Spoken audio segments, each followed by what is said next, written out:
जरूरत पड़ेगी ना, केक की जरूरत पड़ेगी ना।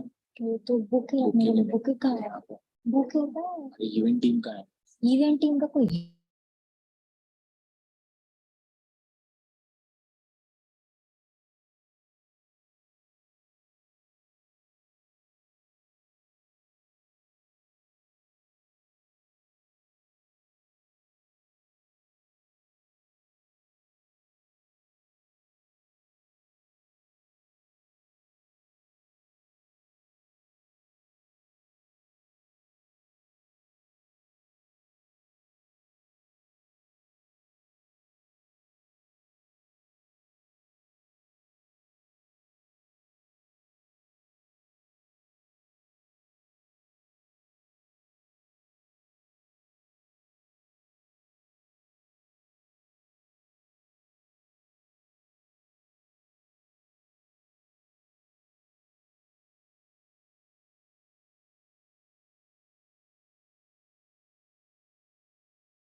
हाँ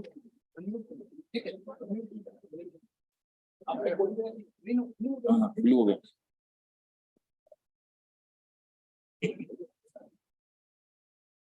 करके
Good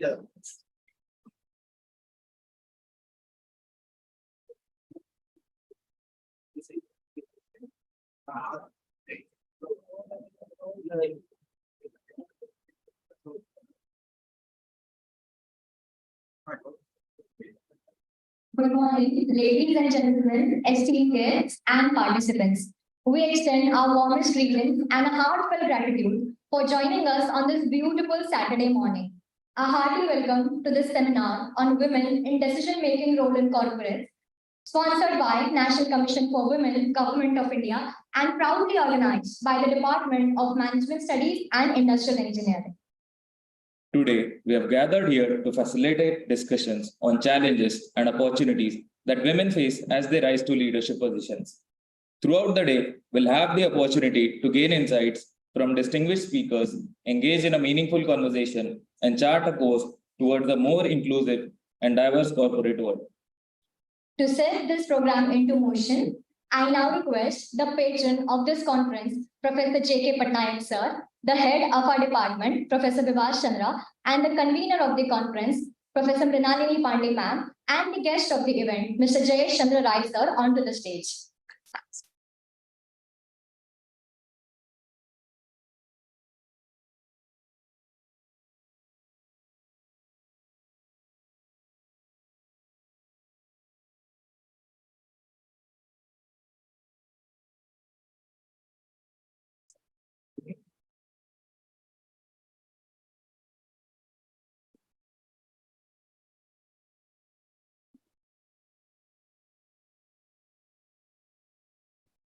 Now I'll request the director of our institute, Professor J.K. Patnaik, sir, to honor our guest with a floral bouquet.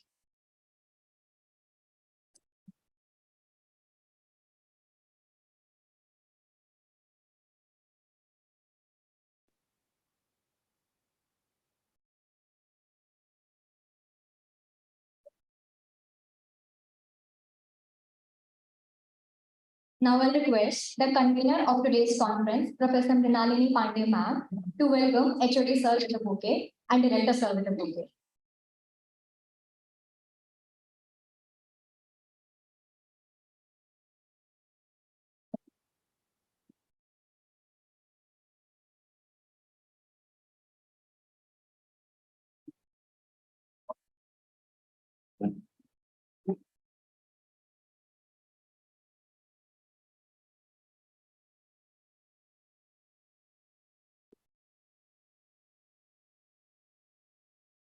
Now I invite Professor Mrinalini Pandey, ma'am, for her welcome speech.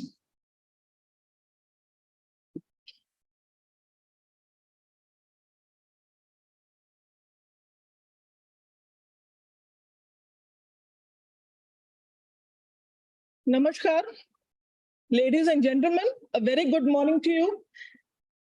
I'm truly delighted to welcome you all to the significant gathering focused on a subject of paramount importance in today's corporate world: women in decision-making roles in corporates. As the convener of this event, I extend a warm and hearty welcome to our Honorable Director, Professor J.K. Patnaik,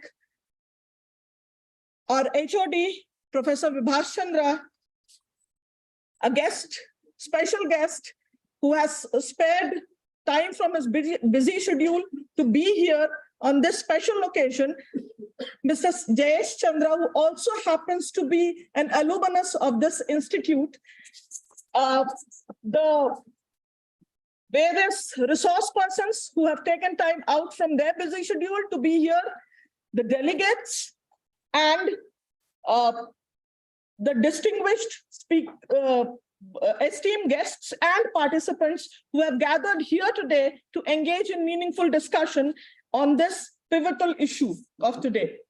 It gives me immense pleasure to stand before you today as the convener of this seminar and offer an introduction to an institution of immense importance in the context of gender equality and women's rights in India, that is the National Commission for Women. The National Commission for Women, or NCW, is a statutory body established under the National Commission for Women's Act 1990.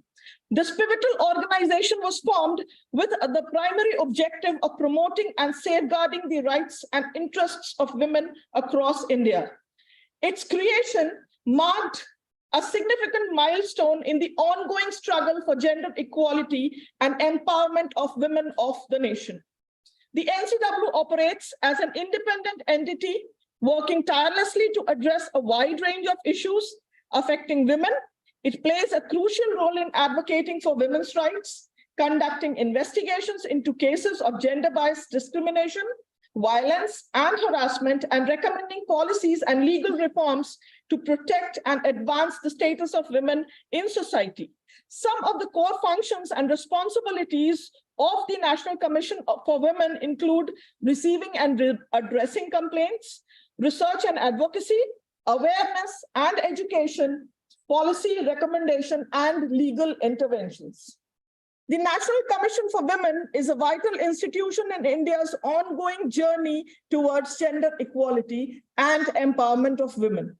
It plays a pivotal role in advocating for women's rights, addressing grievances, and shaping policies that positively impact the lives of thousands of women across India. I take pride in informing you that this seminar is sponsored by National Commission for Women, Government of India, and is being jointly organized by the Department of Management Studies, Indian Institute of Technology, ISM Dhanbad. Once again, I welcome you to this enlightening and thought-provoking event. Let us embark on this journey of discovering and change together with the shared goal of creating a corporate world that is fair, inclusive, and prosperous for all. It is said, Asato ma sadgamaya, tamso ma jyotirgamaya. So I invite the dignitaries on the dais, as well as the resource person, Dr. Nidhi Shukla, Ms. Devjani Chaube, Ms. Priyanka, for lamp lighting.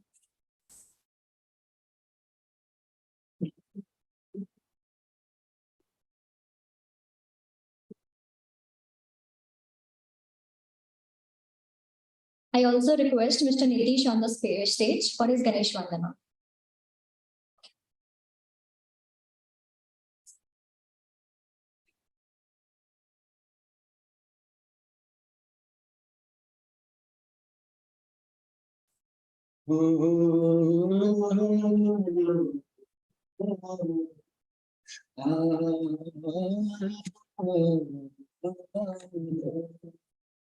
Ganpati मेरे हृदय में आओ, रोम रोम में रच बस जाओ। गणपति मेरे हृदय में आओ, रोम रोम में रच बस जाओ।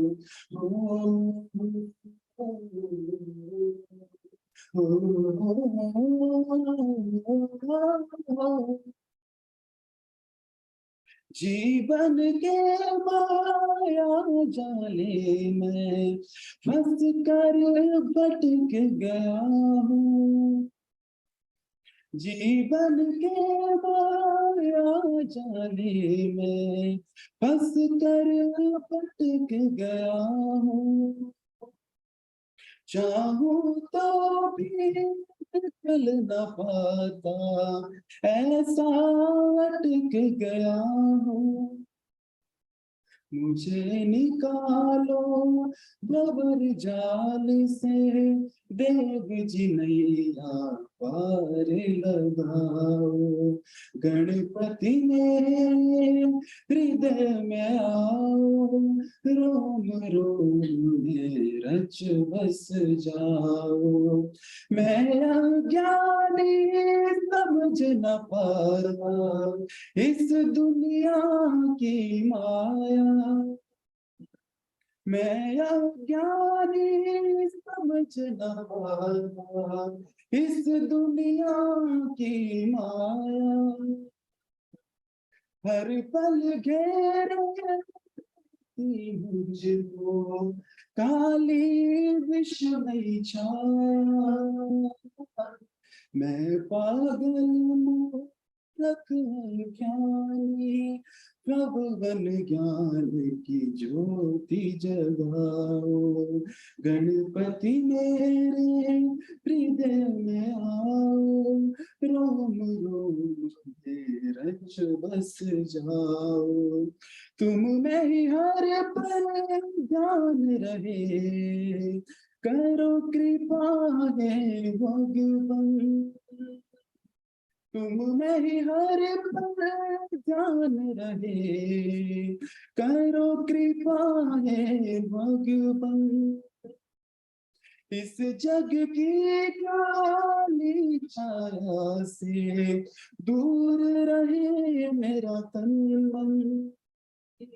अपनी शरण लगाओ मुझको, विनायक अपने गले लगाओ। गणपति मेरे हृदय में आओ, रोम रोम में रच बस जाओ। रोम रोम में रच बस जाओ।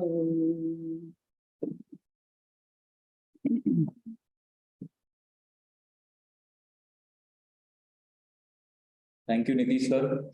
Now I request Kirti and Anjali to set the program into motion with a welcome song.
Samiti Samiti Samana Sahajita Mesha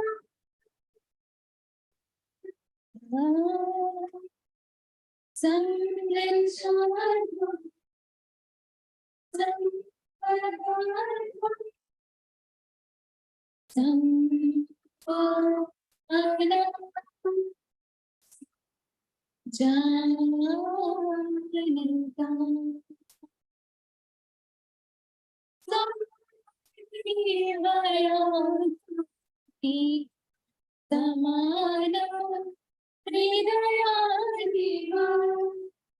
Samani Vayakuti Samara Vidayaniva Samara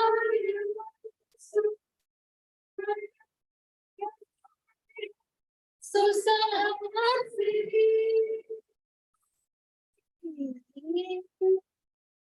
Sankacharvam Sam Omana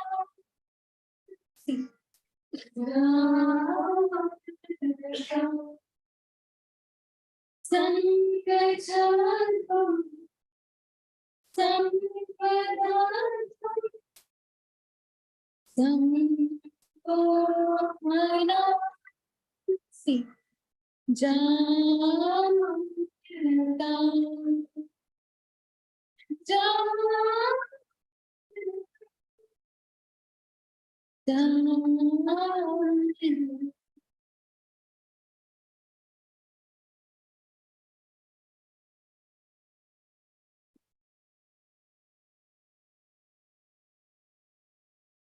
Thank you, Kirti and Anjali.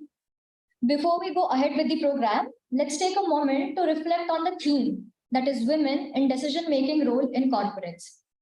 Indeed, Sakshi, if I may ask you all a question, what is a female leader called? Think for a moment. The correct answer is actually simple, still a leader. Exactly. Despite the various labels, we are here to celebrate the journey and wisdom of women who are successfully breaking through these barriers. And by doing so, they are paving a path of inspiration and motivation for all of us here. As students of Department of Management Studies and Industrial Engineering, we are honored to be your hosts today. I am Sakshi Ambedkar and joining me is Rishi Sadan. Let's put the program into motion now. I would like to request the patron of today's conference, Professor J.K. Patnaik sir, to say a few words on this occasion.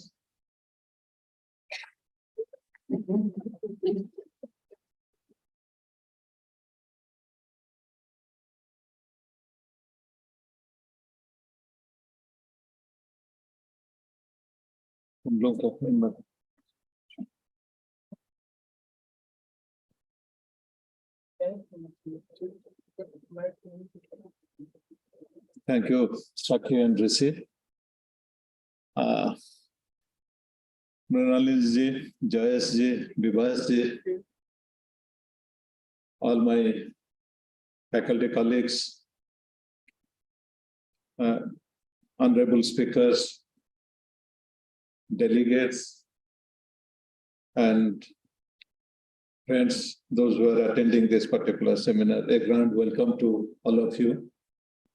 I specifically welcome also Jayesh ji, our alumnus of 1987 batch, and it was a good surprise to me when I just came to know after reaching here that he is coming. And I especially welcome you, Jayesh ji, to this program. It is a matter of honor for my institute as well as for this particular seminar. It is very appropriate. Women in decision-making roles in corporates. It's very appropriate because women, they always have a very predominant role in decision-making, whether it is a household affair or if a business organization or anything, they are having a decision-making role all the times. Now, recognition of that particular decision-making role was not previously acknowledged, though it was quite prevalent. Our society, all of us, we understand that it is a very complex society, and societal norms, these which are prevailing till date also, was having some sort of binding till date to recognize these roles that we are going to talk about today. Gradually, there was realization, and we could understand that when women, they play a pivotal role in shaping the families and shaping a particular geographical area, why they can provide the similar type of shape to any organization, for that matter, any country also. And they have appropriately identified, it means it has been very appropriately identified that their roles are very crucial. UN acknowledged this particular role of women in 1948 when the concept of equity in gender, it came into existence. Even Article 21 of our Constitution also speaks about that there should be gender equity, and by gender equity, we would be giving appropriate importance to the women in decision making, and that should be very properly identified and acknowledged also. But because of the prevailing societal norms, it is considered to be very difficult, means it could not reach up to the level which it should have been reached by now. There was a study undertaken by Government of India's Chamber of Commerce and Association of Industries. They could only identify that only 777, this number is very, very much common number. This many of women, I'm saying about the corporate sector, this many number of women, they are representing themselves as directors in different boards. And as per statutory norms, please understand that SEBI and Government of India has mandated that there should be at least one women director to be existing in the board of directors.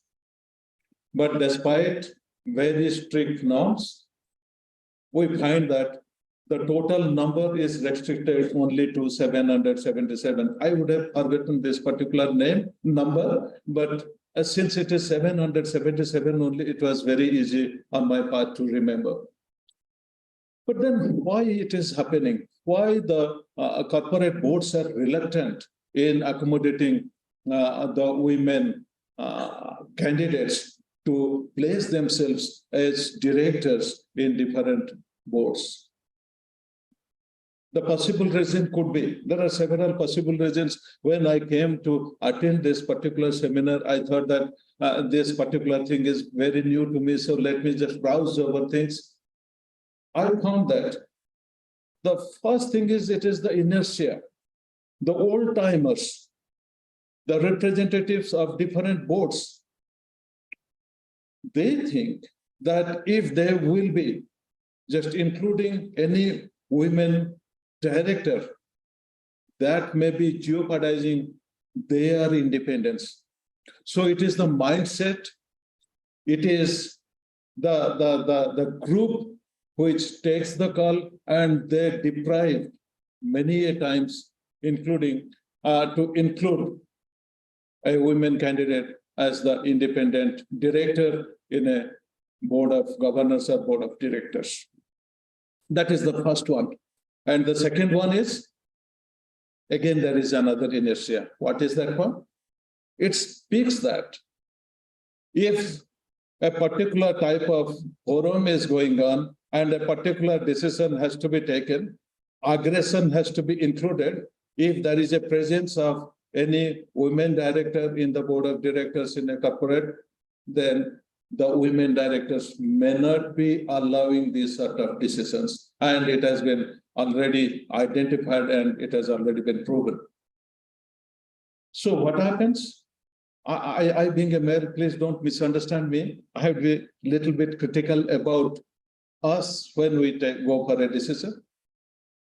Always we try to find what is lacking, what are the loopholes, and with certain aggression, we used to approach that particular loophole.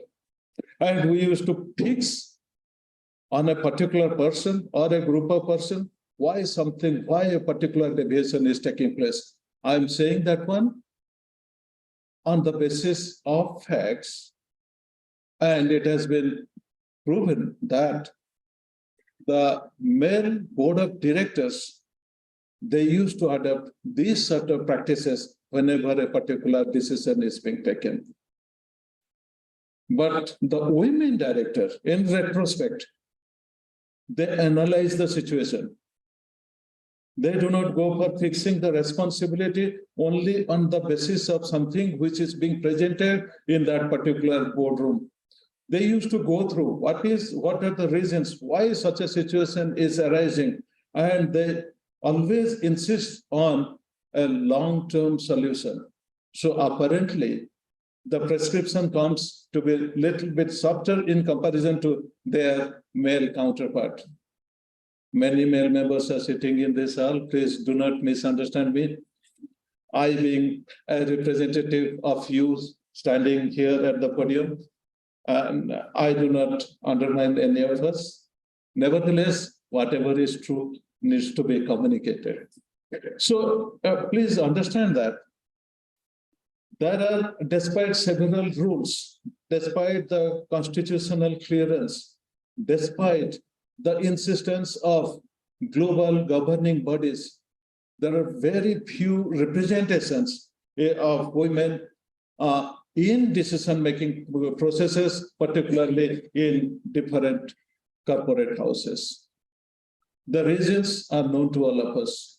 Societal impact, the inertia prevailing till date, our own mindset, and overall, the thing is that if the women will be just given ample power or decision making, they may be outweighing the male power or male dominance. After completing this one, I will definitely go to, means I will be going out. Don't attack me then. It is all true. It is all true. Because when they have already proven that they are capable of managing families, managing different types of social orders, managing different types of challenges, they are considered to be more appropriate than their male counterpart. Many things our honorable speakers are here, they will be highlighting to different aspects of this women in decision-making roles. I just, prior to coming here, I just browsing over, then I try to connect that one in our day-to-day life. Is it really true? Whatever we are going through, whatever the research studies say, are these true? And I found that these are all true. It is always identified earlier also. It is identified right now. And we need to accept that one. We need to accept the a role of women in decision-making process, and the more we accept that this particular observation, we would be finding that there would be fairly representation of women representing the gender equity part. So with this, I am interested to conclude here. There are many good things you are going to listen as the day progresses. There are fabulous speakers. I came to know about them. So, and the thematic areas have already been identified. So I wish the organizers of this particular seminar a grand success. Thank you. Thank you all.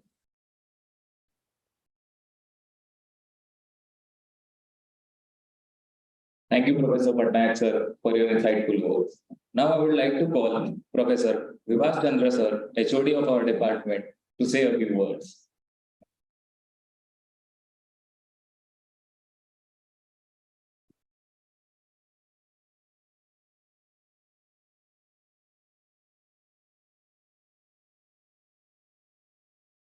So good morning, everyone, and welcome to our seminar today. It's my pleasure to welcome you all here on behalf of Department of Management Studies and Industrial Engineering. It is indeed a special privilege and a pleasure to welcome our Director, Sir, Professor J.K. Patnaik, the distinguished members and representatives of various organizations. Especially, I would like to welcome Mr. Jayesh Chandra Roy, GM BCCL, Dr. Nidhi Sukla, Principal Consultant, CHRO Services, Flip Carbon Integrated Solution Private Limited, Ms. Priyanka Pandey, DGM Technip FMC.PLC, Ms. Devjani Chaube, News Editor G, Ms. Poonam Raj, Manager, IDBI Bank Limited, as well as the wide variety of our participants and students present here today. I extend my heartiest thanks to Professor Mrinalini Pandey for organizing this seminar.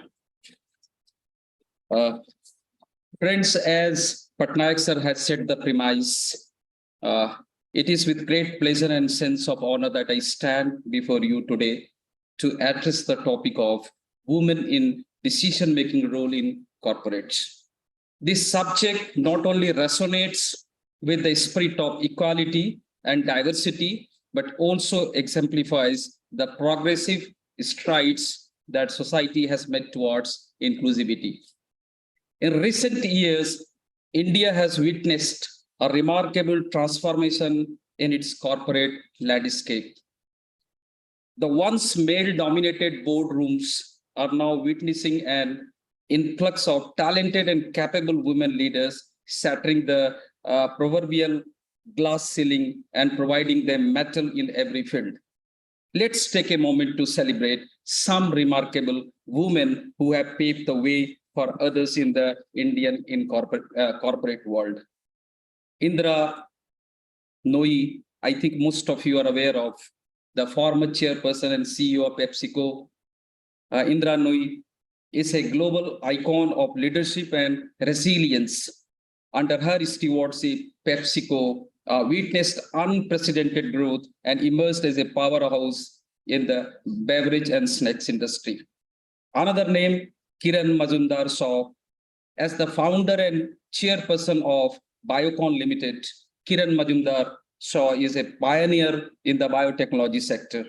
Her visionary leadership has positioned Biocon as one of India's foremost biopharmaceutical corporation. Third name, Chanda Kochhar. So today I'm glorifying women, right? So Chanda Kochhar, former managing director and CEO of ICICI Bank, she exemplified excellence in the banking sector. Her strategic acumen and unwavering dedication led ICICI Bank to new heights, making it a global player. Another name, Arundhati Bhattacharya, the first woman to head the State Bank of India. As chairperson, she transformed the banking industry. Her bold initiatives and far-sighted policies left an indelible mark on India's financial landscape. Few more names. Naina Lal Kidwai, an illustrious figure in the banking and financial service sector. She served as a group general manager and country head of HSBC India. Her remarkable contributions have been pivotal in shaping the financial ecosystem of the country. Last but not the least, Soma Mandal. She was the chairperson of Steel Authority of India Limited, one of the largest steel-making companies in India. So these women, among many others, are not just leaders in their respective fields, but they are also beacons of inspiration for countless aspiring professionals. They have demonstrated that genders is no bar to success and that true leadership transcends stereotypes. Friends, having women in decision-making roles is not just a matter of equity, but it's also a smart business move. Studies have repeatedly shown that diverse teams led to better decision-making, increased innovation, and enhanced financial performance. Women bring a unique perspective, fresh insights, and a collaborative approach that is indispensable in today's complex and dynamic business environment. When women take the reins in leadership positions, it fosters a culture of empowerment and mentorship, creating a pipeline of talented individuals who are inspired to follow in their footsteps. This ripple effect extends far beyond the confines of the boardroom, positively impacting communities and societies at large. However, it is crucial to acknowledge that there is still much work to be done. The journey towards achieving gender parity and true inclusivity in the corporate world is ongoing. We must continue to break down systemic barriers, challenge stereotypes, and actively promote equal opportunities for all. Friends, as we embark on this discussion today, let us not only celebrate the successes, but also recognize the challenges that women in decision-making roles may face. Let us commit ourselves to fostering an environment where every individual, regardless of gender, is given the chance to excel, thrive, and lead. I encourage each one of you to actively engage in this dialogue. Share your perspectives and champion the cause of women in decision-making roles. Together, we can create a future where talent knows no gender and where our corporate landscape is richer, is stronger, and more vibrant than ever before. Thank you very much. Once again, I wish for the grand success of the seminar today.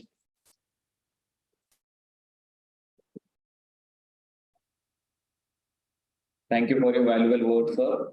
Now I would like to call upon Professor Mrinalini ma'am to shed some light on the details of this session.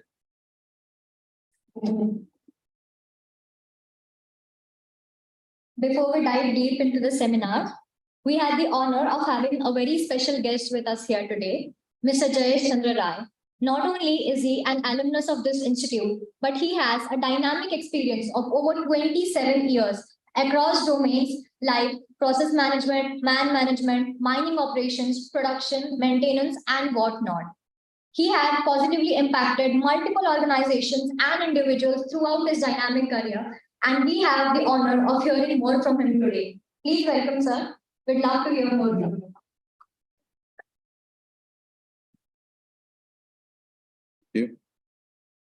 आदरणीय हमारे director sir, HOD Mrinalini Pande ma'am, मैं 36 वर्षों की service life में मैंने experience किया कि हम पुरुष वर्ग में जो अहम, ईगो और झूठी प्रतिष्ठा बनाए रखने के लिए हम लोग हमेशा चाहते हैं कि, लेकिन अंदर से या फिर कॉन्फिडेंशियली जो भी वर्क होता है, हम सबसे पहले खोजते हैं कि वहां पे कोई महिला एग्जीक्यूटिव या कर्मचारी मिले, जो जिससे कि हमारा काम समय से पहले पूरा हो जाता है और बड़ा ही सटीक ढंग से होता है। हमारे जयशंकर प्रसाद जी कमायनी में बहुत पहले लिख गए हैं, नारी तू केवल श्रद्धा हो, विश्वास रजत नव पवतल में पीयूष स्रोत सी बहा करो, जीवन के सुंदर समतल। बहुत कुछ कहा है उन्होंने।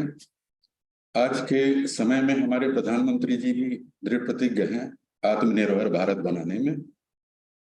अभी आपने देखा चेयरपर्सन रेलवे बोर्ड, उन्होंने पार्लियामेंट्री कमेटी ने रिकमेंड किया है, अभी पार्लियामेंट में हमारा बिल भी पास हुआ है। मैं ज्यादा कुछ बोलना नहीं चाहूंगा क्योंकि हम लोग पब्लिक सेक्टर अंडरटेकिंग से हैं और हमारे यहाँ बोर्ड रूम का, जैसे कि डायरेक्टर सर ने बताया, वो मैंडेटरी होने जा रहा है। इसके आगे क्या होगा, जरूर हम आत्मनिर्भर की ओर अग्रसर करें। यही हमारा ध्येय है, यही हमारा लक्ष्य है। धन्यवाद।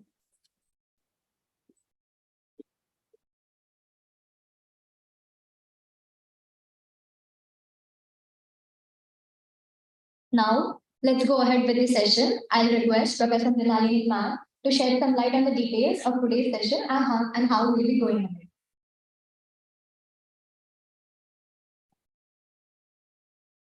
Thank you, Sakshi. Thank you, Rishi. Rishi is always eager to hear from me in class also and otherwise also. So, Sir spoke right from the heart and it was so nice. I saw most of the women smiling and men also smiling because he spoke, it really hit us here. Short, sweet, crisp, small capsule.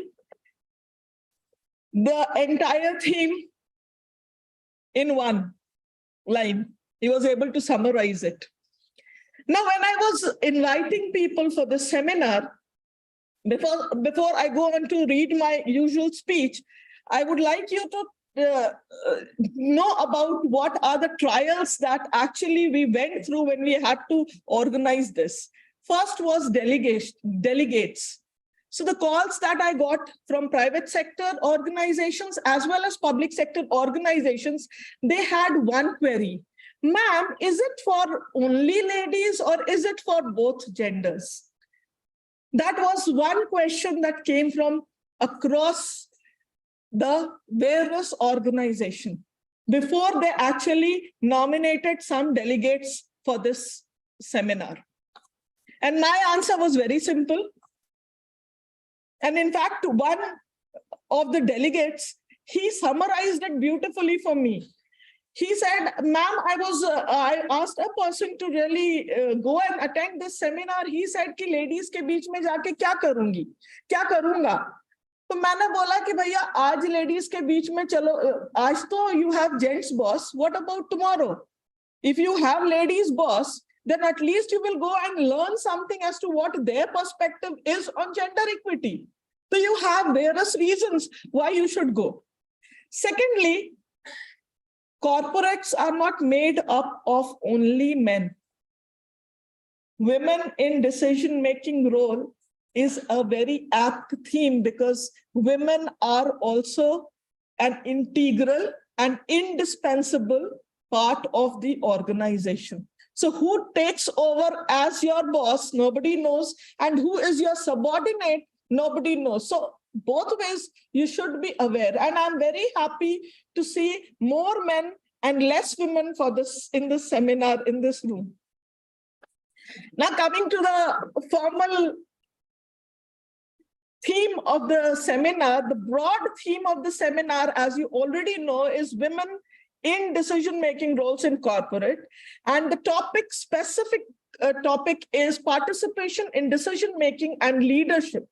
Now, these are just not relevant for achieving more equitable and prosperous future for the organization, but also is necessary if we want to build an equitable society for the people at large, because we believe that Stri and Purush ek dusre ke purak hote hain. You are incomplete without the other. So you have to go hand in hand. There's no way out. And it's high time that formally women's role in corporates is not only acknowledged, is also rewarded. So today we are here to explore various aspects of this subject. We will hear from the leaders and experts who have successfully navigated their careers in corporate world. All the resource persons who are here have more than 15 to 17 years of experience. I am saying more than 15 to 17 years of experience. And also the delegates who are here, they are also having a very rich experience. And therefore, after each session, we have kept a question and answer session. That we have done deliberately. Why? Because when women speak, we have one way. You just heard me. It's more of a kind of a perspective from what women see. But in order to get both the perspectives, we have kept that question answer session where you can ask questions and encourage the speakers to look at the other perspective also. Because it's just not one-sided view, which is going to really help us. So to give a brief overview of the details and sessions, we'll be having 5 sessions and 2 roundtable discussions. Women on corporate boards and their advantages. The speaker is Ms. Neeta Ba. She is the General Manager of Human Resource Development,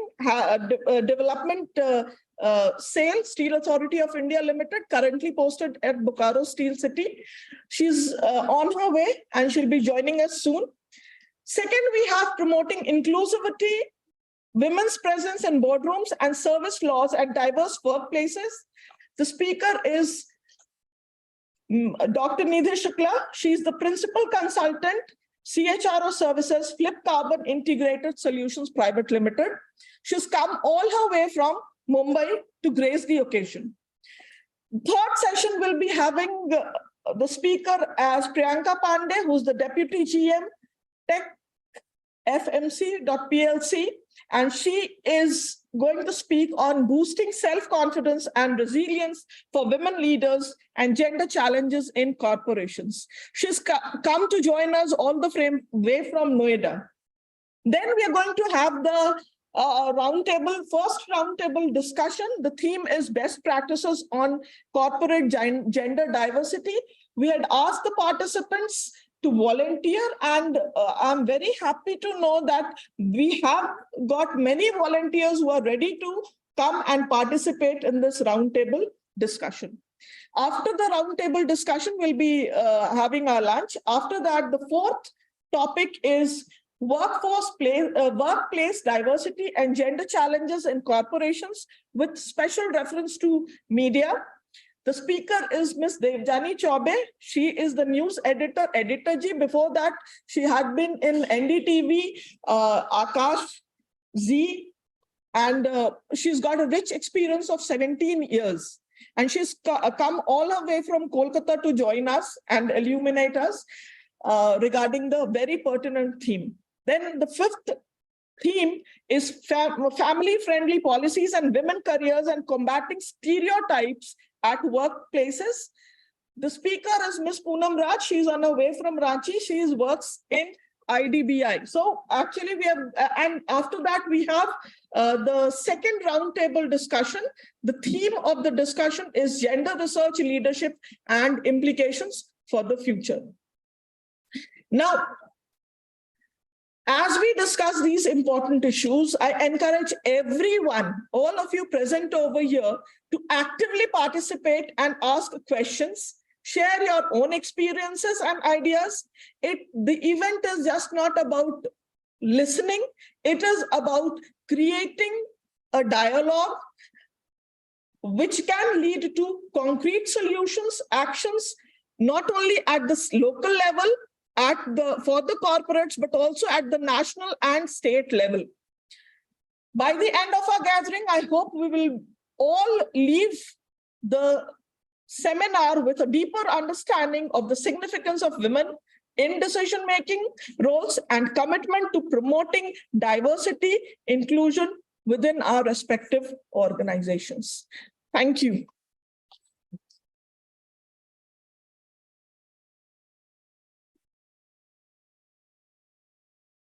Thank you so much, Anna. Now that we know what the day ahead holds for us, I know we are all eagerly excited to hear more from our speakers. Before that, we would like to formally welcome and thank them for sparing their time and joining us here today. I will request Rishi and Manjari to honor our guests with a floral bouquet.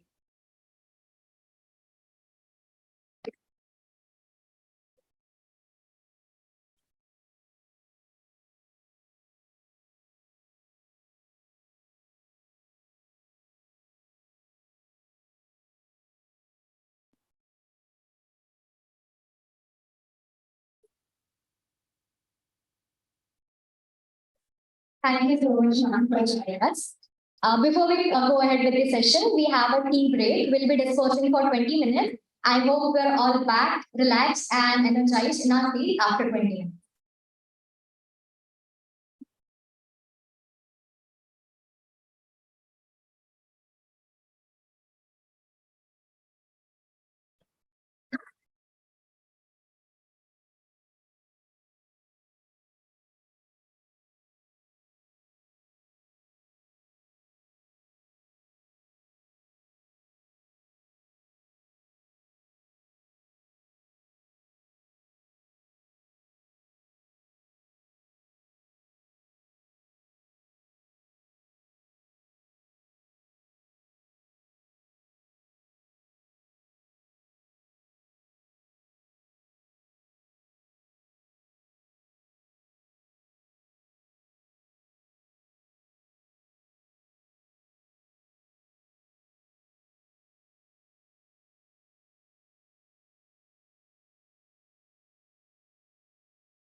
Hello. Hello.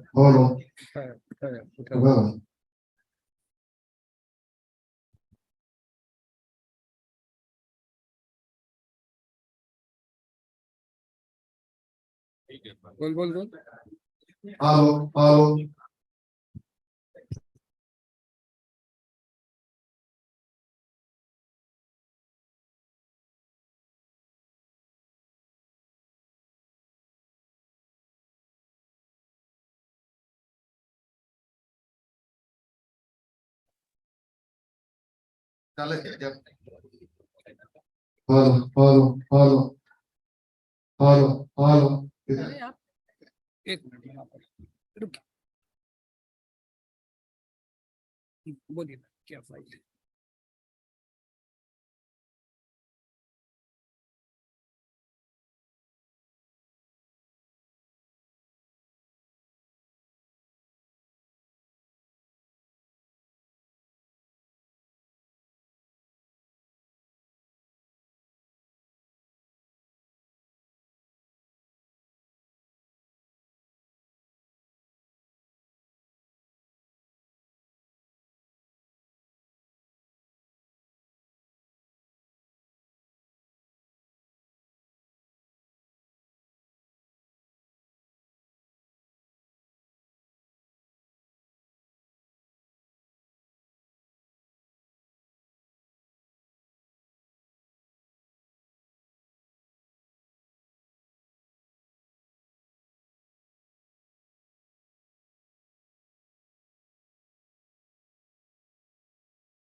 Arun stage पे जाओ तो stage पे जाकर बोलो तो mic बोले तो mic.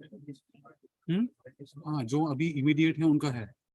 Hello hello के हेलो हेलो हेलो हेलो बोल बोल बोल हेलो हेलो के हेलो यूट्यूब पे जा रहा है देख तो।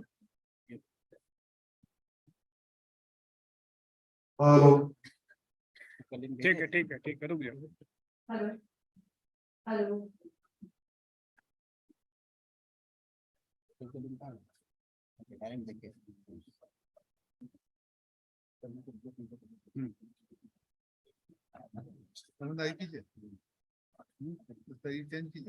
क्या चेंज करो वो ये सोर्स रहने दो रहने दो रहने दो काम का काम करो।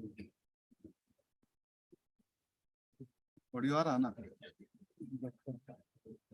बड़े यहाँ दे देने के कहाँ का है। चलो वही वाला है ना।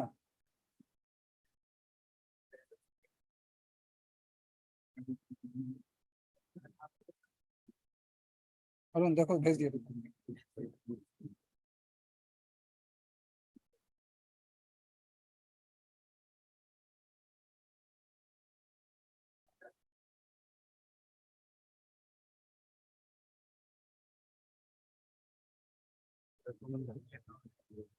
देगा तो ये माइक ऑन करके दे देंगे। देखो तो अरुण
अरे कान के सामने तो फालतू चीजें तो भजर भजर काम का काम तो करवाएगा नहीं। कल फालतू सौरभ से बात करके बता रहा है नहीं वाला तुमको तो खुद मालूम नहीं था। हमसे क्यों बोला साइन इन क्यों दिख रहा है शुरू हो गया तो सॉल्यूशन तो तुम दे नहीं पा रहा है। नहीं हम झेल अभिषेक के लिए खड़ा सुनाई ना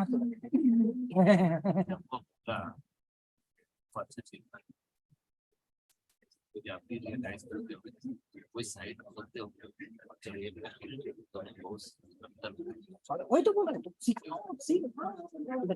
तुम मजाक उड़ा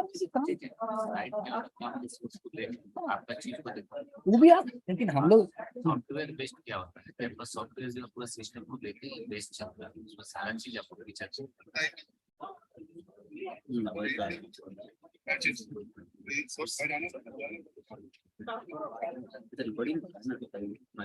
ठीक है तुम वहां से बोलो तो अरे वो माइक तो रहा है बोला तो आ रहा है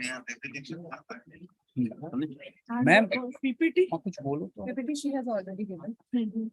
I have taken my So send it to him, he will just. कुछ बोलो बोलो बोलो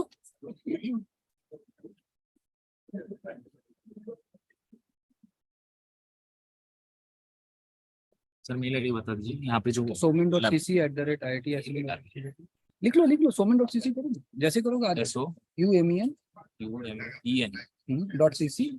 देखो सोमन सर का आ गया होगा ये आ गया कहाँ बोले कुछ कहाँ बोले अरे थोड़ा लाउड लिखे तुम उसमें सुनो चेक कीजिए सर आ गया आप टेस्टिंग करवा रहे हैं रिकॉर्ड कर रहे हैं अभी टेस्टिंग टेस्टिंग करवा रहे हैं नहीं वही से आ रहा है वही आ रहा है उन्हीं का आ रहा है नहीं ये तू इसको बंद कर, ये वाला माइक को बंद करेगा। नहीं नहीं, वो माइक से उससे कोई मतलब नहीं है। उससे कोई नहीं, बीच वाला कोई तो एक आप खा वो जो रहा है। स्वान माइक है ना, स्वान माइक। अरे हमारा एनालॉग माइक जो है, एनालॉग माइक, हाँ एनालॉग माइक जो हमारा, ये उसको बंद करने बोल रहे हैं। अब अपना छोड़ो ना, अपना लॉजिटेक से कोई मतलब नहीं। हाँ बोलिए बोलिए बोलिए, तुम उसमें सुनो, तुम उसमें सुनो ना, उसमें सुनो, ठीक है नहीं, तुम उसमें सुनो, तुम उसमें सुनो, डिले में आ रहा है। हाँ अब बोलिए आपका, हाँ हाँ एक सेकंड, एक सेकंड।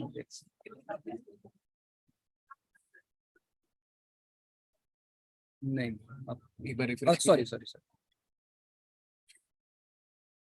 इज डन ना। हाँ हाँ, दिव्यानी चौबे मैम का है।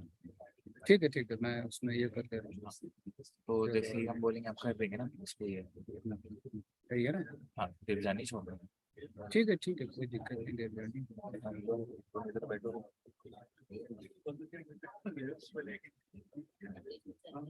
तुम इधर बैठो। चल रहा है तो नहीं, देख रहे हो, कोशिश कर रहे हैं कि आपका वो उसको हम उठा ले, अगर उठ गया तो बहुत सारा झमेला घट जाएगा। असल में अगर सब कोई वहीं से बोले तब कोई प्रॉब्लम नहीं है, लेकिन मूव करने लगेगा तब कहाँ से हम साउंड उठाएंगे, इसीलिए हम वही चीज देख रहे हैं। हाँ स्टेज पे ये आप रहोगे ना यहाँ पर? हम यही है भैया, ये देवजानी चौबे मैडम का है ना। देवजानी चौबे नहीं है? हाँ देवजानी चौबे मैडम का है। नहीं तो देवजानी चौबे, ये अभी आया क्या? वो उन्होंने मेल पे दिया मुझे।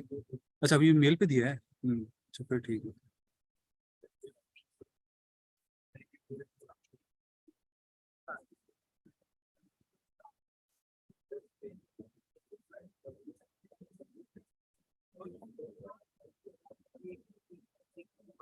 F2 करना डायरेक्ट पंचन देके इनका है कंट्रोल पी का इनका सबसे जो उधर बैठा है एकदम साइड हो, हाँ बिल्कुल साइड हो, खुला हुआ है क्या?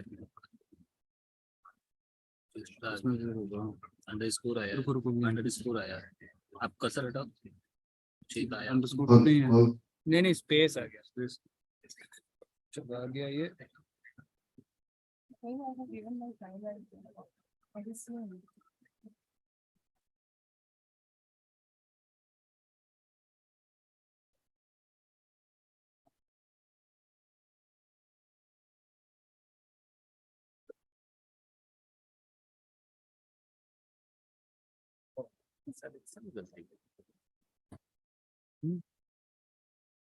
साउंड तो उठ रहा है, साउंड उठ रहा है किसका भी? अभी ये वाला लिया, ये पिनवा ही। अच्छा ये करते हैं। हाँ इसीलिए कि लोग अगर बोले तो वो अगर हम खुल जाता तो जैसे कल हुआ था। यही चीज तो चाहिए, यही चीज ये लोग समझता नहीं। इनको साउंड कैसे, पिक्चर तो अभी एकदम था ही, पिक्चर तो उठ जाता, बाकी तो मैं क्या करता हूँ, सामान चाहिए ना। हम लोगों को जानते हैं और क्या करना है। यूएसबी माइक्रोफोन चाहिए। तो सब रिकॉर्डिंग म्यूट कर।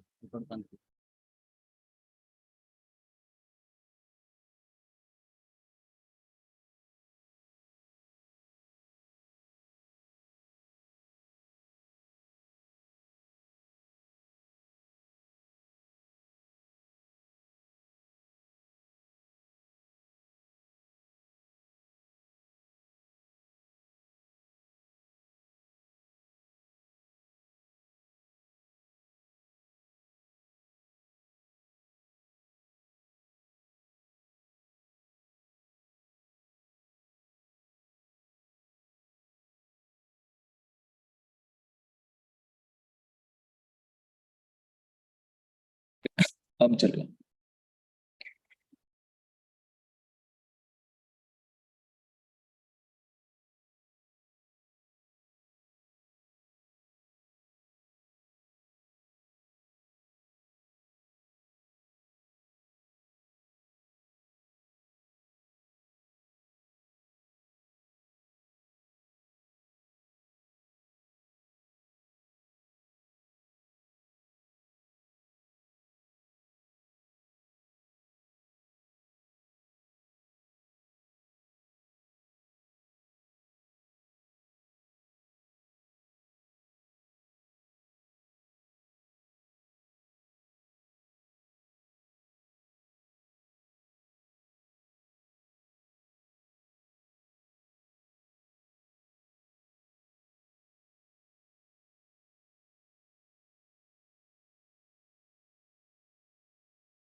Dear guests and participants, welcome back. It's great to see everyone excited and energized for the next session. Now, without any further ado, let's move forward with our session, which are as follows.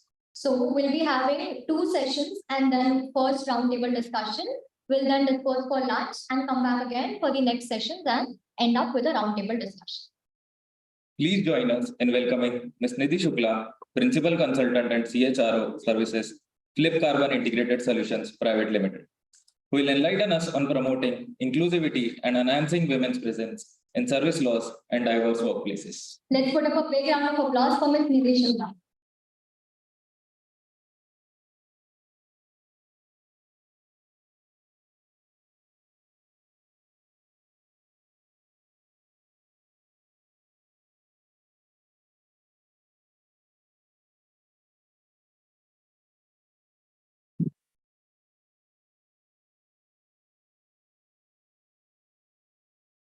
Good morning. And I think the total has already been said when we have had wonderful leaders of the institution speaking on gender, many aspects of gender impact. And since the focus for us is going to be, can we start the PPT and can we come to the first slide?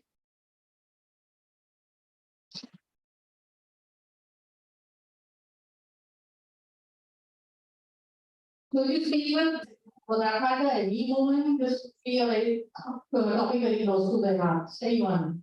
But for us as an audience, where we don't identify as women, men, boys, girls, or whatever, topics will always be what is it that it is going to add value to in my context? What is it that I need to understand wherever I stand? Having a particular context, having a particular understanding of whatever topic that we are discussing here. So that is the kind of background on which we started the discourse. And if I speak on the topic, let me just read it first, and then let's move on. What is it that I would like to delve upon as an area of concern, an area that interests me, very close to my heart? So promoting inclusion. So just be mindful of the terms that I use in this topic. Promoting inclusion and women's presence in boardroom. Service, I have added employment. I think service laws was what there was. So because service laws, if we define it, it excludes to a certain extent the employment laws also, which also needs to be part of this discussion. So I just added it for creating that perspective. The topic may still remain the same. And law and diversity in workplaces. So if we look at the topic, seems very complex. And why do I call it complex? There are terms that need to have be understood very deeply. Topic can be a topic of research for us. So inclusion is one, women's presence in boardroom is one way, and service and employment laws becomes the other term, then diversity in workplaces. So the complexities that are there in the topic is something that I want to ease out a little bit before I start. And so what I have planned my discussion to be is that I'll just make it a call out, I'll just call out that let's keep it simple. So when I say we need changes,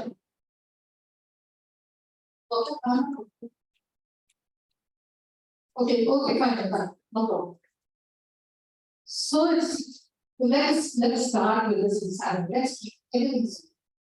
And when we say that we have particular contexts that come into the room, we have to keep it simple. Because when I spoke about inclusion, inclusion is a word which has to go down to the last person, to every person, each and every person who finds a place in a discourse or a discussion. So that is where I want to say that it has to be as simple as reaching out to the last person. So when we say let's keep it simple, what is most simply understood is that we are citizens of the country. We have a constitution, it gives us certain rights, and if it gives us certain rights as citizens, how is it that we bifurcated into sections which may or may not be experiencing those rights in a similar manner to mine.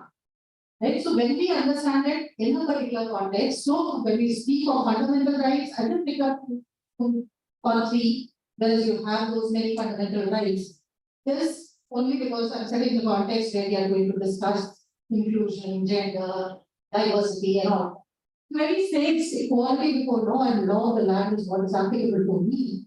So if I have a concern, that concern will be looked at from the eyes of the law in a similar manner as it is being looked for any other person in the context. So there will always be a person who will have some issue, there will always be someone who will be a respondent, but the law will be looking at it with all whatever equality that we might expect. So equality before law, then Article 15, if we first have watched Article 15, the movie, it actually gave me the sense of it in a very deep way. It's all about the multiple backgrounds that we come from, the various sections and the idea and the issue of intersectionality that becomes a part of me as a person and a personality is what is understood through Article 15. Whatever be my background, whatever be my personality, and whatever be the composite contexts within which I exist, is what Article 15 gives me the right to that. And then you have 91G, because we are talking about workplaces, we are talking about laws and employment laws and service laws. That is why 91G, where it gives you the right to practice an occupation, to practice any vocation, any occupation, and that is the right that we are talking about. Okay? So let me move to, so this is how I have tried to keep it simple. Let's move to the next.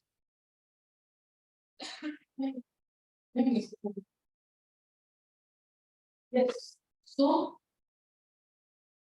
coming back to the topic itself, when we speak of women in workplaces, so why women? When we are speaking about and we are talking to an audience, which is not very specifically women, by women, for women, and through them only. So when we are talking about an ideal audience that is as diverse as we would have expected it to be, then again we need to understand it as simple as that. So why talk about women? And if we have to, let's again keep it very simple. Because it needs to go across to each and every person in a way that is understood in a similar manner. We don't talk about sameness. When we talk about equality, it's not about the sameness that we want each one of us to experience. It's the difference in our experiences which will have to be an issue that will have to be sensitively dealt. So if I am a person, I need to be sensitive about the realities of any other person, and that is where we speak about a particular section. So when we talk of sections, they've always understood diversity, inclusion in terms of some unrepresented sections. So, and when we come to women, so how is it that we justify 50% of the population going underrepresented? So if that is an issue, it is a matter of concern, I guess, for every one of us. Because the rest 50% of the population still has those intersections within which they have their wonderful experiences. So valid for all. And then how is it that we are excluding from certain resources 50% of the population? You can speak of it globally, you can speak of it nationally, you can speak of it in the organization's terms, whichever way you feel like. But then that is where we need to bring the focus to, because why it needs to be very clear. So if we go back to the previous one, I want to focus on, yeah.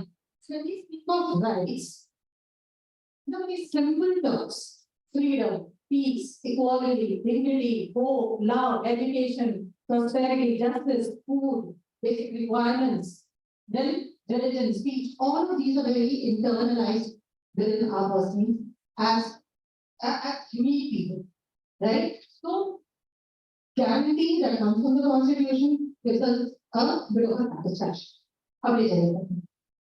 When we speak of that, and those realities are individually applicable to us, And when we say that we need to speak about or discuss women specifically, then we again need to understand so why so. Because this is a question that arises in the of the context of many of the discussion. So to say, because there are laws, there are specific laws which are applicable for women, and then there are questions that arise amongst the audience, amongst people that it applies to why. Why is it that there has to be a specific understanding of a particular context in terms of only women, because we speak of sexual harassment, that is possible for all genders. If we speak of, and specifically for Posh, I have been asked so many times, so why women is one of the questions, and also what if it is being misused?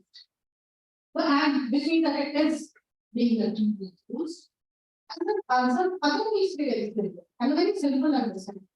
We are in a situation where if we question a particular aspect in terms of gender and women, we need to understand that we live in a context where we cannot commit ourselves to misuse, non-misuse of any other law. So all the laws that exist, all the laws that apply to us, we fall in the bracket of the system that allows it to be misused, right? So where we set that context, that these possibilities are also always understood. That they will be misused, but that does not take away the validity from the laws existing specifically for the sections, where again the idea has come from the facts, the statistics, the numbers that justify it. Right? So where we are talking about the World Economic Forum's annual reports, where it keeps on telling us that we are so far from equality. Somewhere around 100, we for years together, 2006 is when they have started. So for years together, we are just around that 100 number. We are 100 years minimum away, and currently we are just 131 years away from equality being experienced and equality being experienced. So when those numbers are right, it makes a hell lot of sense to have laws which are going to facilitate numbers being given at least. That's not the end of the game. Numbers are important, but numbers are not the end. Because again, when we speak of this very important term inclusion, it is about understanding each individual. Because when I said it goes to the last person, each person sitting beside you is each person sitting behind you, each person you meet, right in the beginning, very beginning of the day, anywhere, everywhere. It is about including facts.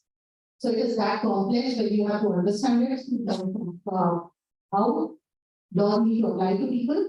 And that is like this particular, again, a very simple, because I will use that term intersectionality, and you can go on and on talking about it when you speak of ethnicity, region, race, color, etc., etc., etc.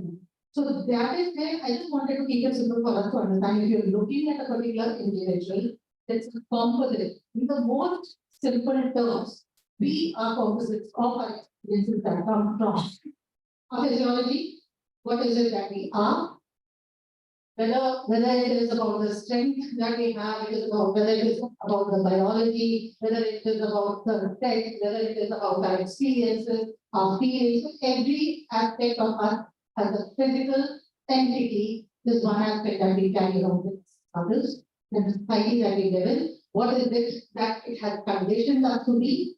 Because right from the time we were in our mother's womb, what we have been experiencing through our mothers, and then through the experiences in the society. So that is one aspect that we carry. Again, family, each family is different, each family has different ways of bringing up children, each family has different ways of accepting what is going on around in the society, and then whatever their ideology, political choices, everything.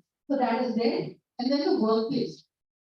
You bring so many things into a place where again you experience multiple things, multiple aspects, through multiplicity of people around you, within the team, as individual, through individual interaction. So workplace also becomes a part of your experience, which creates person that you are.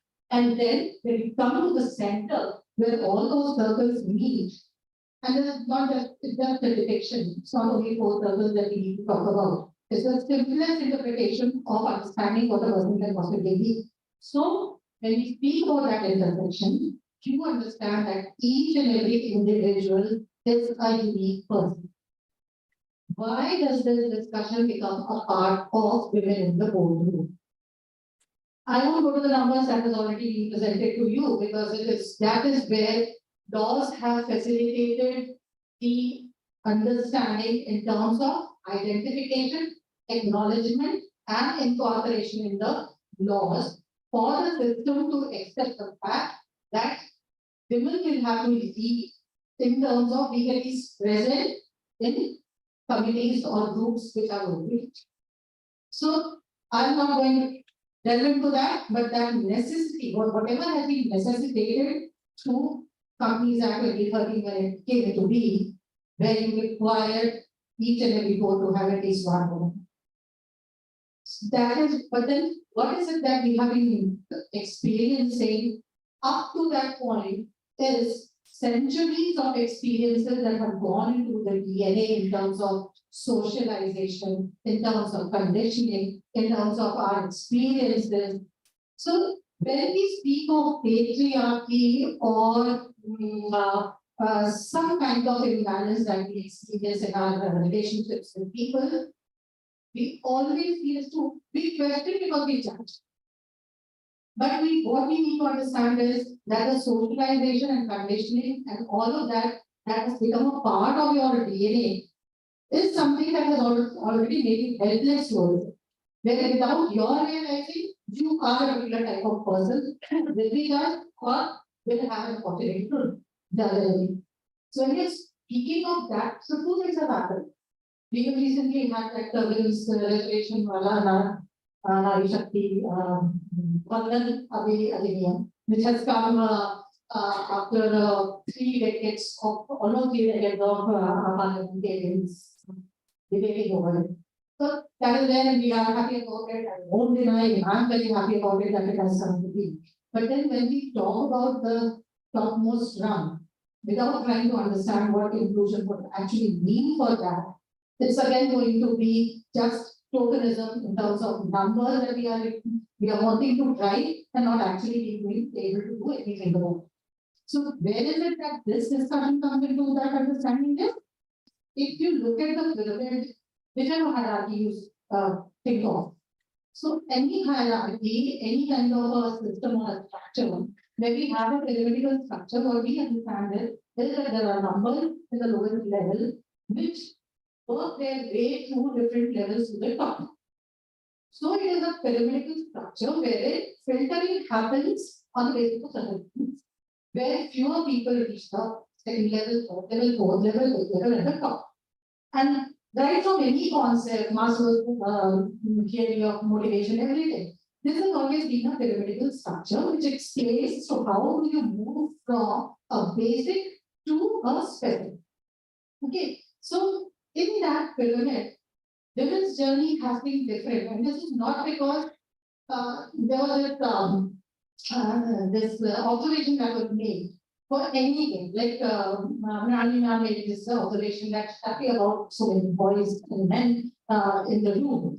And then we have had certain conversations. So when I looked at the panel that would be coming here to speak, what came to my notice was that all the women were going to speak.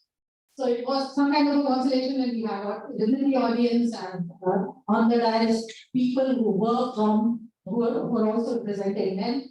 And then there were so many things that happened, committees made, boards existing, where you don't see that kind of diversity, there is some kind of a question where we are entering into a discourse without trying to do something about it.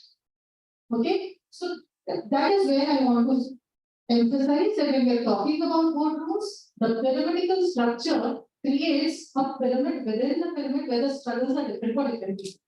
So if we are moving normally up the levels, reaching the top, then statistics, numbers, searches have shown that it has been a different journey for him. So there are broken rungs, there are other challenges, stereotypes, biases, very many challenges which make women drop out at different levels. And then maybe there is a pyramid within the pyramid which is not peaking at the same place where it is peaking entirely for the whole group. Right? So when we are understanding this, it means that through experience we have understood that women in their journey have peaked at a different place where they need to be pushed because the glass ceiling had always existed. And maybe that was one struggle where the push did not actually happen. So we brought numbers to the topmost level through these legal proposals or frameworks that are now applied to us by way of regulation or by way of the companies mandating certain things. So when you mandate it, you're just putting it over there as number. So if you look at the kind of observation I'm making in terms of the pyramid within the pyramid, then what you see is that the pyramid stops there when it is an organic, normal journey, stops somewhere, and then you put numbers. So it does not look a normal structure, right? There's a pyramid inside the pyramid, and then you have some numbers. Okay, and that is very good to know. Even if that is happening, inclusion is going to mean a lot for us to understand that this will make sense only and only if they understand inclusion. Because people who reach there through reservation or whatever have a lot of dependent people who are depending on them for representation. They carry that burden too. There are women who have or will face again the similar. So what I'm trying to make you imagine is that within that top triangular structure, there will again be broken grounds, and there will again be fallbacks, there will again be situations where that struggle will still continue, and maybe if we have not addressed it, that will only mean numbers staying where they are. Right? That is what I wanted to just put across at this point. So what do laws do? We are four laws. ऐसा कर रहे हैं हम लोग, हो सकता है लोगों को थोड़े फायदे हों उसके, numbers or satisfaction मिले. Then what is it that laws actually are expected to do? They need to give us instance. Right? And again, it's very simple. The understanding is very simple. If law exists, it needs to answer only one question: do I get justice? And that is where I want to bring in these employment laws, service laws, and all of it that creates that framework and the system and the structure within which we function in workplaces. Next. So what's not simple? Till now, it has been a very simple understanding, right? So what's not simple about this purpose code? The numbers, 50% of the world's population represents. So anywhere and everywhere, we have research done. We have statistics. We have so many ILO, UN, under agency, you had MDG, MDG 3 or gender specific, gender equality specific, SDG 5 or gender equality specific. SDG 5 had envisioned 2030, Mission 2030, Agenda 2030 in terms of 50-50 equality has been reached, which is the far right, which was a far right, because even MDG 3 had not achieved what it was supposed to achieve, and they had to restrict themselves only to the educational paradigm. So when we think of the World Economic Forum's annual parity reports, it also speaks of these incidents against which it is calculated, the parity. So there, what we have observed from the understanding of the year-on-year reports is that उनके जो government indices थे which were related to education, nutrition, health, for which laws existed to a certain extent, and compliance happened because laws also came into existence at a quite long time back. So 1948 में अगर आपके factories are India के लिए it had already existed even before that, pre-independence, 1886. So we have built upon that, and then occupational health and safety, health, nutrition, education, which was the focus. So there we have most of the core industries that exist for parity. education, health, maybe to a certain extent, has satisfied. But if we organize political empowerment, and the representation rate that we need, that is where the concerns with regards to more presence of women is a very questionable aspect, something that needs to be dealt upon, understood in better way, because those who reach there have reached there not in an organic manner where they might have experienced the same kind of journey which we would have expected them to, and then understand as to what is it that they are representing. And carry that burden of representing it also, because that is where another challenge for women lies, where they make choices. So when there is that freedom of making choices existing, that is what is the understanding of equality that we need to have. So if I choose to stay back at home and not work, that also is a choice. So a person who reaches that position, even in the topmost position, and at that point, if she or chooses to reach that particular position and then look after children or look after her home, whatever her own personal satisfaction. So what is it that she's carrying, the baggages that she is having to carry is different. And that is where each and every aspect of her choices also be respected. Not her, I shouldn't restrain myself from using a particular pronoun only, because choices is what we are able to exercise, and that is what is our concern. कि अगर और लोगों के पास choices हैं, 50% के पास वो choices हैं, the same choices should be available for the other 50%. Also, that choice can be anything, right? Workforce participation, again, this one figures do come up.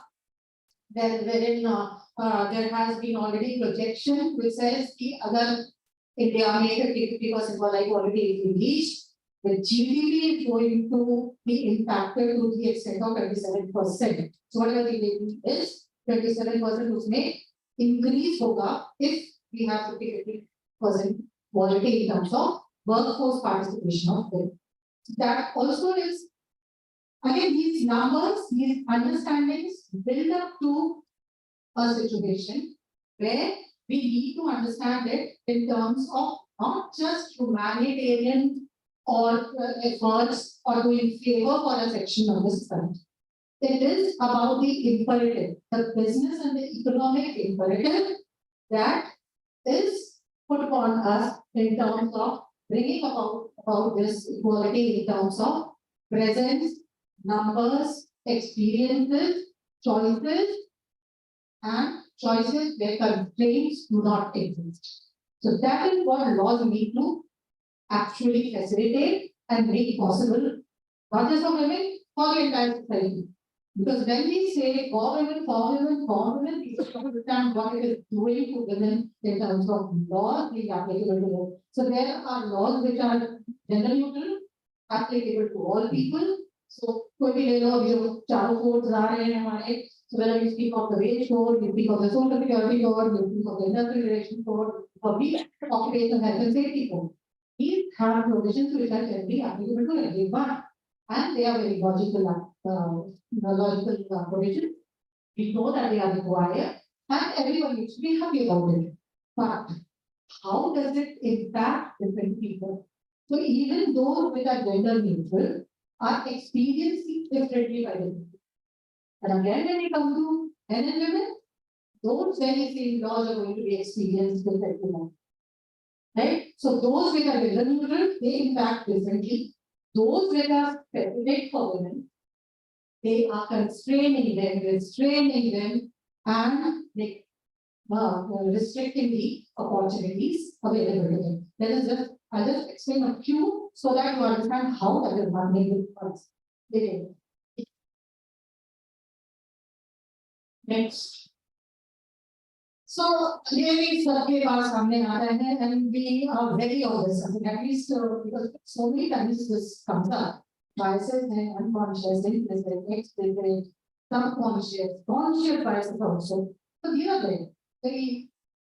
And these biases and stereotyping, so to say, exist even for men. So when we speak, who's the victim of patriarchy? I think all of us are.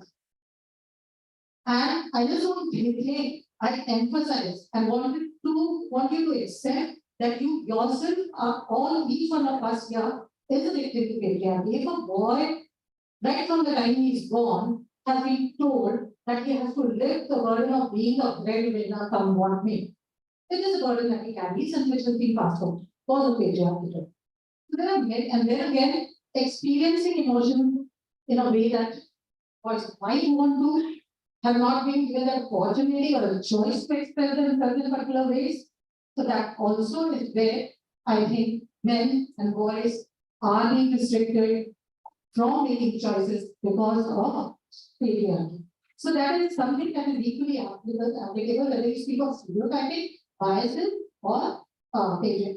So these are just again. So I just want to explain the few terms that are there. Double burden is as long as we have not understood the fact that if work is something that is required at the national level by the country's economy, because this 50% of potential workers are going to add to the GDP, they are going to add to the economic growth of the country. So that is one imperative at the societal state of family level. Again, families do not thrive well with one income, and also, if it has to be understood from the breadwinner's point of view, that is a burden that needs to be shared.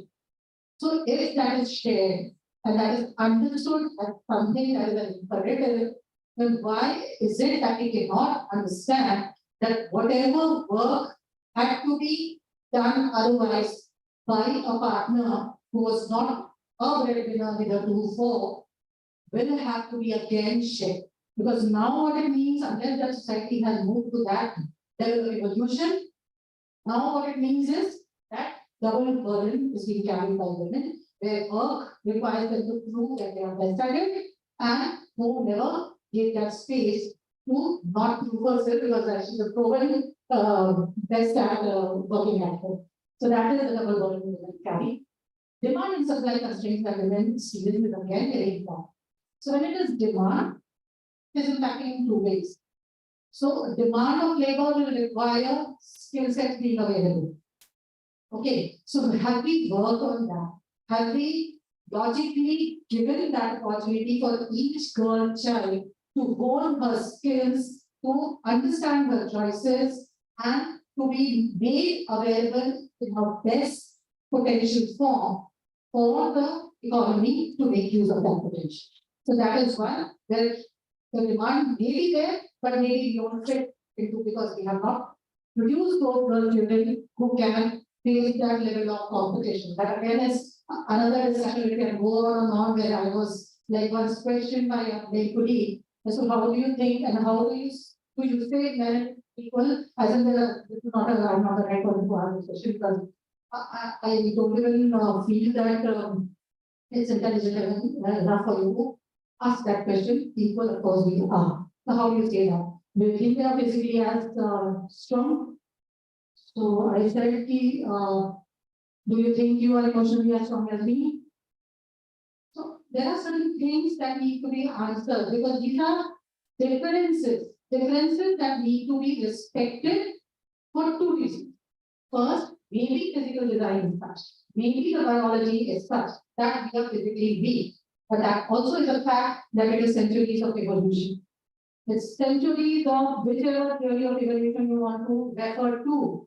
Because of the DNA being modified in a particular way, you have not had opportunities, then maybe you have not been able to prove that you are as physically strong as anyone else.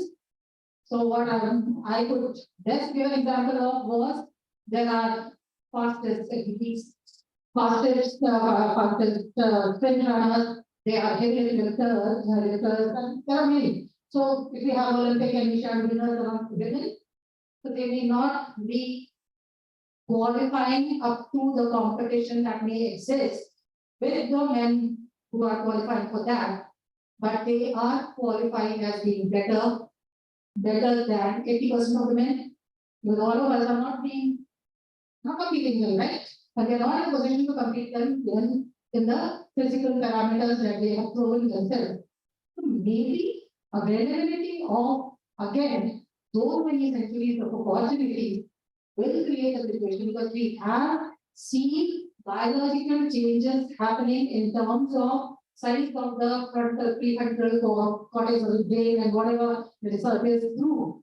So those changes are already happening. So maybe the changes in the society, the changes in your expectations, and centuries of experiencing those changes will bring about a change in reality. But till then, we have differences that need to be respected, and those differences are very much a part of what contribution we need to make, what kind of context we need to talk about. Family ho, society ho, nationality, nation ho, world ho, any organization, corporates, wherever, right? So yeah, supply and demand constraints. I have internal constraints, I have external constraints. External bias, there's that and everything. Internal, I may not want to. So when Lenin concept में Sharad spoke about many aspects, where it said कि women need to lean in. जहाँ पे ऐसे barriers आ रहे हैं, we need to make an extra effort to lean. But that leaning in also has to question all the internalization that we have done in terms of the experiences. हमें डर लगता है. If she says that sit at the table, that is one of the ways in which you lean in. So when you sit at the table, you choose a corner. Just try to reflect how it is that we behave. Where we are trying to lean in, what are the constraints that we feel? What are the so even if we sit at the table, do we have a voice? Are we able to speak when we want to? Then leave it before you leave. Don't do that. They say, don't leave before you have to leave.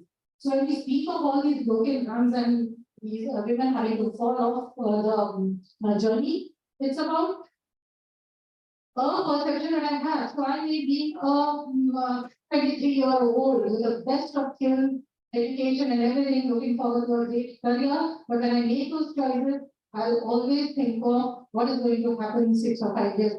Then, when I will have a husband, have a family, baby, this, that, what location is it that am I going to be sent to? So we start apprehending 10 years, 6 years before that question comes through. So we can experience the progress for 6 or 7 years at least, so that decision becomes comes to your face with that decision at time, where you will have better choices to make. So we deprive on. So this is where I think in choices also is a very important factor.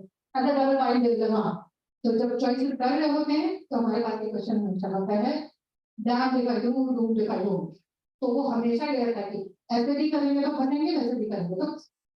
So how is it that choices will be made by women? Next. So women at work again, these are the aspects too. Reproductive and productive. So women when they are engaged in work, there is a reproductive work that they do, the productive work.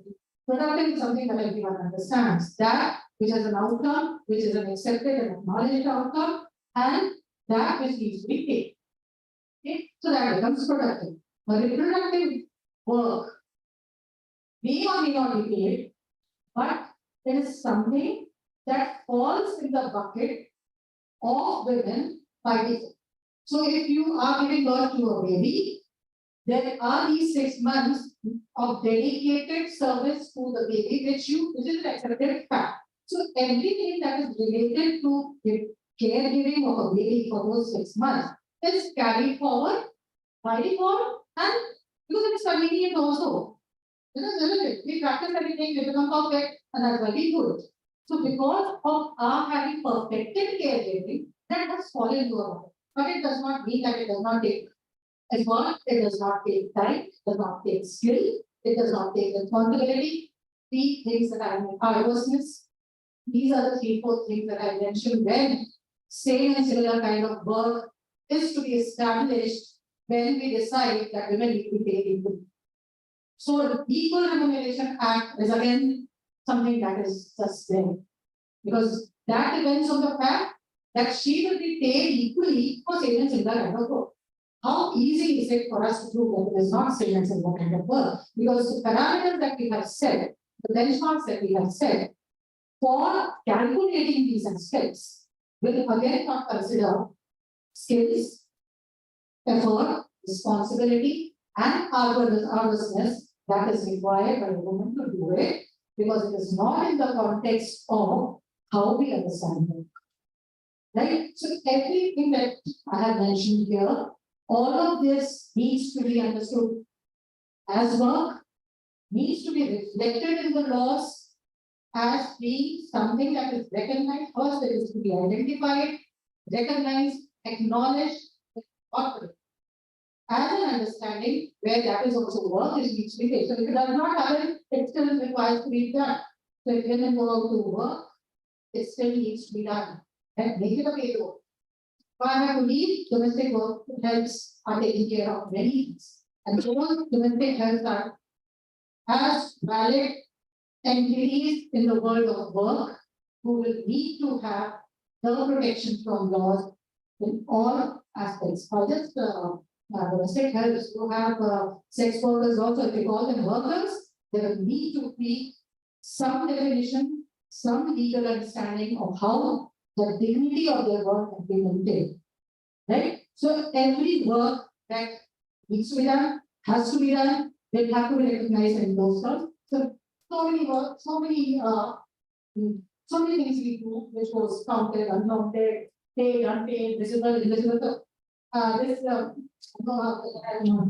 Overshooting the time, but this is an example I really wanted to mention because this was through my thesis and I was able to give these experts in my qualitative research. So this is a story that was told in my 5,000 was what a man paid 5,000 to his daily book, and that 5,000 was part of the GDP.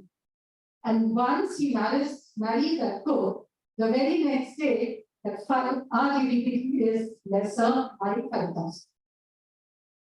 This is a very simple understanding of it, but then how correct is it? And how that is what makes you understand. So as long as I'm doing it as work which needs to be paid for, that gets counted. And if I do the same work for the same person and the perception changes, the economic aspect of it and the economic perspective of it changes. So this is where I wanted to tell you, and I think I've already explained to you.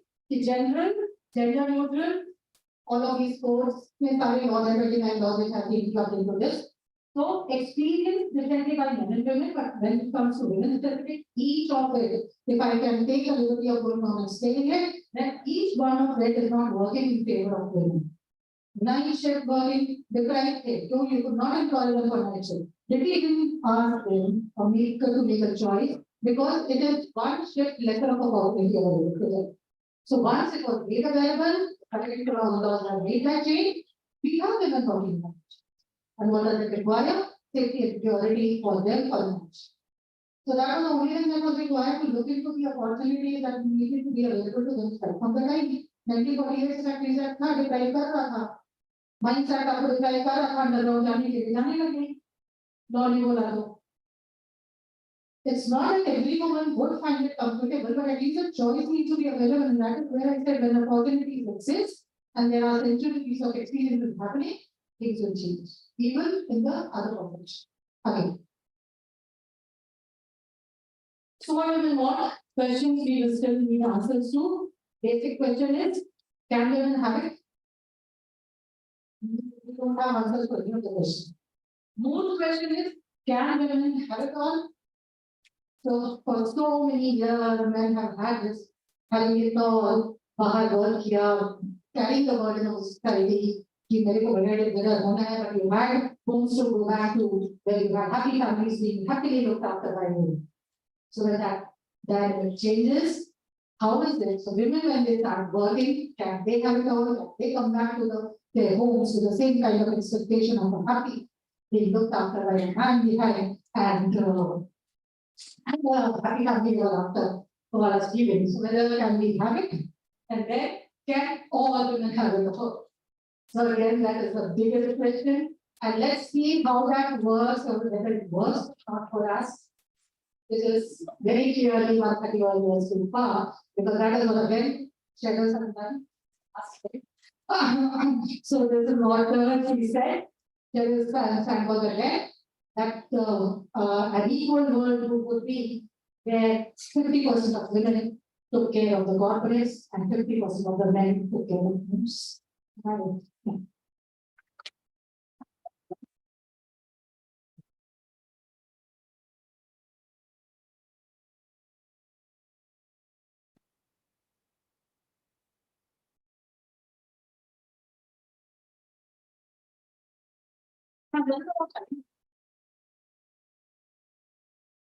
Anybody, any question? So there is no question. I want to have one conversation. Stop. Yeah.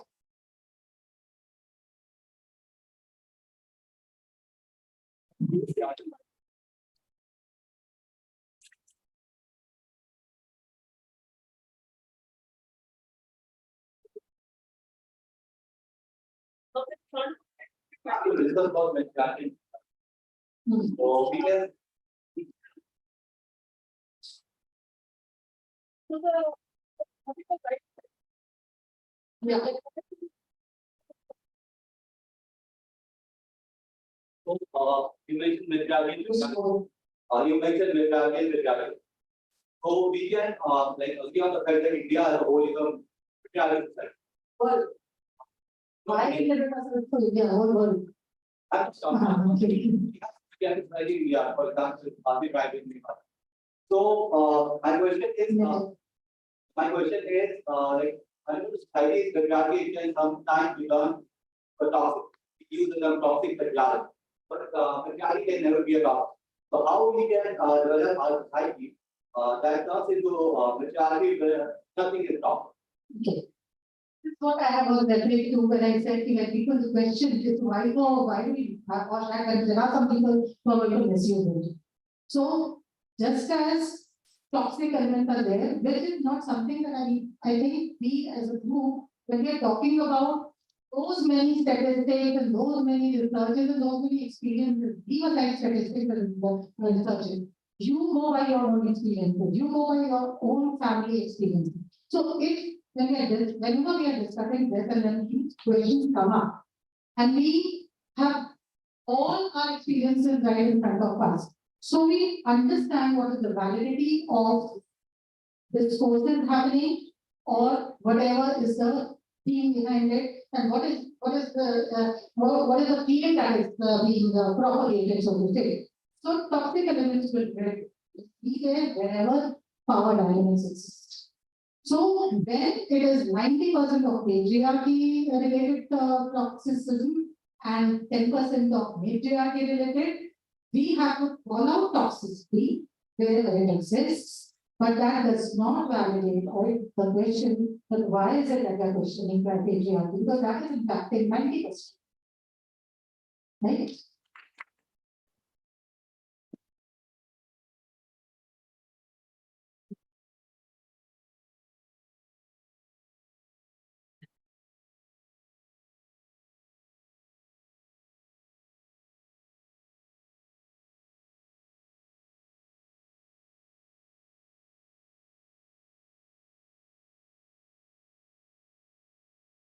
So I think about the my opinion, we are undermining the potential growth that we can do. People burning doesn't mean people burning which I purpose Imaka, he is special code trader. He is a trader to the various man. So what rules can make that they can make them with the power. But if we are making them internally strong, there will be a global competition between man and women, and they can only typically people. So then how could we do so that women are internally empowered, internally and they have potential and they can compete demands? Because less is focused to make us internally strengthen, and more is to make a makeup that we are supporting women, we are doing this, for women that doing this and that and all. That is why I said favor was not the first choice. And it is not the first choice for anyone. It's only when it is a bottleneck, it's only when you are refused opportunity that it comes in the form of favor or polarization or so. But then again, this question, that is the ideal situation of course. Let competition happen, let meritocracy not challenge and compromise. This is something that will happen in the course of time. And that is what we said. when we are speaking of renovations happening, we have those doubts in us as to how far is it going to help us unless we understand the duties and responsibilities towards inclusion that we have. I think with your example was Smriti Mandana.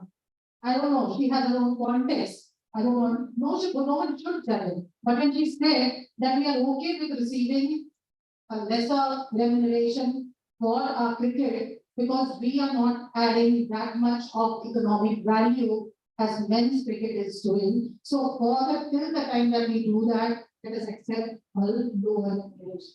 So that is again a composite of experiences that she may have had, where she had reached the position after a lot of struggles, whatever she might have faced. So that is a fact that she lives, and that is why we judge. Then why is it that we are not representing her? Because she is not Smriti Mandana when she reaches that position. She is representing all those women struggling and not reaching that. When you reach a position, you do carry that burden of representing the environment. So that is for the answer to the question.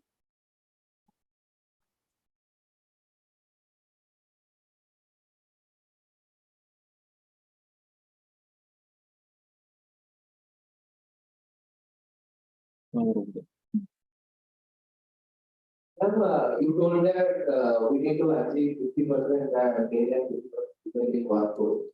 So, my question is that if you talk about workforce gender ratio that you are correct one, so that is the 70, and also if you are talking about that's 3, okay. So and also if you are talking about the class like I don't know maybe if I talk about my second people is like 6:1. So now if you are having, if you want to achieve 50%, 1:1. So how do you make that proportion? 1:1. This discussing. This is what needs to lead to that. It will be incremental, it will be slow, but it should be definite and composite and something that is not questioned ever. So that is it. Let it be slow. We want 31 years do equality. Neither will I experience, nor my daughter, nor my granddaughter, nor my great granddaughter. So that is what 21, 54. When we will have this equality. Parity index will be 50-50. So let it be so. I'm happy talking to young minds who are ready to accept these resources, discussions, and evaluations. That will take time. Definitely, I don't need to argue with you. Thank you so much, ma'am. Thank you once again for simplifying the concepts that we did not understand and for clarifying our thoughts on women's presence in workplaces. And now I would like to request Professor Mrinalini Pandey ma'am to honor our guest for her presence and for sharing her words of wisdom with us. A big round of applause for Ms. Nidhi Satya.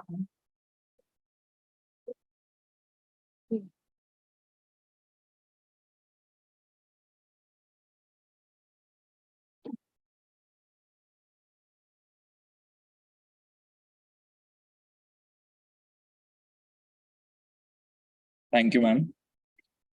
Thank you, ma'am. Now we are delighted to introduce our next speaker, Ms. Priyanka Pandey, Deputy General Manager at TechNIM FMC. She has over 17 years of experience with ITES sector and has managed service operations for 150 plus clients across various organizations and countries. Today, she will discuss about boosting self-confidence and resilience for women leadership. Am I audible?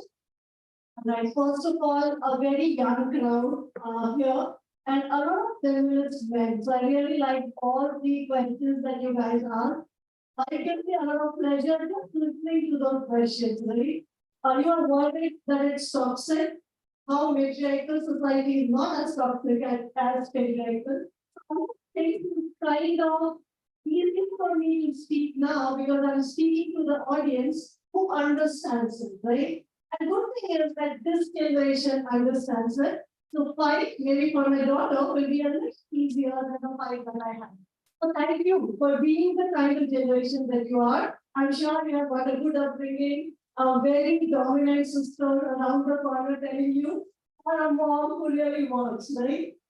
Because that's what makes us what we are, right? And I was listening to Libby when she talked about intersectionality, right? Who we are comes from a lot of things that have made us, right?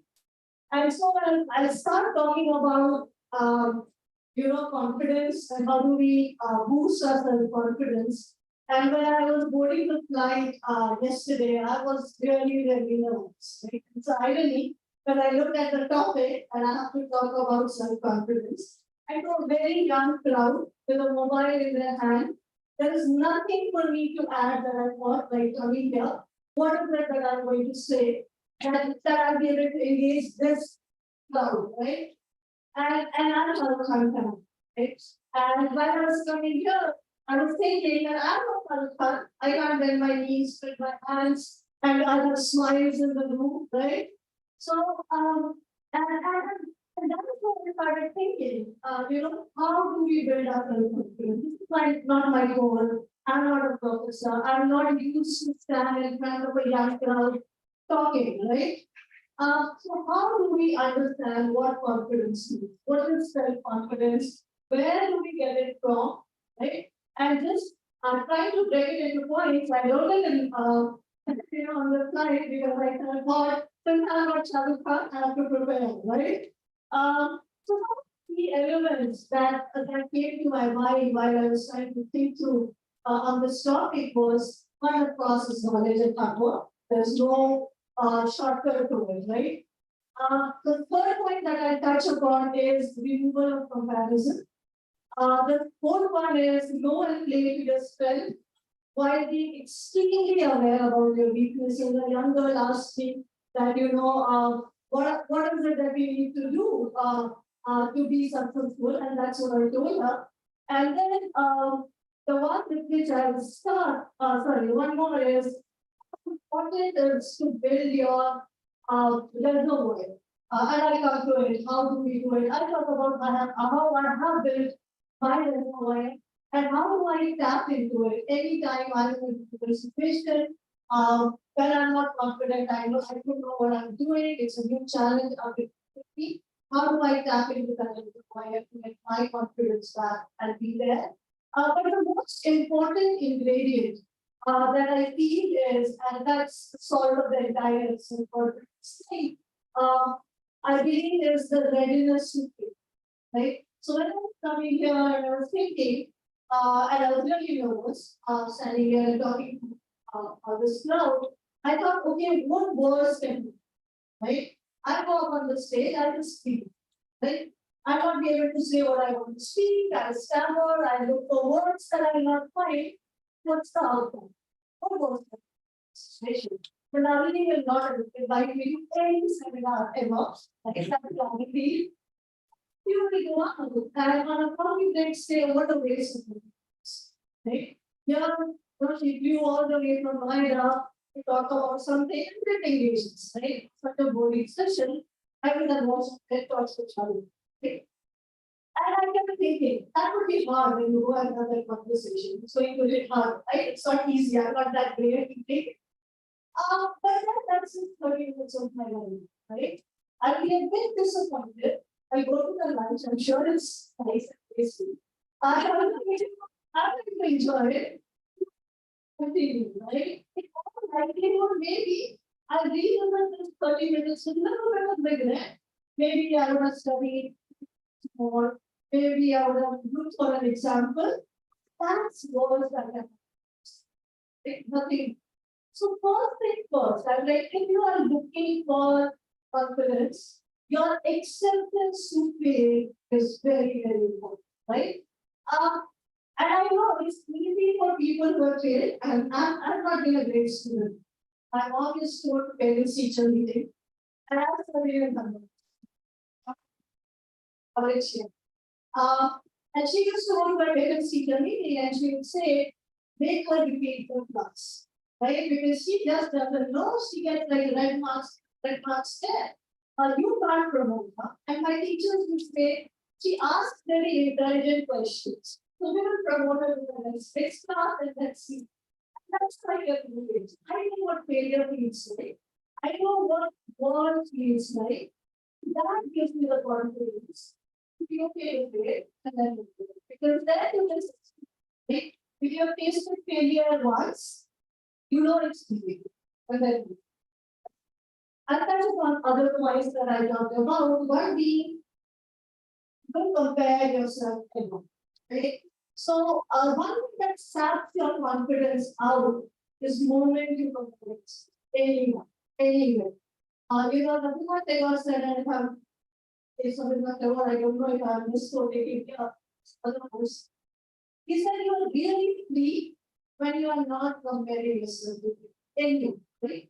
And it's not like you think you are great. So if Tendulkar will remain a such Tendulkar, but Virat Kohli shouldn't compare himself with us, right? So everybody has to find their own style.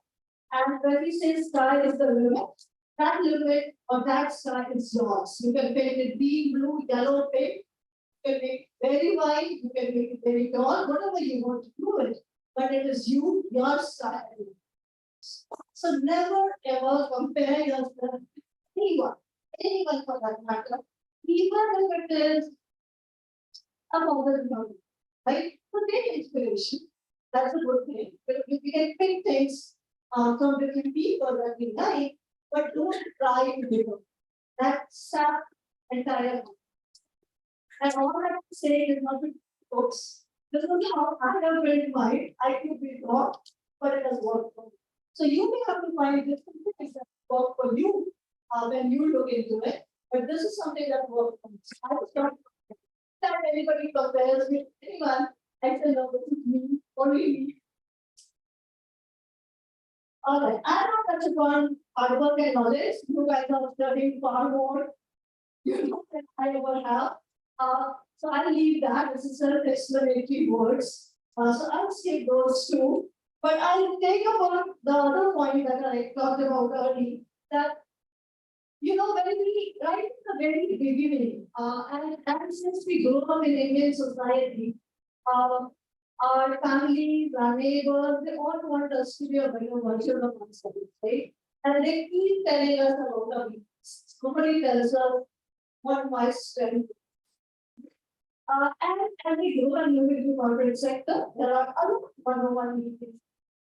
The management audience, okay, you did this not so well, you did this not so well. There's very little focus on what you did.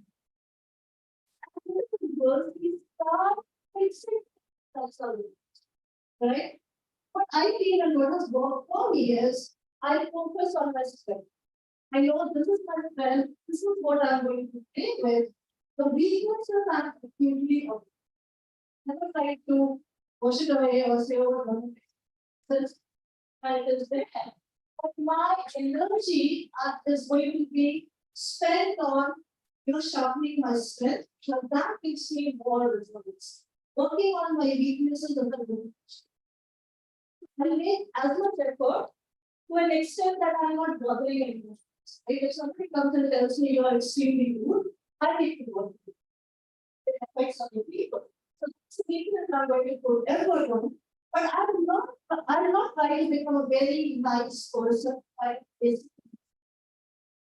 So always try to identify that strength. It's difficult to find your own strength.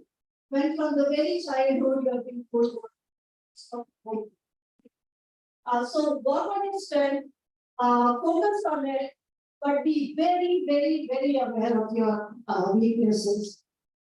And the one that's equally very important is how do we build a reservoir? Right? I talked about that we need to build a reservoir that can tap it whenever I need it, whenever I'm nervous or my confidence is low and down.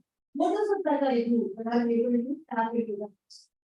The way I have built mine is what I can share. Yeah, it's everybody's experience, how you will build yours. So, for me, what I did was that I have a filter in my mind. So, that anyone around, even if they give me a slightest compliment, I put that in my reservoir. So somebody will say, oh, you there's a question like put that. Somebody will say, okay, that calculation that you did was one. Goes right in there, right? I think also put the things that are criticism into that as well. To say for example, as I quoted, I was not a good student. I was like, I used to sit in the front bench because I had my vision problem, but I was not a front bencher. I think I'm an exception where all backbenchers characteristics. But I put that in the resume.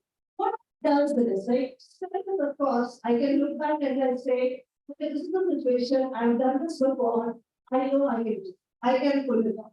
I know that sense with that situation.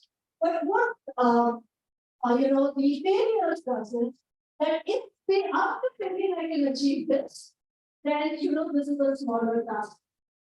So failure actually gives me more power, and more than that is putting it out there and open and not hiding it. So openly being able to talk about your failure gives you the kind of strength that you are, a good qualities. So when you openly go and say, you know what, yeah, this is what I am, and these are my flaws, and you are openly keeping it out there, you actually know how to own your failures. The moment you own your failures, the power it generates is far, far more than any success.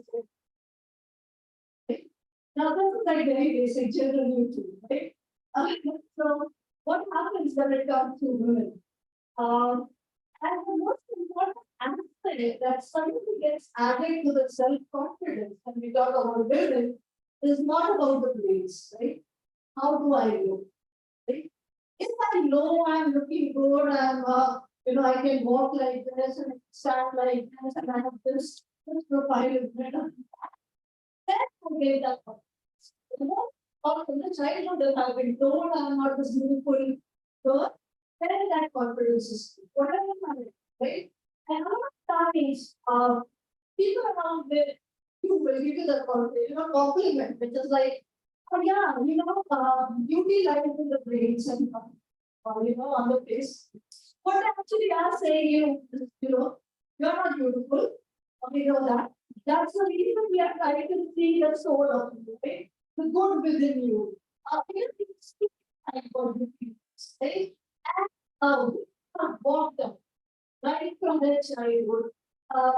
So I have a lot of interesting stories around beauty because I've been told this when I was born and my Pauji came back from hospital. He didn't say a girl is born. He said a very beautiful. Imagine the word that I carry. And I had my 250 coming out. From visiting my relatives who had talked about me and see. And I thought, oh, we will come in. Okay. I'm not anymore. Right? So normally people will come and tell you, oh, you did very good. Other person will tell you, not so good, what's wrong with you? Important conversation of your life. We have to look at the mirror, we get to see whether you're looking nice today or not. Your hairstyle, you feel like whatever you cover.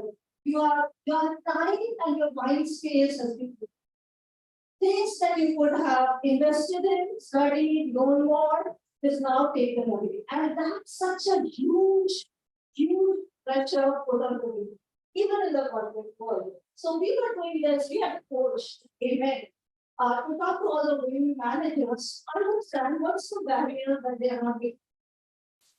So we had a group of 8 women, and the coach was like, what do you think? What happens?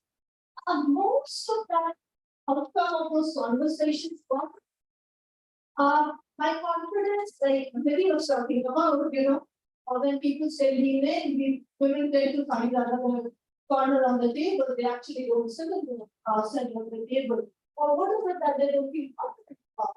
And I put everything there. I don't wear black, I don't feel confident. are not wearing heels.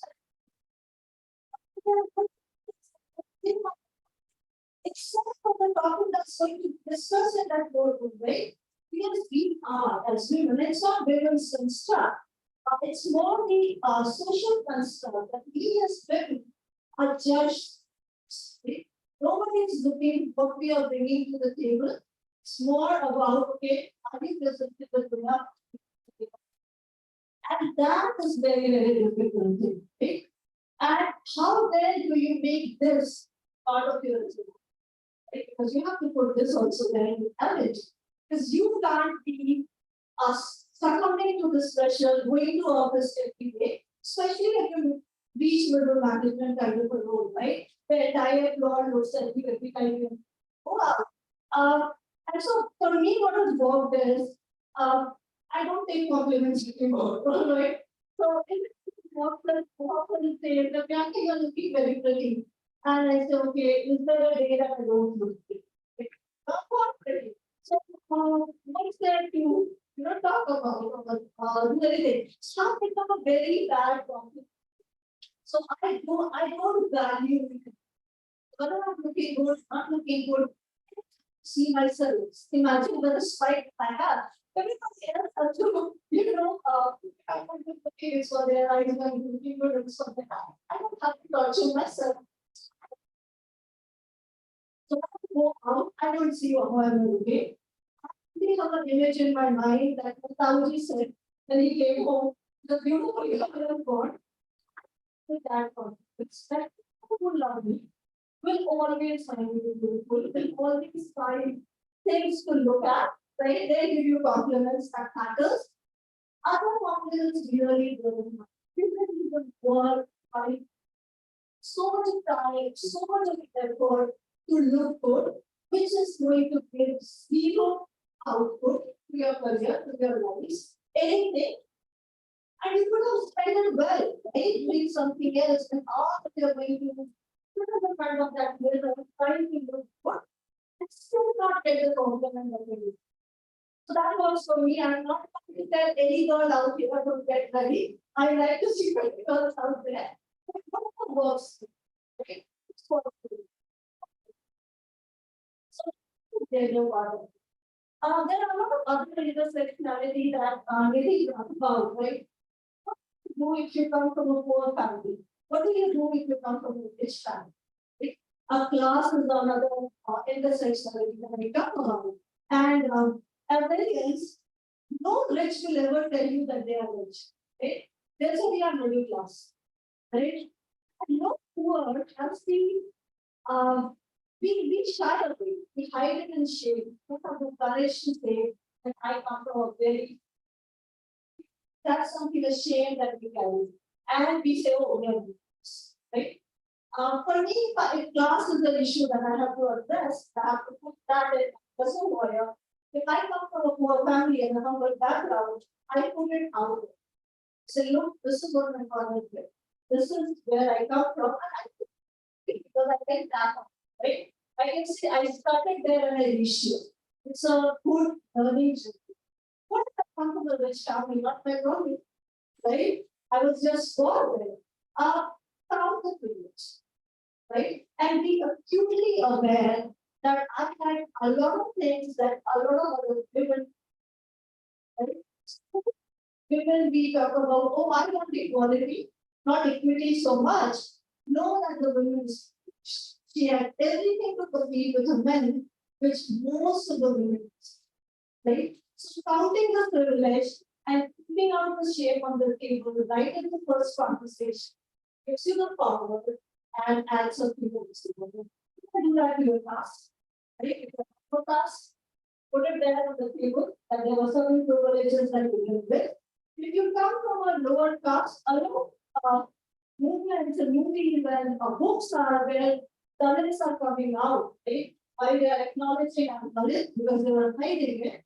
So putting it out on the table is giving them power, right? So kind of intersectionality, it's very important to understand. Is it a privilege or is it a shame that I don't want to do? Either way, put it in that reservoir of yours and you can use it, adapt to it whenever you are. So that's on the confidence part. There are other two topics that I need to touch as well. Corporate challenges and the resilience environment. What are corporate challenges as a woman? Like some of it we touched. When we reach corporate, there are, especially if you're working in an MNC, they try to create a very equal.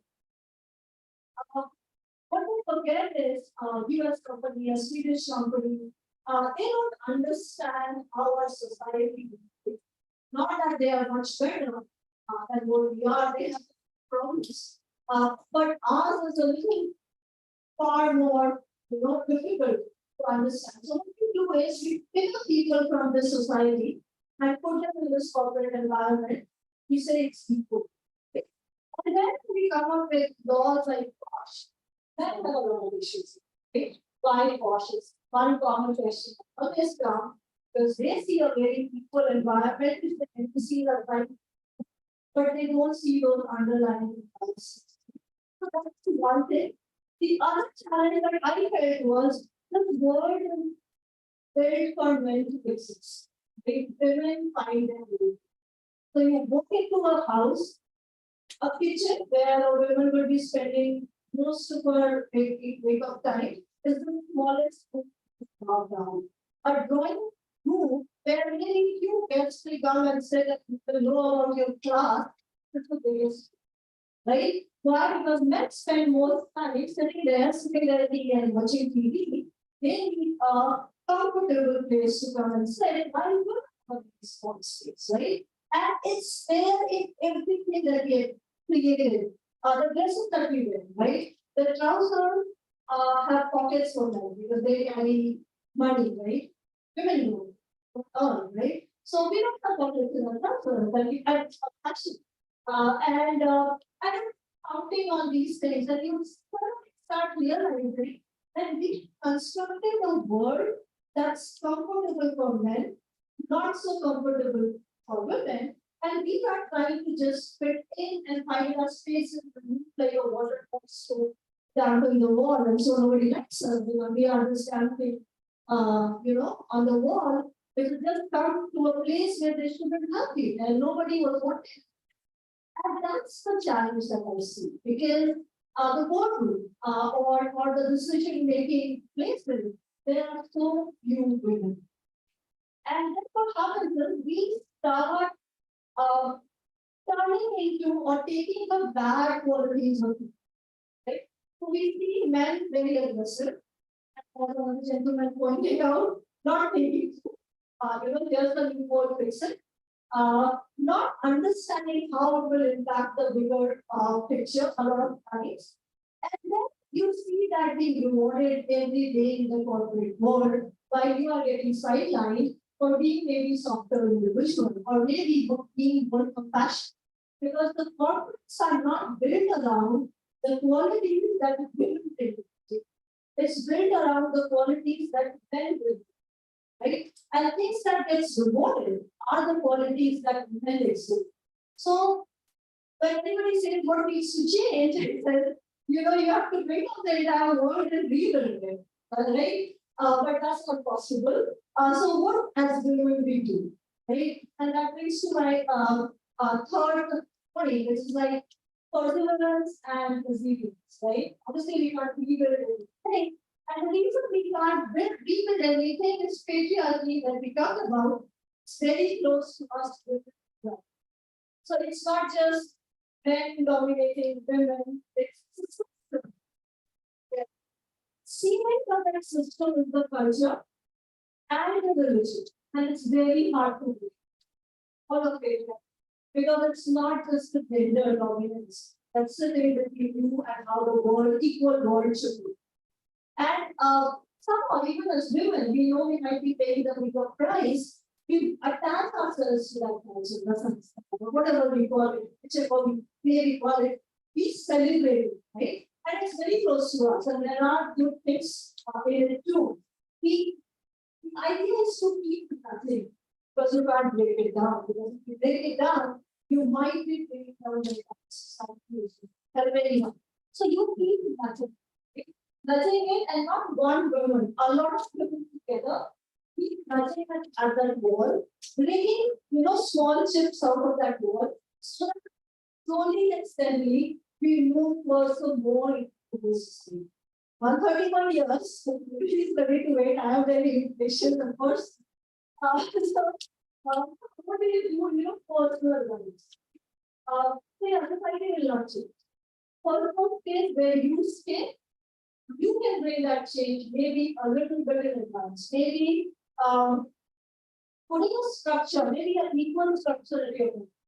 Your daughter or your son should see the man of the house going and cooking, man of the house doing a cup of tea and a white cup of so that it looks natural to you. It doesn't look like, oh, we are fighting a war. It's not. You're fighting with your brother, your father, your husband, not a war worth fighting. So how do you achieve? Bring those changes, because patriarchy, the biggest benefit sits in our home. It seems to look complex, but it sits at our home. And if you want to break it, it has to be broken. And everything that we do needs to be changed, right? Even if you're a girl or a boy, it's not a women problem. And very straight. What if my brother wanted to be a house husband? Never had that option. Okay? Why not give that option? Why that choice is available to you? Why should they have the burden? Though I don't agree it's an equal level playing field, the cost of patriarchy is paid by women. While there are certain things that doesn't work for men too, right? You ask for men, do you prefer to stay home or go out and earn money? The preference, I can guarantee you, 99% of the men would want to go out and work, because slogging at home is a very difficult task. I can assure you that, because I have done both pieces. So if anybody asks me what your choice is, I stand to sit in the corporate and like, you see, do my work, not in that kitchen trying to cook up something. So yeah, patriarchy has its impact on men, but the price is good. So it's on the women and fight it every day. Right? It's not like one fine day I go to a seminar and I think what is that. Every big challenge, things that you feel is not able to, things that you feel is gender violence, which is being impacting you or impacting you. Right? Last one that I say, building that reservoir is building a system. Right? Give compliments to women graciously whenever an opportunity. Right? Stand up for women, even if nothing is at stake. And not it matters, because it's not individual, right? When you do it for one woman, clear the path for other women, it for yourself. Other times when promotion happens in corporate and a woman gets promoted, it's always because leadership is very beautiful. You're promoted, beautiful girl. You have a relationship with the boss. However, it's the woman get promoted. And this comfort will reach you as women also. And the first reaction of a woman, rather than merging into that gossip, has to be the right disturbance. Right? Even if 1% or 2% of the promotion is because of that, it will happen. Even men get promoted because they go out of the system, right? We don't call that out, right? We don't call that out that okay, men are already because boss loves having a super lady men, but women get started. So as women, it's very important to build that network of system and spread that system. Rather than speaking for just yourself, start speaking for them. That key.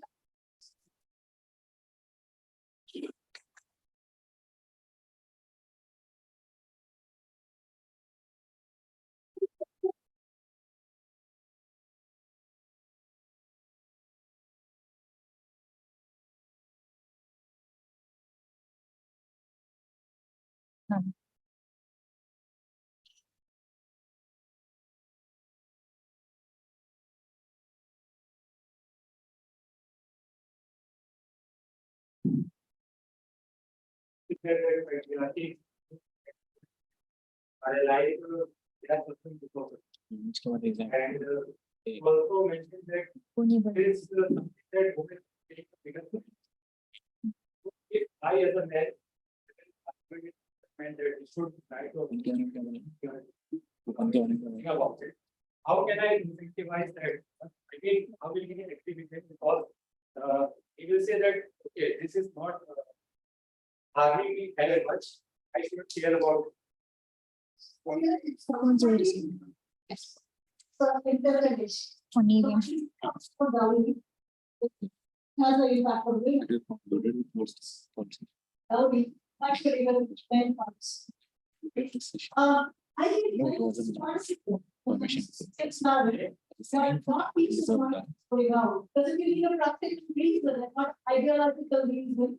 To fight. You need to be practical. Otherwise, it's worth fighting. That itself for that. But we need to economic reform. So for me, it is for men, I mean for women to fight for dowry or patriarchy. Because you have too many women at stake, and I'm assuming it's not one-sided love. Right? It's not like I love my brother and my brother doesn't care. I love my father and my father doesn't care. So there is enough at stake for you as a man, even practically. Because when you do that, it's very easy for your daughter. It's supposed to be the most of your father, right? So yeah, that's what you have to look at. I don't think it's wrong. They're not better. But since I really have a life in that way, that's how independent.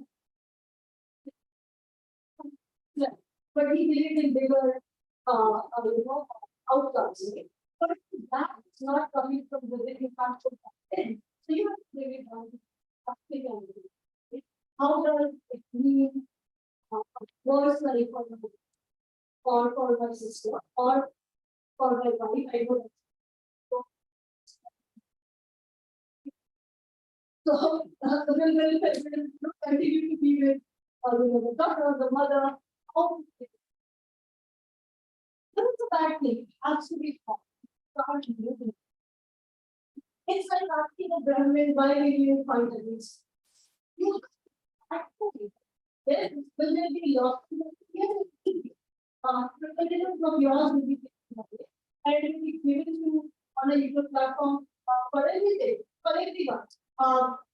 But then as an upper class person, I may have resistance to fight against it because I don't know. He's a well, let's find real to get a line for more.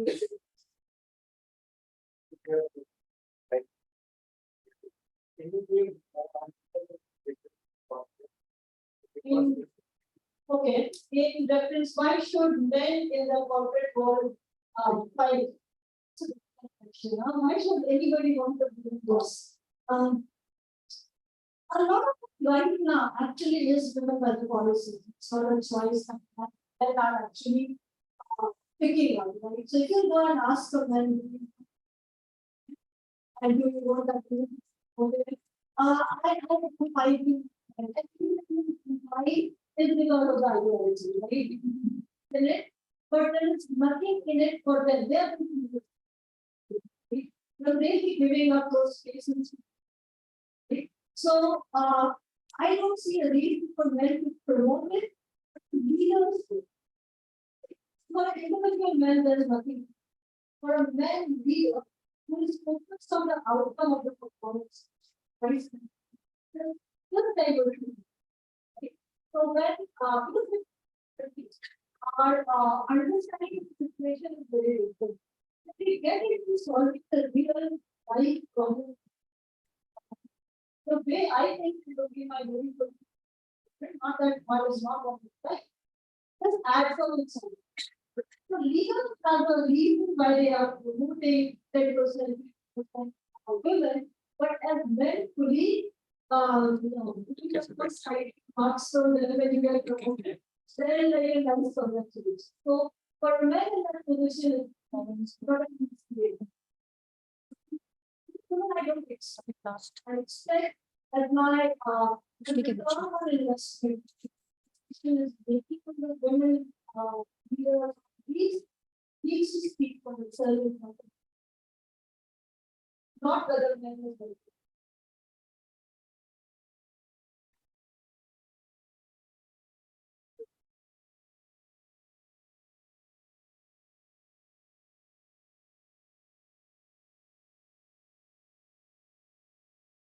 You have told that the dad is out and the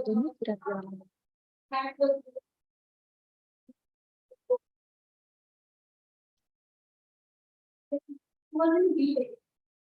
My parents always told me that as a fucking father. So these type of I have faced my life. Okay, and then the girls mind is a type of thoughts. Then men talk about this, then our minds is affected. Then how a girl can handle this type of. So there are two answers. One that is mine and it works for me. So if my mom ever tried ask me to do something that was not good, so I thought that because I thought it's not right. So my brother actually ended up being washing my clothes and I didn't know how much it is. But anyway, it doesn't work. It's like it has happened and now I'm managing because it was not has an impact which will come and hit me maybe minutes. Now I was not able to do it. What I do all those kind of experiences that have happened, I have not been able to back. I have to talk about I think type of things then you are not able to talk. But that's the problem. Like why do you want to be a good? Very covered. Talk about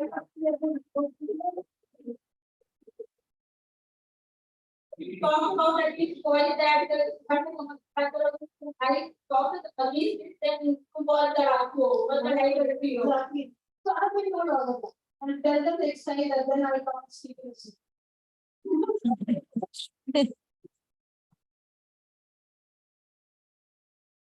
I think only the two arguments they do. This is filter. Sorry, it's just a cultural ritual. It's not impacted. But it has a big gap. It's going to say we have this till Sangram, 14. And the eldest women in the family gives we call it here, I don't know if it's this. But a sweet dish made of Really? and when it was given only to the guys, and you take a promise. At the time of troubles, you will be there to help me, or literally that if I die, you're and I was sitting there and it's not given to me, it's be like 8, 9, my words. I need it. I'm like, I am discriminating. I'm not eating it if you are not giving me and asking me to make that promise. Because what's the fun? Yeah, 15. Every other women after that, telling that okay, will you stand by me? And those who would ask twice because he had the doubts. Are you sure you picked out an interview? And you would say yes, of course, and you would get out there. So these small rituals that one has to question. Otherwise, we get stuck at home. Kind of things. But it has a thing. This is a long-term building up of the happiness. But yeah, when you do that, don't expect people to say that you're nice because you're not fitting into the nice girl, don't ask questions. If they earn a lot of money, they give it to somebody else to take care of it. They have to. So,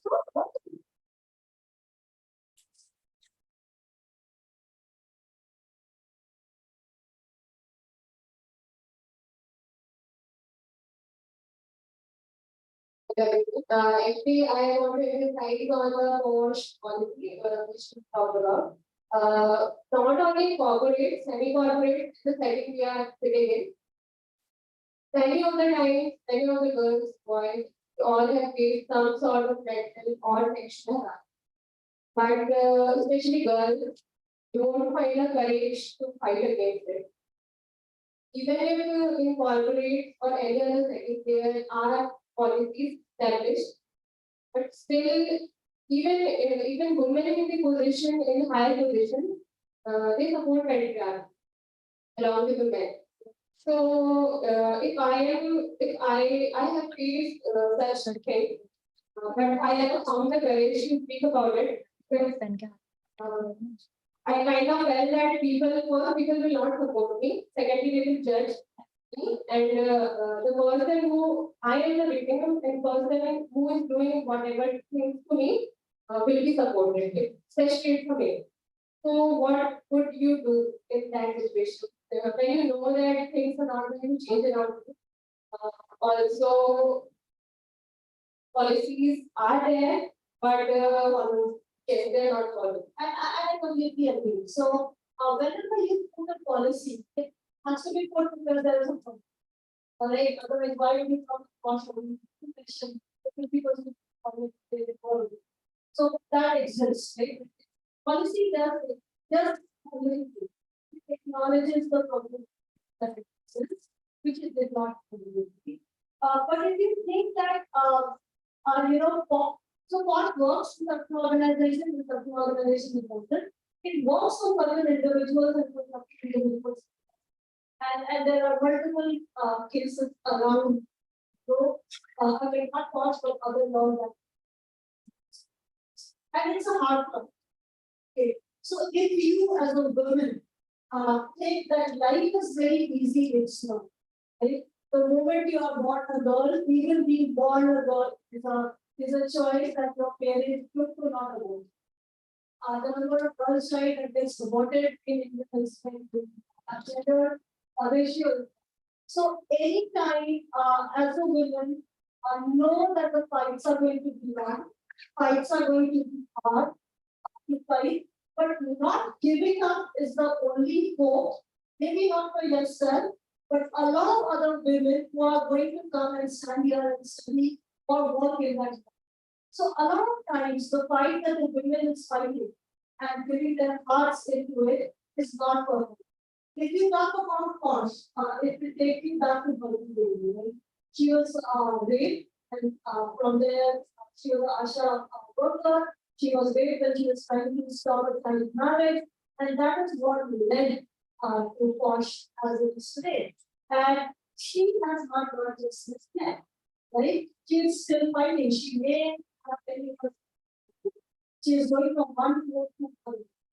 It's her grit and it's her courage to fight that some of us have some kind of protection within the name. So a lot of times the fight that the women is going to fight across the board is not going to help them. They may not even get the outcome right time, but it is a fight worth. And as I quoted numbers, we knew we were not safe. Right? So when we go out and fight, or put that complaint out there, know that it's not, it may not come in your favor. That's why I always have confidence in my side. The first thought is, what's the cost of it? And what is the benefit? So cost of that thing is that it never exists. But the reward is to create something. Also, on personal note, not just the workplace, it's in personal life too. Every girl faces it at some point in their life. So, what to do about it? Like, usually what I would do and usually what many girls will do, छोड़ो क्या ही कर सकते. So we bear the burden of it. Next time if such thing happens, we think that we don't have the courage and we won't be able to fight. So let's suppress it within us. And we will keep facing it because nothing. So, and it's a very difficult choice. Life is not easy. And what we thought right from the beginning is respect your elders. And it is ingrained in us. In a way that if we don't respect them, the size will come. And patriarchy, it stands on the foundation, it stands on the right? The way we have built our homes, why we should listen to our father. So that's the hierarchy, right? Your father sits before your mother, right? So petty model, right? Even if we daughter-in-law and daughter, right? around the world. So we have created a pecking order, and we maintain that pecking order by telling each one of us that we need this. And understand it's a very, very difficult thing. But one has to start and not do. The giving up has only pushed that fight by centuries. If Alpha would have thought, we would have been so giving up now is fine. But then you need to find people who will be supporting you. It could be your friends, be your neighbor, it could be that uncle, that aunt, even stuff of your family. You have to know and find your own support system because you can't find it. Because you will be struggling. And after a point in time, you will like to give it up. You see, what's the word? So find that support system. Even within organization, you will always know there are two people who are going to support you. You need to tap into it. Together, the cycle has to be fought together. Joining hands, and that's why I ended on system. It's not one person. One person. One more question. Like growing up, moving out, I belong to a small town. Being here, coming all through the journey, it was really hard. By the time I realized that I don't want to follow an orthodox, I want to be part of it. So, of course, it is not what any of the orthodox that you want for your personal life choice or your career choice. It's really hard to fight against the people you really love. So, how would you like? It's really hard to face all those things from your relatives, from your parents. Like, you should not do this. This is not what you want for you. What do you make? So that happens to them. I come from India. My family is I just couldn't study outside. First to go outside. And so people opened up their and then another one started doing job. And then when I started doing a private job, it was for me, I always say that love is two-sided. It's not a one-sided love. Also, if I love you enough to give up my career, you should love me back enough to let me do it. I would want to know, like, how and why to be allowed to once again. And like, you love your partners, love your partners. Now you love your daughter and sons. You can't do that, right? It has to be a if love has become a reason, a barrier, either I make it two-way or maybe I don't need it. It's not helping you, it's just kind of becoming a barrier to you. Because most people will question why it comes. Why is it only I love you and you don't love me enough? It's small changes in your life. That's the thing, where they get stuck and they don't want to question their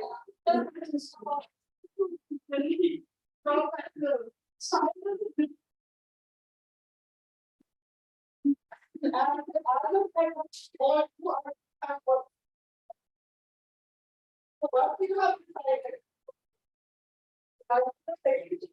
I think about I and so very but we want people to come forward. Yes, do that when you come forward and say that yes, this has God. I'm talking because of this God. There is no one that you put back there won't be anyone who's very supportive. Why do you need that support? What do you have so you could have the conference to avoid just standing on the business side. I think you're ready to fight. The system is insane. If you're not taking the action from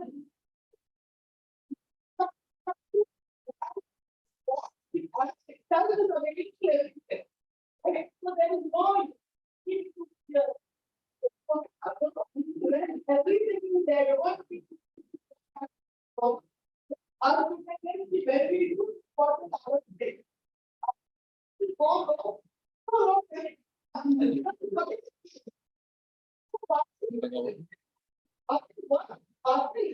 It is a-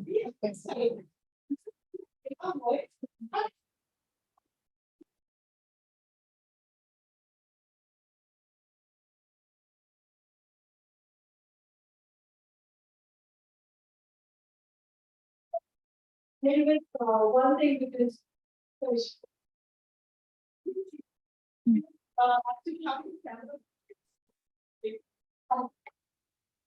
This would be the last question. And please reserve it to one question only. 2 minutes of time. So, we talk about equality, and I also put equality, and equality also given to, it's my personal experience, but I can't buy that side for all. I was a marketing manager in corporation, and at the time of promotion, I did 3 years with this I was a marketing officer with my benefits.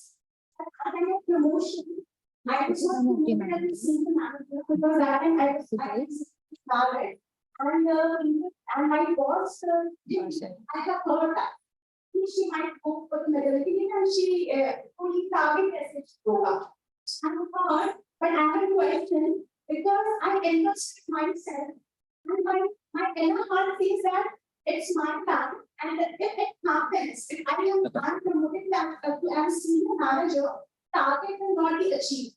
So I have a question. I agree. So what? So is this equality or I can't even I can't remember it's right or wrong. What happens? So sometimes what happens is the men sitting start deciding. You make that choice. And okay, here's the proposal for me, and I don't want it. Because I have a life change movement. I want time to be invested in there. I want to be able to pause there. I want to continue then it's right because then they have looked at it, okay, your work is going to change and they are supporting it in a way, okay, will not put pressure on you because in the construct that we live, you will have more time to give. Problem occurs when you manage this. Okay. They assume that it's based on everybody else's life and we all are living.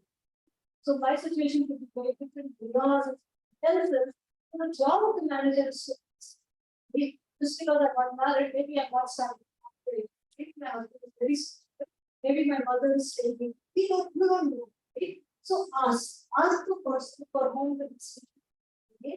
Don't make a decision and then justify it that I did it for your good. I know my good, right? So that question should have been asked to you, like manager taking that decision. I agree at that time. Again, I took a break. I have a baby. Again, I restart my career. And now people are saying all time they left the baby and go outside. So you are a good mother. So again, everyone there is question. And sometimes every in-laws are talking with me to my mom for cities are here. So she start asking people that are interested. You talk to your am I a good mother or not? Let's talk about topic. And even in a very equitable society that is states right now, of course, I don't know how it's about the husband will take care of the kid. Is the child also asking the father that you're not available for me or not? I know it's in the dreams that kind of this. But there will always be because this child has a because you have the child has stayed with you. That has a tendency to belong to. How do you manage that? Everyone will have their own process. For me, it's very simple. So when I go out, when I look at my partner, fresh, it's really having a studying in school, and I was working like from office. So my day, I say I'm doing it from home. I'm making a more equitable society for her to know that motherhood is a part of your life. Continue what you need, supporting husband, supporting parents and parent-in-laws to take care of. or maybe your neighbors, they say it takes a village to raise a child. We have suburbs and now as the parents, maybe we need to look back at that our neighbors and make the village to bring up the child. But then that is how you manage because you talking. I'm very blessed that my mother and God, my husband is very supportive. Our family, my family is like it's about infrastructure and society आपको equality देती नहीं है ना. Sometimes question your value. It's not rather infrastructure. Something that you fight for others. Yeah, now the last question. Here to find out.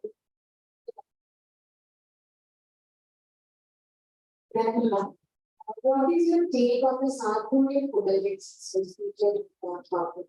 For instance, which politics? South I feel attire. So what if I say that the kind of principle or attire that even before in a corporate sphere is in one way or the other way aligning to the expectations of the patriarchy? How are you there?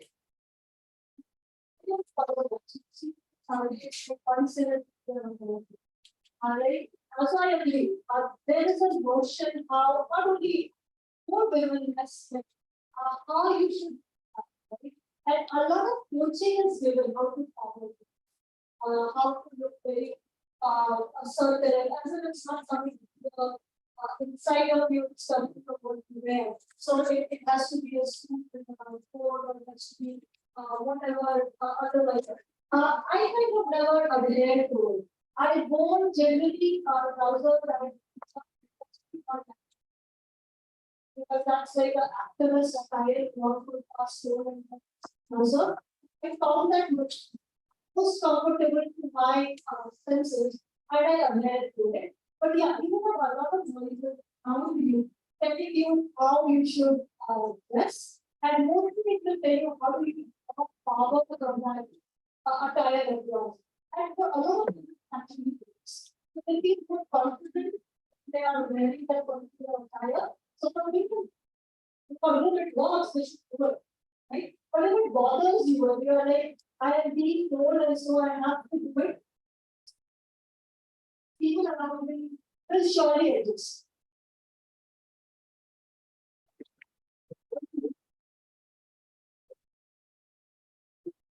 Thank you so much for this session, ma'am. We know that you said you do not like compliments, but this was a rather insightful, eye-opening session, and we'll surely remember the lessons you taught us about painting the sky our own color. Now I'll request Professor Mrinalini ma'am to honor our guests with a big round of applause.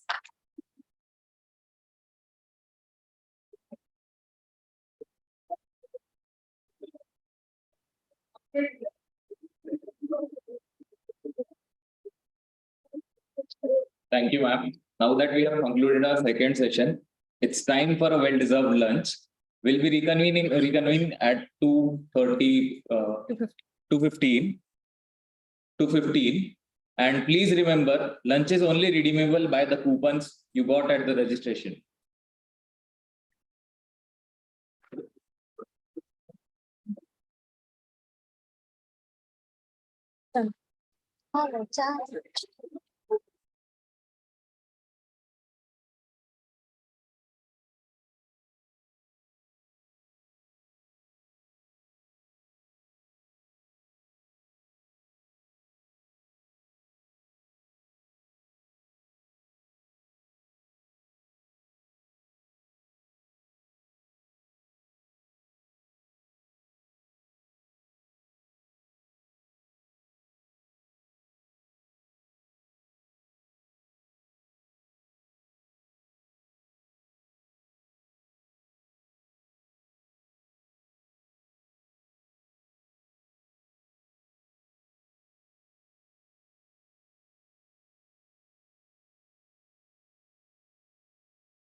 तुम्हारा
थोड़ा यहीं से लेते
Welcome back, everyone. Hope you had a chance to re-energize and network with everyone else.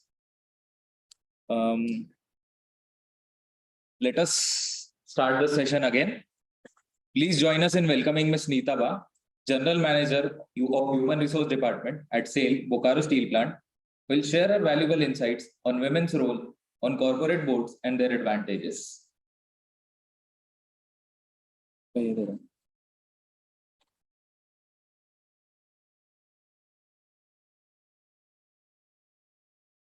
Intro.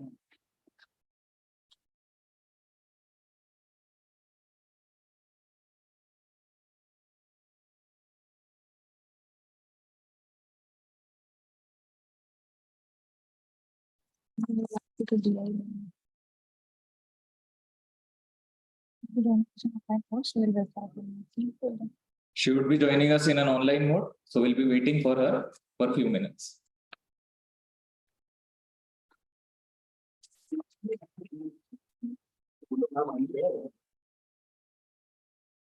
Ma'am, your mic is on mute. Can you please unmute it?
Rita ma'am.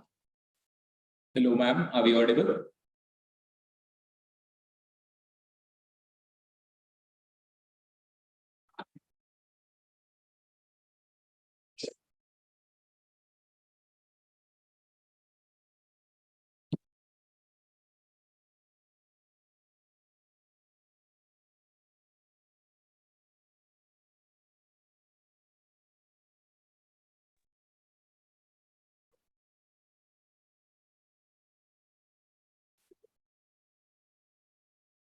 Hello, ma'am. Are we audible?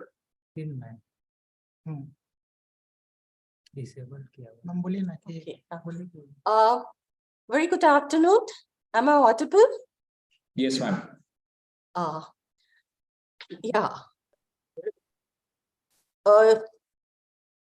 I have been disabled for screen sharing. Could you allow me for sharing the screen, please? Yes, ma'am. Just a few moments.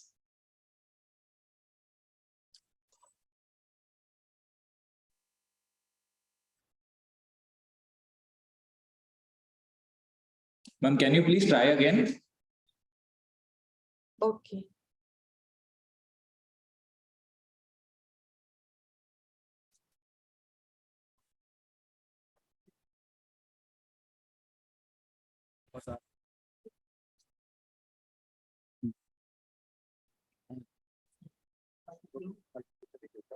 पीछे इनका है ना microphone नहीं है बोलेगा तो check करिए अब इसमें इंग्लिश ही देखिए ठीक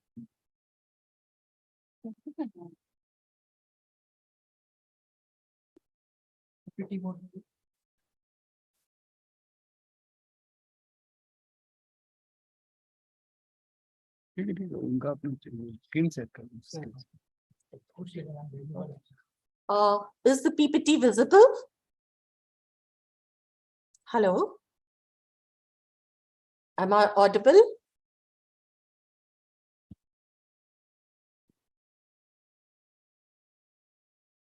Speaker में करूं?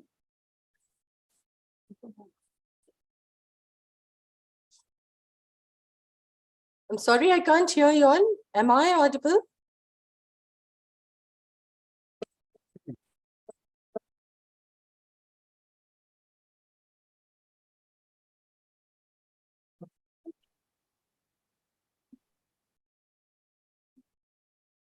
माइक कौन सा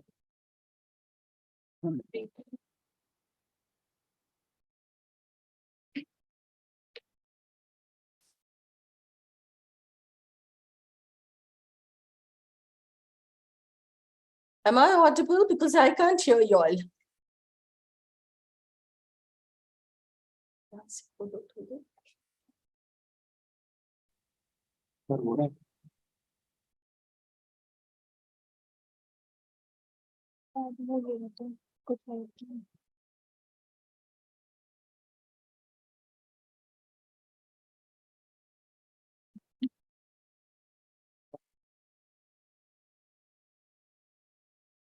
Hello, ma'am.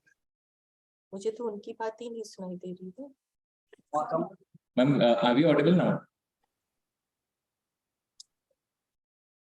Am I audible? Yes, ma'am. Now I think I can hear you all also. The PPT has been shared. Is it visible?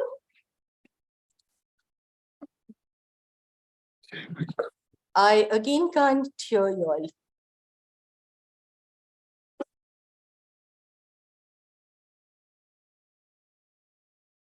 What about now, ma'am? I'm sorry, I couldn't get you. Ma'am, can you hear us now?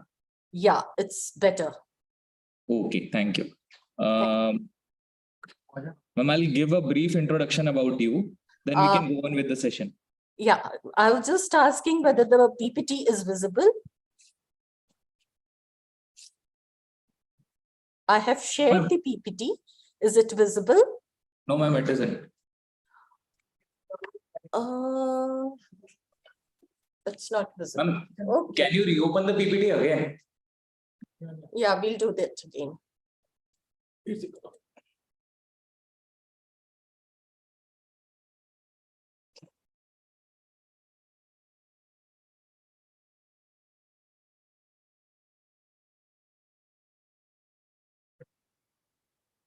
The screen is sharing. Yeah. I think it is sharing right now.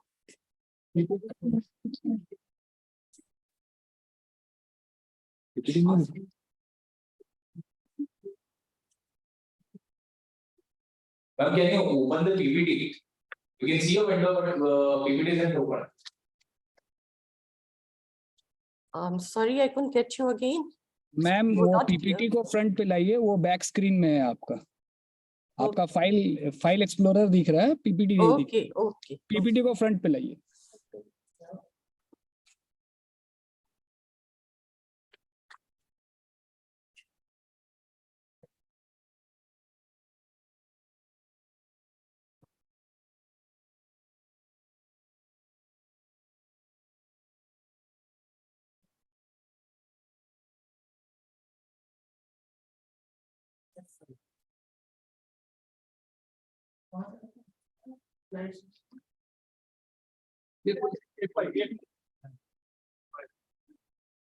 Ma'am, can you put it on full screen? Can you put it on full screen? Yeah. Wait. Is it okay now? Ma'am, start the presentation by pressing F5. F5, yeah, I've done that. We've already done that. Ma'am, it isn't showing it here. It isn't showing it. Okay. Hello?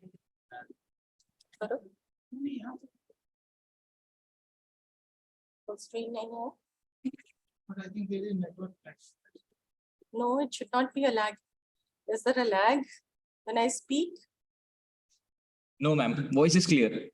Voice is clear? If the PPTs cannot be shared, then what do I do?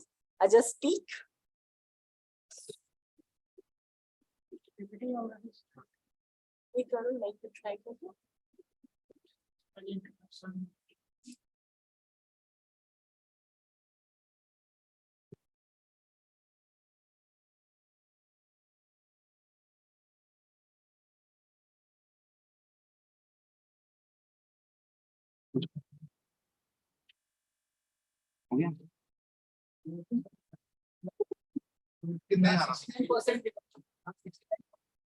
हाँ आइए मुझे दिख नहीं रहा ना तो मैं बता नहीं सकता। Is it okay now?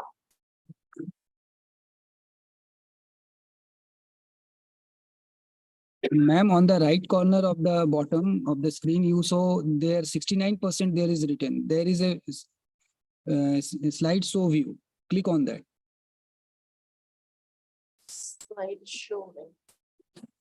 It should be written as a 69% in the right corner of the bottom or taskbar. What's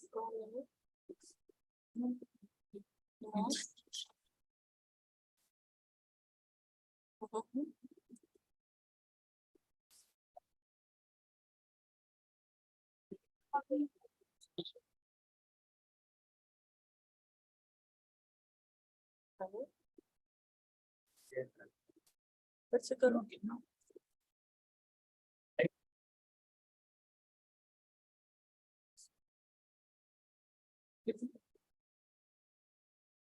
Ma'am, click on slideshow. Click on slideshow. Yes. You're already on slideshow.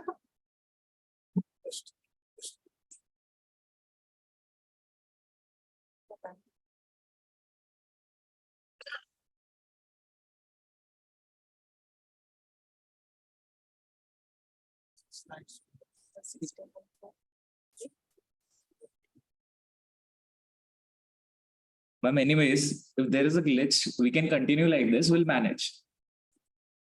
Okay. No, it's okay.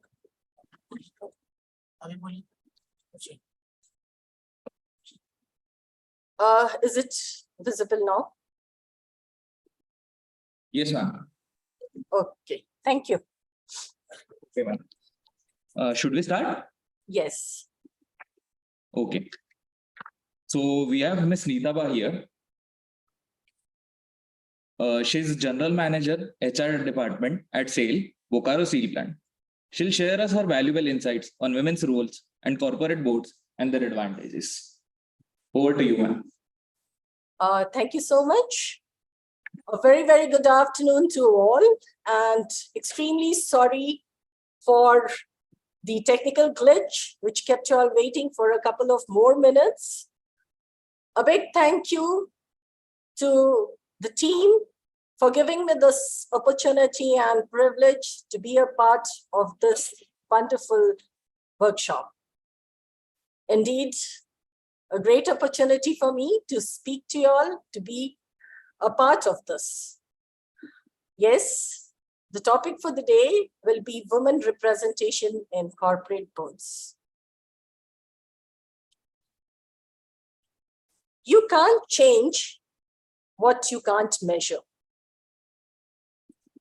True society represents everyone. The question will always be, where do I belong? Do I really belong? It is time to think about representation. Actually, my eyes brightened up to see the study report of Him to Her and Crunches 2022. And one of the key findings of the report was then in 2019, when they started the study, there were around 60% male in the board. And in 2022, it dropped down to 32%. Time to applaud. Yes, there were 32% women in the board. Women were appointed to the board seats, and it really marks a difference. The key finding was that from 2019 to 2022, there was a marginal change of less than half. Just imagine, just less than half, 0.6 in the board, and that made it that there was 1 seat in the board as compared to the 7 seats for the male participants. So this again is a really commendable thing. And there was another key finding that the best part was that we were talking about the private companies. My eyes had lit up because this was a report which spoke about the private companies. Whereas whenever we spoke about representation of women in the boardrooms, it was nearly the public companies.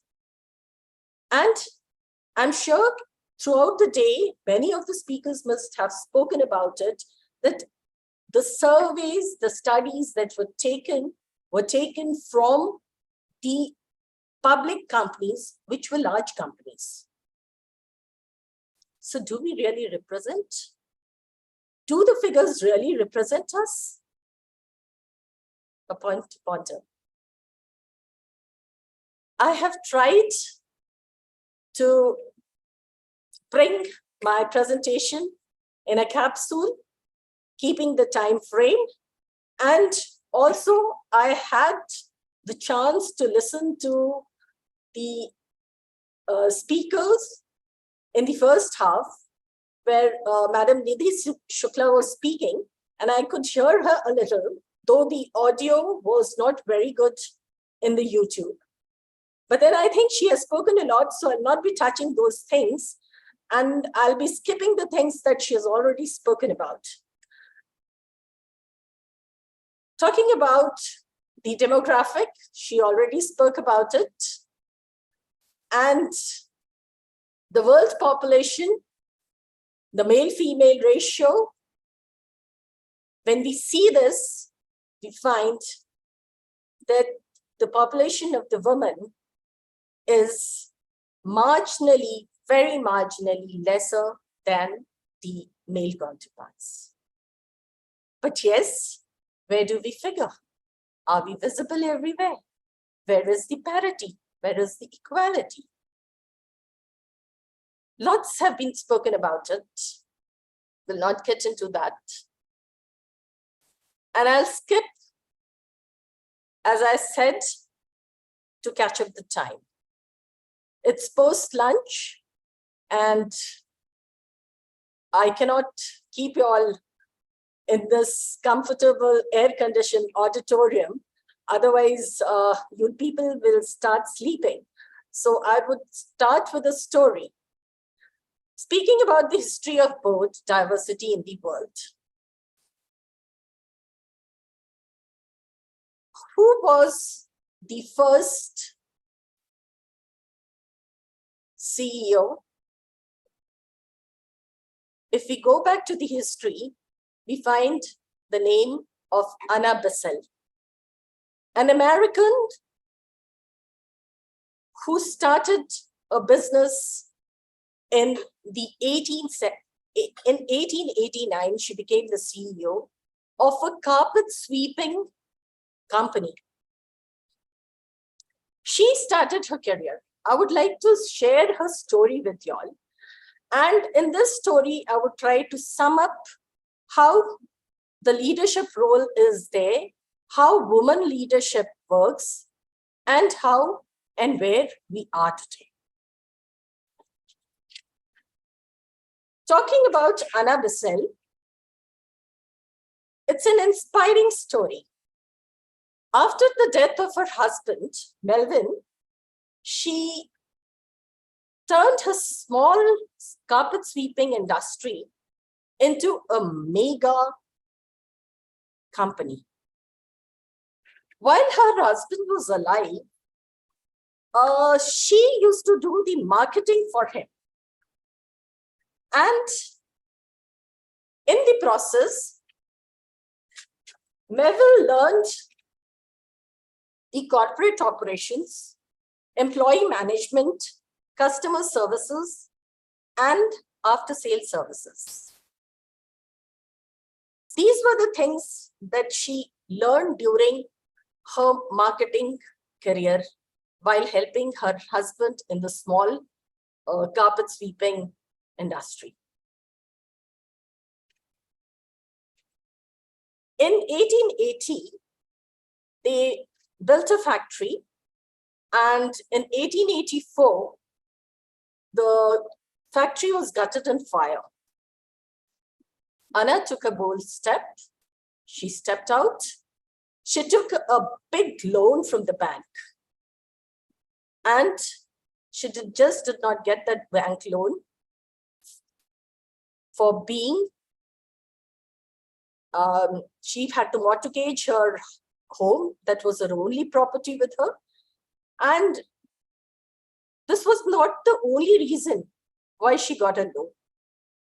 She got a loan because of her blooming business in the carpet sweeping business, and because of her glowing references. So this is how Anna took a very bold decision. She was confident about herself, and she took a risk. So the confidence and the risk-taking ability was also there. Now, speaking about all these things, in 10 years of time, she became a big company. Bissell was a brand name in carpet sweeping, and even English Queen Victoria ordered that the palace be Bisselled once a week. So keeping that in mind, she made her company a brand name. So whatever characteristics we spoke about were all about leadership. So what was different that Anna was in being a CEO? Anna took many employee benefit schemes. She initiated the annual leave schemes, the pension plan, and a lot of other employee benefits schemes. So these were her employee benefit schemes where she touched the people with a very personal touch. She had a very personal touch in everything that she did. And in the process, she was a mother figure in the company for her workers. So you can very well imagine, here comes the diversity part, the leadership role of a woman leader, how she is different from the male counterparts. Anna was the chairperson in 2000 till 1990, and she remained in the chair till 1934, till her death. Her story ended in 1919, and in 2023, we rejoice upon appointment of Srimati Jaya Verma Sinha as chairperson and CEO of Railway Board, the first woman to be appointed as the apex board of the Indian Railways. Again, point to ponder, more than 100 years, and we are still happy with the first chairperson for a very old Indian Railway Board. In 2022, the percentage of women joining the board were 39%, whereas in 2019 and 20, it was more above 40%. And this was because of the COVID. The pandemic passed a major roadblock to the progress of women across the world. The fact also reveals that 82% of the seats gained by women were seats added to the boards. I repeat, added to the boards, and were not replaced by men. Why are we talking about representation of women in boards? What exactly does the board do? Well, we all know the job of a board.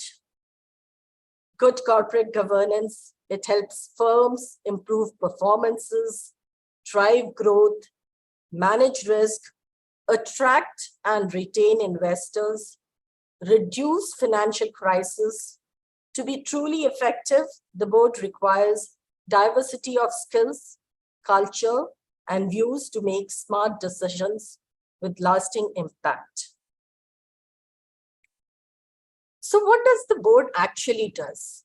The board is a people out there sitting, taking decisions over and above the regular routine operation functions.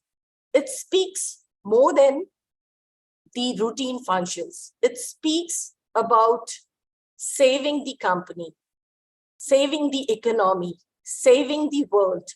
It speaks about sustainability. It speaks about carbon footprint. It speaks about how do we go digital. It speaks about so many things on a very broader firm. So, does it mean that being on the board, you need to have something very different?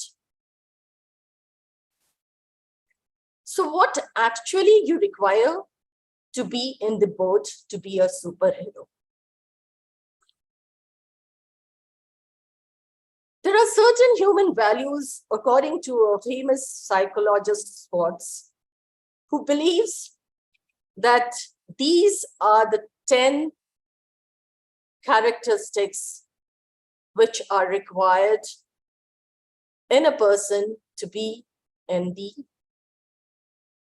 leadership roles above the routine. When talking about these leadership roles, these characteristics, I'm sure the earlier speakers must have spoken about all this, so I don't need to speak on them. I'll switch over to the 4 questions that comes to my mind. The first, can women on board be superheroes? I loudly say, yes, women on board can be superheroes. We have n number of names to add to the list. Coming to my second question.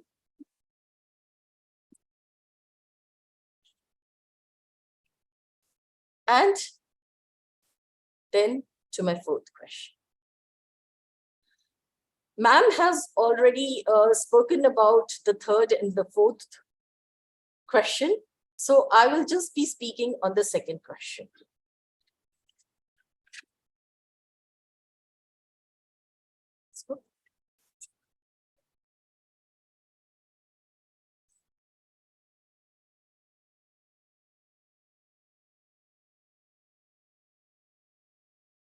Are women on board superheroes? When this question comes to my mind, I keep pondering that since there are very few women on board, when they go to the boat, what actually happens is, since we are so few, I'll just take an example of a regular office meeting that we have. When I enter the meeting room, I find it is full of males. So what I naturally look for is a comfortable place for me to sit down. I look for people who are familiar to me, where I can go and sit down. And I am not at the table. I am there in a corner. Similarly, if in a boat there's only 1 woman or 2 women, they normally have the tendency to be in a corner. It happens. We have been brought up and we have inherited all those qualities. So it is there. But at the same time, when we are there, we go there with the prepared homework. We just don't go there blank. We are prepared with the homework. Normally what happens is that women are not a part of the boys' club. And in the last evening party, they were not there when the men were discussing the issue to be discussed the next morning over a couple of drinks, and then they had settled it there itself in the party itself. So when the next day, the only woman is there, and she's not aware what has happened, she puts in a lot of questions. So the diversity part, how it is important and it adds to the advantage is that when the diversity part comes in, when she comes and questions them, they find that she has a valid reason and they need to look into those questions. And that's how it is an accepted fact that when diversity comes into picture, the scene changes and it has an impact. And this, not only talking about gender, any kind of diversity, if it is brought into, it will of course change the picture.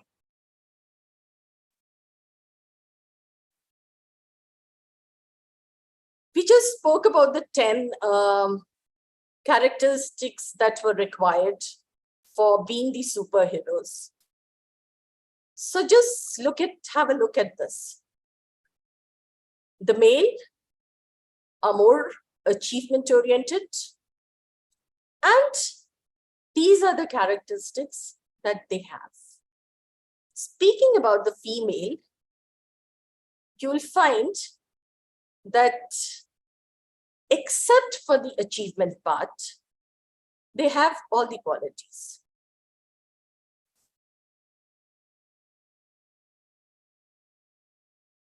Again, the male have these characteristics, and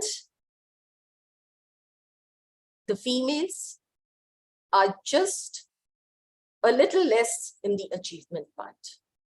So what does that mean? Does this mean that just because they are a little poor in the achievement part, they cannot be a part of the boat? They do not qualify for the boat? But let me tell you one thing. The achievement part of the women is slightly low because they look into the finer things. Ma'am, Yeah. I'm extremely sorry to interrupt. Actually, we are really short on time. So we'll request you to please change the slide and wrap it up in 5 minutes if possible. Okay, fine. Thank you so much, ma'am. Okay. So I will not be speaking about these things. We have already exhibited this. This is a graph that I spoke about the women representation. And the figures that we see here, is it actually the correct representation? What I would like to say here is, this is the figure of the large public companies. It does not reflect the figures of the private companies or the smaller companies. It speaks only about the large companies. One more point that I need to mention here is that if we look at this figure, we find that the board members in this fraction will be 50% will be the investors who are basically male.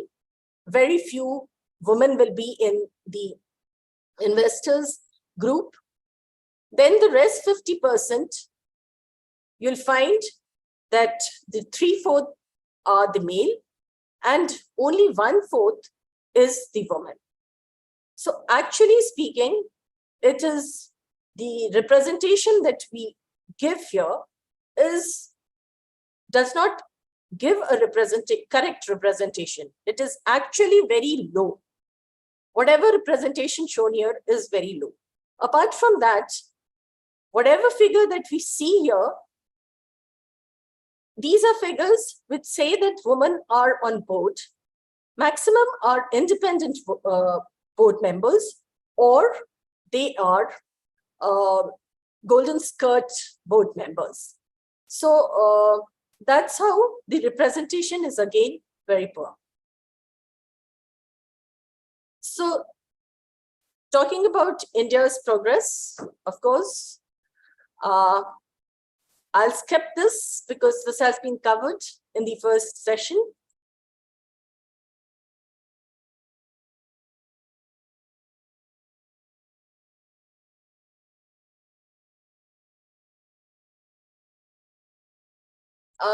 This was something of interest, how there has been change in the different industries, and it has been a great improvement.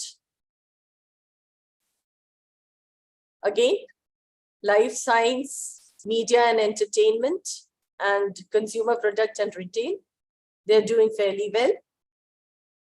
Sectors close to home, bank and capital markets, technology.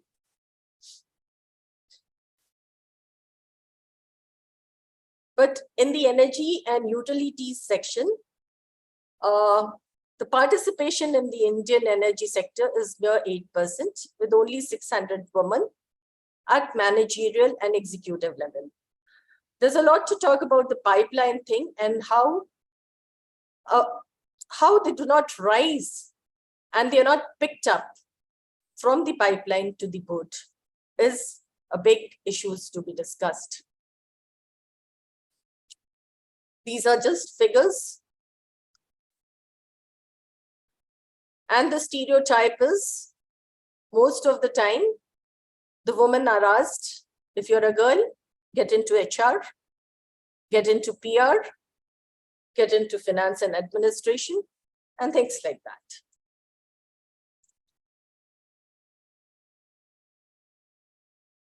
Well, how it helps? It helps enhance decision making, diverse perspective, holistic problem solving, improved governance, better financial performances, and social impact. What can women bring to business leadership? This is quite interesting, but yes, it's a fact. And this has been discussed at many forums on these points.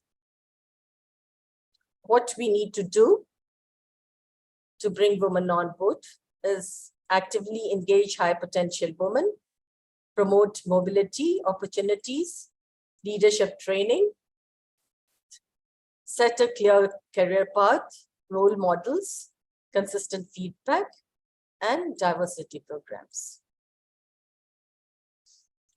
The barriers have been discussed in the morning, so nothing much to share. But at the end, I would just like to say one thing. 132 years before, we had Anna Bissell. Today, we have a couple of more names to add. But at the end, the World Economic Forum still says that it will take another 132 years for bringing in or bridging in the gap of gender diversity. While progress has undoubtedly been made, it is important to acknowledge that the struggle against gender bias and inequality is far from over. As we celebrate the achievements of this origin woman and women worldwide who have broken through the glass ceiling, we must also remain committed to fostering inclusive workplace, championing diversity, and ensuring equal opportunities for all, regardless of gender. By doing so, we can continue to build a corporate world where the talents and aspiration of women are not limited by barriers, but are free to soar to new heights. Thank you.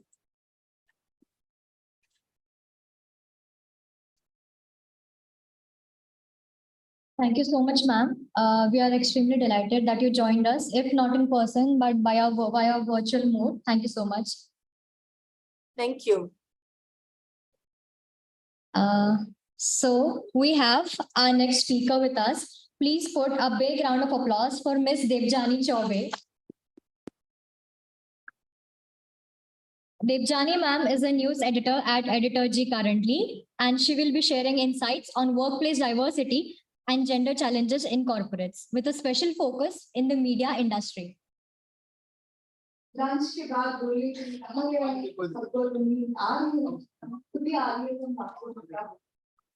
काफी challenging job दिया गया है। तो आप जैसे हमारे भी एक भाई हैं, IIT से पढ़ के आए हैं, तो हमसे ज्यादा उनको टेंशन हो गई कि जाके स्लाइड बनाया थी, नंबर्स फिगर्स बहुत कुछ बताना होगा। हाई के प्रेशर में आके हमने भी छोटा सा एक स्लाइड बनाया है। वैसे हम नंबर में आपकी तरह कभी नहीं रहे, बहुत अच्छे गए। 10th का बोर्ड एग्जाम था, प्री बोर्ड में 15 मिले, तो हम किसी को बता रहे थे, बता दिए कितने मिले, मैंने कहा 100 मिला 15। अम्मा जी को लग गया शॉक, क्योंकि तो डॉक्टर और बाकी तो और कोई काम है नहीं दुनिया में। अम्मा हमारी समझ डॉक्टर, हमको हमेशा डर लगता है। कुछ लोग ऐसे हैं अभी भी हम अच्छा बात करते हैं। उसके बाद अपनी जर्नी के बारे में मेरे कलीग्स हैं, उनके बारे में भी बात करते हैं। थोड़ा सा इसी तरह होना चाहिए। हाँ, पेज पे आ जाइए। Centre for monitoring the Indian economy 2022 का रिपोर्ट ये कहता है कि 39 million women are employed in the workforce compared with this 361 million men. तो आप समझ सकते हैं अंतर कितना ज्यादा है। तो जब भी आपके जितने भी दोस्त हैं, पुरुष दोस्त हैं, वैसे दोस्त का दोस्त ही मानते हैं, लेकिन कभी भी कहें अगर आपको तुम लोग भी नौकरी कर थोड़ा ये वाला याद दिला दीजिए कि this is the real number. Second slide please. ये जेंडर गैप रिपोर्ट है 2022, जिसमें आप देख लीजिए कि 143 कंट्रीज में भारत 33 नंबर पे है। हमारी आदत है हमारी आदत ये बात बंद है वाले वो बचपन के 15 नंबर लाने वाले मैथ्स पेपर।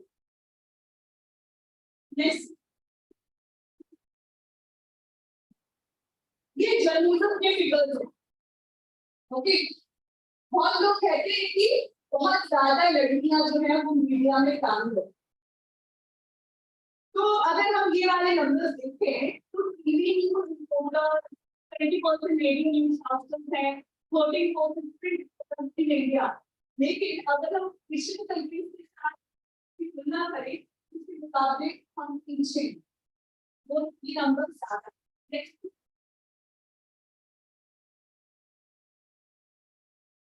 अब हम रियलिटी आते हैं। आज मुझे स्लाइड की जरूरत नहीं, क्योंकि 17 साल यही देखा है। सो रियलिटी ये है कि जब भी आप किसी मीडिया हाउस में काम करने के लिए जाएंगे, क्योंकि जब मैंने अपनी करियर की शुरुआत की थी मैंने टीवी चैनल से की थी। मेरी उम्र 22 साल थी। अब छोटे शहर के लोगों का कॉन्फिडेंस भी कम होता है ना, हमारे बाल स्ट्रेटिंग होते हैं, घुंघराले बाल में हम पहुंच जाते हैं, शहर में जाके पता चलता है ये तो स्टाइल में है ही नहीं। तो आप लोगों का होता नहीं है, हमारे टाइम पे तो वही था। तो हम वहां पहुंचे, अंग्रेजी उतनी अच्छी बोली नहीं आती, सरकारी स्कूल में पढ़ते थे, अभी कहीं ना कहीं थोड़ा सा कॉन्फिडेंस कम। छोटे शहर में बड़े हुए, वहां पे हर कोई बोलता था अरे ये बहुत अच्छा बोलते हैं। बड़े शहर में जाके पता चला अरे हर कोई लोग सीखा रहे। बचपन से घर पे भी तो वही मिला, स्कूल में वो मिला, कॉलेज में ये मिला। गोरे ज्यादा हो गए तो आपका शायद ब्लड कम है, काले ज्यादा हो गए तो आपका तो रेजिस्टेंस भी नहीं है, मोटे हो गए तो मोटी हो गई। किसी ने ये नहीं पूछा कि कैसी हो, हाउ आर यू। पहले आप वेट पुट ऑन, अब लोग ज्यादा लेजी होते तो वेट पुट ऑन करना ज्यादा। मीडिया में ये चीज थोड़ा भयंकर वाला है। आप थोड़ा याद करके देखो कि कितने जो एंकर्स हैं, जिनमें से अगर फीमेल एंकर्स की बात करें तो कितने वो एंकर्स हैं जिनके सॉल्ट एंड पेपर लुक की बात हम करते हैं। अरे बड़ी स्टाइलिश लगती है, नहीं करते, लड़कों के बात में करते हैं। रवीश कुमार अगर 50 साल के होते हैं तो सबको अच्छा लगता है, फिर एक 50 साल की फीमेल पत्रकार बताओ आती है, बताओ there are no needs as the tragedy। क्योंकि एक उम्र के बाद टीवी में आपको कह दिया जाता है कि आप डेस्क पे काम करो। अब आपका वजन बढ़ गया, अब आपके चेहरे पे झुर्रियां आ गई। तो ये सारी बैरियर जो है वो टीवी वालों को ज्यादा झेलना पड़ा है। जब इंटरव्यू में जाओ तो मैं कुछ पढ़ रही थी अपने, मतलब जब मैं यहाँ पे आने के बाद में सोचती थी अपना कितना बताऊं, मुझे भी बताना पड़ेगा। मेरी टीम है 25 लोगों की, उसमें लड़के भी है लड़कियां भी हैं। तो लड़कियों से सुन रही थी कि उन्होंने क्या क्या फील किया। एक तो सबसे बड़ा इश्यू आता है मैटरनिटी। कोई भी आके बोलेगा अरे तुम लोग की तैयारी 6 months प्रेग्नेंट, लड़की ऑफिस में जितना भी काम कर ले घर पे जाके उससे अपेक्षा कमी है। महान बनने के चक्कर में हम तो परेशान है ना, हमको हमें तकलीफ बना होगा। अरे आपको घर भी संभाल दिया, आपको बाहर भी संभाल दिया, भाई वीडियो नहीं करेगा संभालती है आप क्या करें, कभी कुछ नहीं। तो हमेशा एक्सपेक्टेशन बहुत ज्यादा रही है हमारे ऊपर। तो अब जब मैटरनिटी लीव की बात आती है, हर ऑर्गेनाइजेशन, सिर्फ मीडिया की बात नहीं है, हर ऑर्गेनाइजेशन में ये कहा जाता है कि अब कब वापस आएगी। मेल कलीग से मैंने सुना अब कब वापस आएगी। जेन्युइन केसेस लाइक अब माँ जो है बच्चे को दूध पिलाती है, आप सब साइंस के स्टूडेंट्स, आपको पता है कि माँ का दूध कितना इम्पोर्टेंट होता है बच्चे के लिए। तभी हम उसको फोर्स करते हैं कि आप वापस आओ, और अगर कोई उसको एक्सप्लेन करना चाहे तो ये एक बहुत बड़ा इशू है। आपके ऊपर एक कांस्टेंट प्रेशर रहता है, खास करके टीवी पे, कि आपको पतली रहना है, आपको सुंदर रहना है। हम सुंदर बने, लेकिन डेफिनेशन भी आप ही रहेगा। हम सुंदर कैसे रख सकते हैं उसका डेफिनेशन भी कोई आप ही तय करेंगे, हम अपना डेफिनेशन ही तय कर रहे हैं। तो आपको ऐसे लगना है, आप गूगल सर्च कीजिए तो 10 मोस्ट, अगर 10 फीमेल एंकर्स की बात करें तो मोस्ट ब्यूटीफुल एंकर्स कौन है, उस पे आपको नापा जाता है। ये नहीं कि आप काम क्या कर रहे हैं।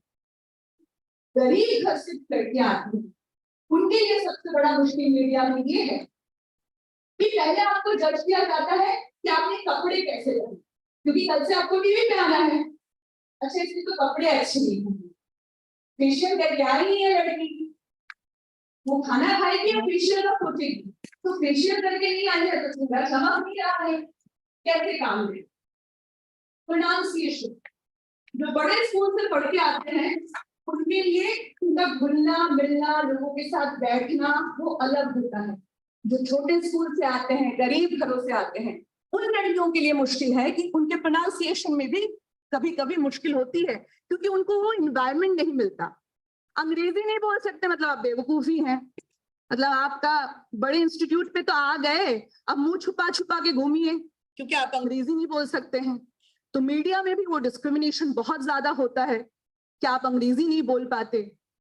तो ये डिस्क्रिमिनेशन बहुत ज्यादा भुगतना पड़ता है लड़कियों को। मीडिया में सिर्फ एक काम तो नहीं है कि आप रिपोर्टिंग करें, एंकरिंग करें, उसके अलावा भी बहुत सारे काम है, टेक्निकल काम है।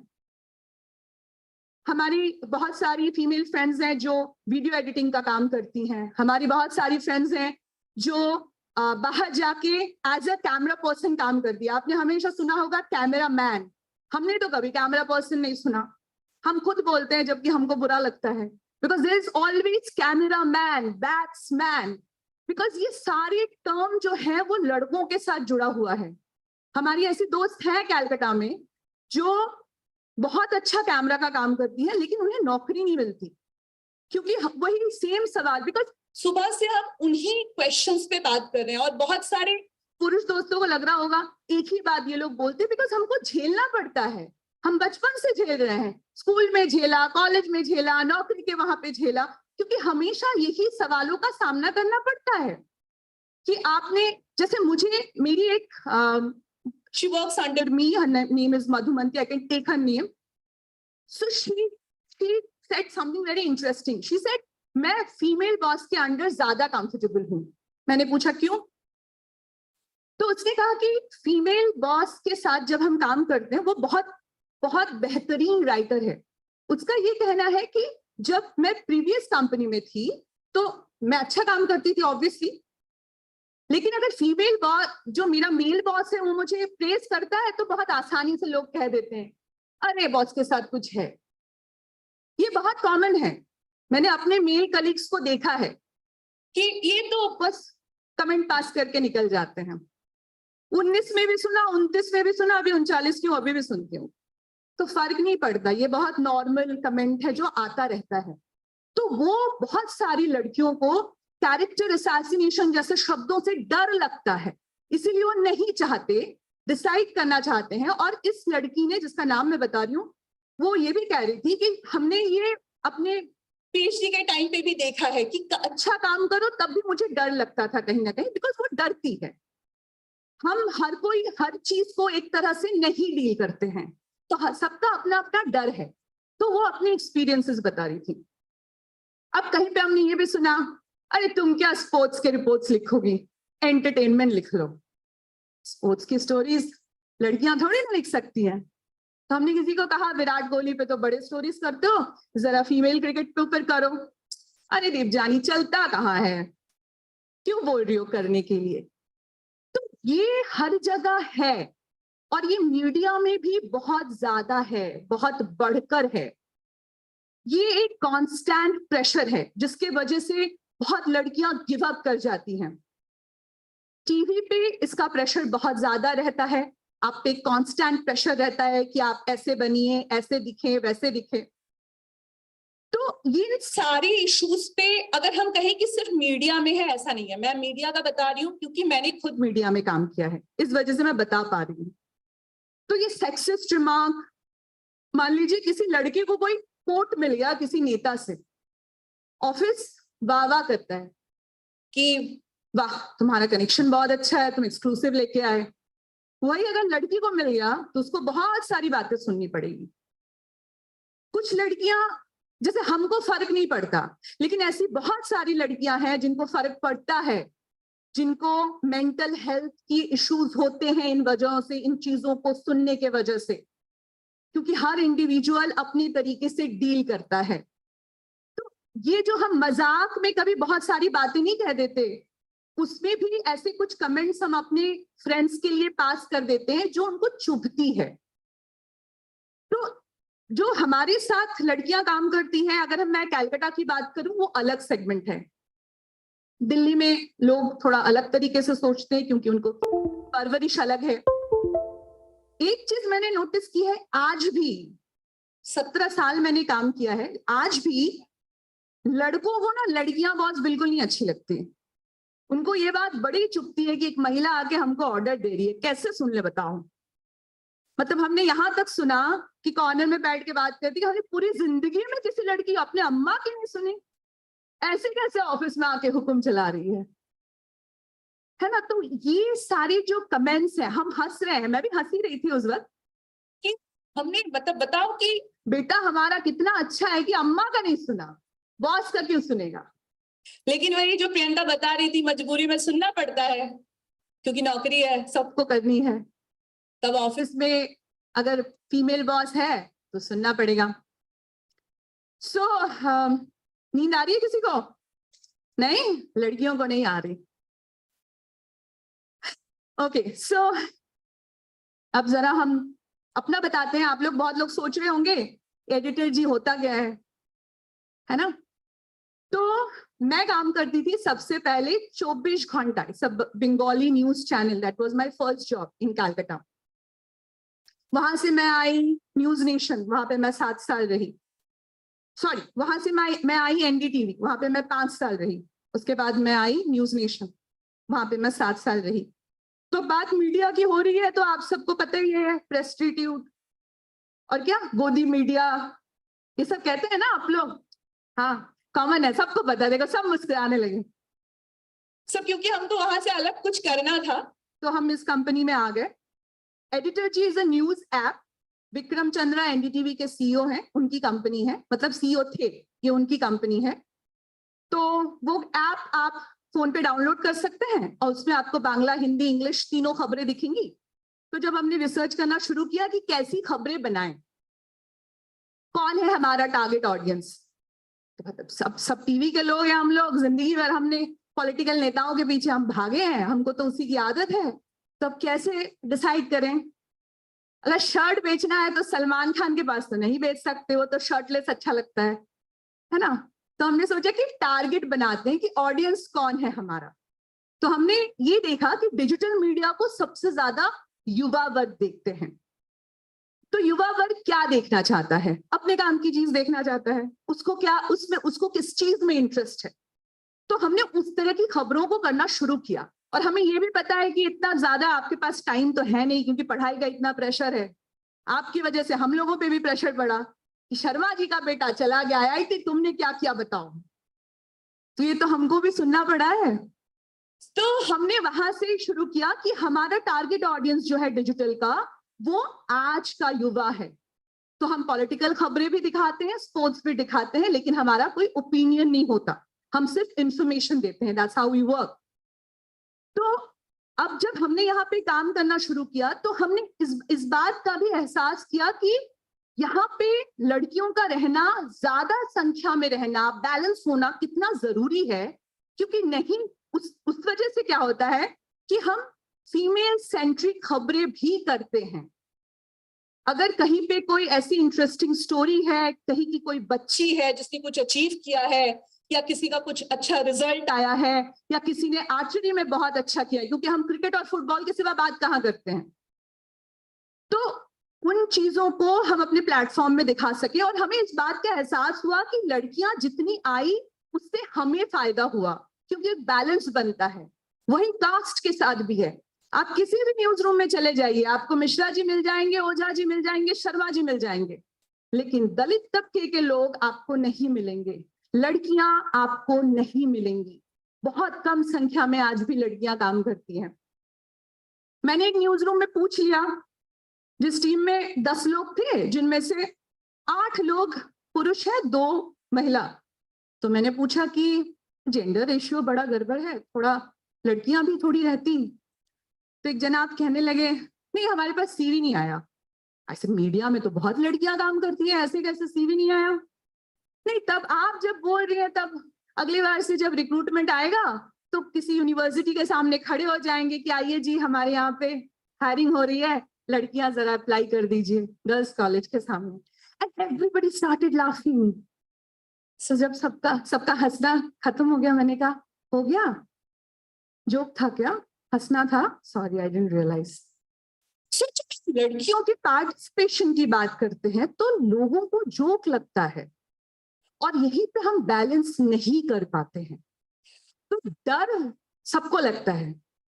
जो भी आपका दोस्त है बाइक लेके घूमता है और लगता है कि उसको डर नहीं लगता, सिर्फ आपको लगता है, ऐसा नहीं है, डर सबको लगता है। पॉश कमिटीज हैं कॉर्पोरेट हाउसेस में, हमारी कंपनी में भी है, लेकिन वही जब हमारी बात हो रही थी, अनलेस एंड अनटिल आप आके कंप्लेन करेंगे हम कुछ नहीं कर सकते। आई नो डर लगता है, लेकिन किसी एक दोस्त को ढूंढिए जिससे जाके आप बात कर सके, क्योंकि आप जितना चुप रहेंगी आपके ऊपर शोषण बढ़ेगा।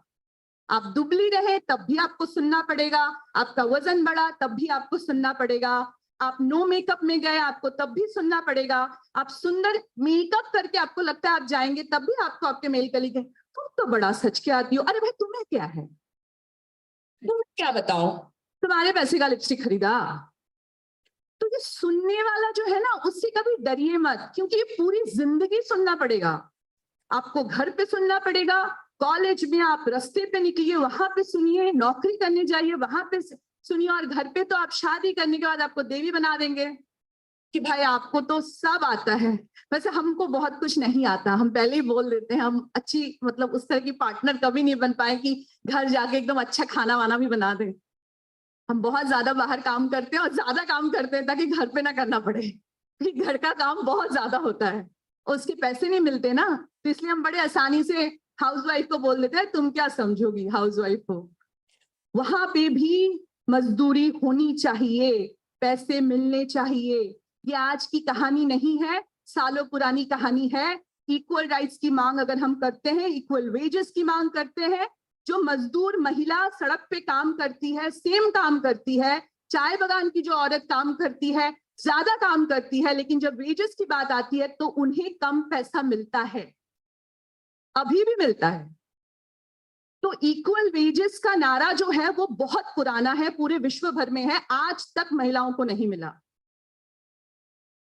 तो ये है, ये रहेगा, इसके बीच से हमें निकलना पड़ेगा। हम जितना डरेंगे हमको उतना डराया जाएगा। तो अपनी बात तो हमें बोलनी होगी। मीडिया हो, कोई भी कॉर्पोरेट सेक्टर हो, हर जगह चैलेंजेस हैं। आपके लिए चैलेंजेस और ज्यादा हैं अगर आप गरीब घर के हैं, तो चैलेंजेस और ज्यादा हैं, क्योंकि उनके लिए जिंदगी जो है और थोड़ी डिफिकल्ट बनती जाती है। जैसे प्रियंका बता रही थी कि लोग छुपाते हैं अपनी इकोनॉमिक कंडीशन, छुपाना पड़ता है, क्योंकि आप बड़े इंस्टीट्यूट में जो पढ़ने जाते हो, आपके साथ जो पढ़ने के लिए आ रहे हैं उनके कपड़े भाई गुची के हैं। गुची कपड़ा बनाती है ना वैसे। Okay sorry. सो आपको बुरा लगता है क्योंकि आपके सामने ऐसे लोग घूम रहे हैं जिनके साथ आप कंपीट करने की कोशिश करते हैं, आप नहीं कर पाते हैं, तो आपको बुरा लगता है, आपके सेल्फ स्टीम पर असर पड़ता है। आज हमने 17 साल नौकरी कर ली, हमारे लिए बोलना आसान है, आपके लिए आसान नहीं होगा, क्योंकि हमारे लिए भी उस वक्त आसान नहीं था, हमारे लिए भी मुश्किल थी। तो जेंडर डिस्क्रिमिनेशन हर जगह है। मैं बहुत कुछ सोच के आई थी, आई थिंक वो सब मैंने बोला नहीं, कुछ और ही बोला। Can I get my paper? Where are the papers? So I think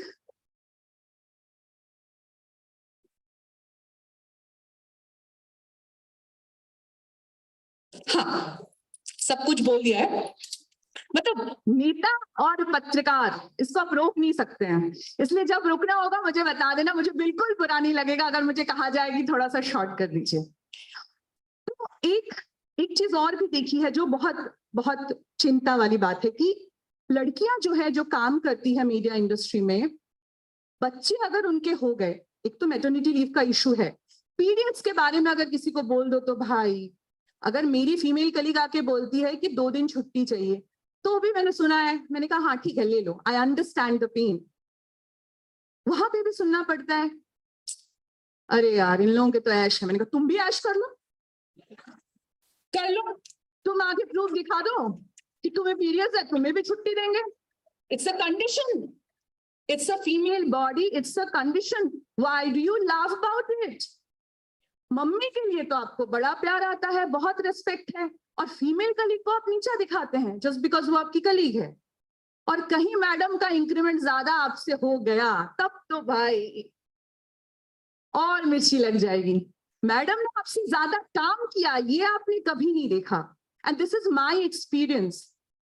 मैंने हमेशा, मैं जब भी मुश्किल में पड़ी हूँ, मैंने फीमेल कलीग्स को ढूंढा है। मुझे पता है कि मैं 2 घंटे नहीं रहूंगी, ये अच्छे से संभाल के सब कुछ करके जाएगी। You know why? क्योंकि उनको अपने आप को घर पे भी प्रूफ करना होता है, घर के बाहर भी प्रूफ करना होता है, वो जिम्मेदारियां ज्यादा उठाती हैं। आप यहाँ मेल कलीग्स बैठ के सुट्टा ब्रेक जैसे बता रही थी, अरे सुट्टा ब्रेक से हम बहुत परेशान है, हर कोई 15 मिनट में सुट्टा ब्रेक मांगता है, हम मैनेजर्स की बड़ी हालत खराब हो जाती है। तो वो सुट्टा ब्रेक ले ले, लेकिन लड़कियां जो है वो पूरा काम करने की कोशिश करती है, क्योंकि उसको हमेशा सुनना पड़ा है कि तुम कुछ उतना कर नहीं पाओगी, तुम्हारा जन्म हुआ है क्योंकि तुम्हें फैमिली को आगे लेके जाना है। सो वो ज्यादा करने की कोशिश करती है, जितना वो करती है उसकी करने की कोशिश ज्यादा होती है। इसका मतलब ये नहीं है कि मेल कलीग्स कम काम करते हैं, ऐसा नहीं है। मेरी जिंदगी का सबसे बड़ा चीयर लीडर मेरा भैया रहा है, मेरा भाई। तो ऐसा नहीं है कि हम लड़कियां जो हैं, और ये बार बार जो ये बातें आती है ना कि आप फेमिनिज्म की बात करते हैं, फेमिनिज्म, अरे भाई 33% ही दिया है, तो उस पे भी इतना सुनाओगे? 50% की तो बात ही नहीं की, 130 हम उतने साल जिएंगे? हम तो देख ही नहीं पाए। ये सारा डिस्क्रिमिनेशन हम सिर्फ ऑफिसेस पे या स्कूल में या कॉलेज के ऊपर नहीं थोप सकते। ये डिस्क्रिमिनेशन हमारे घर से शुरू होता है। हमको यही सिखाया जाता है, तुम लड़की हो, धीरे बात करो, थोड़ा कम हंसो, शाम को बाहर मत जाओ। हम ऐसे ही बड़े होते हैं, हम कंपैरिजन के साथ बड़े होते हैं, तो हमारा सेल्फ स्टीम कहाँ से बढ़ेगा? परेशानी वहां पे है। परेशानी तब खत्म होगी, ये दूरियां जो इतना जो डिस्टेंस, आज अगर कोई लड़की हमसे समझ पा रही है कि हम बोलने की क्या कोशिश कर रहे हैं, वो इसलिए समझ पा रही है कि उसने भी वही भुगता है जो हमने भुगता। लड़का नहीं समझ पाएगा, उसको कभी पेरेंट्स ने उनको नहीं कहा कि आप 6 बजे के बाद घर से मत निकलिए, ये नहीं सुनने को मिला है। आप धीरे हंसिए, कभी सुनने को नहीं मिला है। लड़कियों को मिला है। तो ये डिस्क्रिमिनेशन तब खत्म होगा जब हम लड़का लड़की के ऊपर बात नहीं करेंगे, जब हम ये समझेंगे कि लड़की लड़की नहीं है, इंसान है। और वो जिस दिन हम लड़की को लड़की ना समझ के सिर्फ इंसान समझना शुरू कर दें, उस दिन ये सारे डिस्क्रिमिनेशन खत्म होंगे। ना स्टेज पे आके हमको इक्वल वेजेस के बारे में बात करनी होगी, ना जो रिमार्क हमको सुनने पड़ते हैं उसके बारे में बात करनी होगी। That's all, thank you.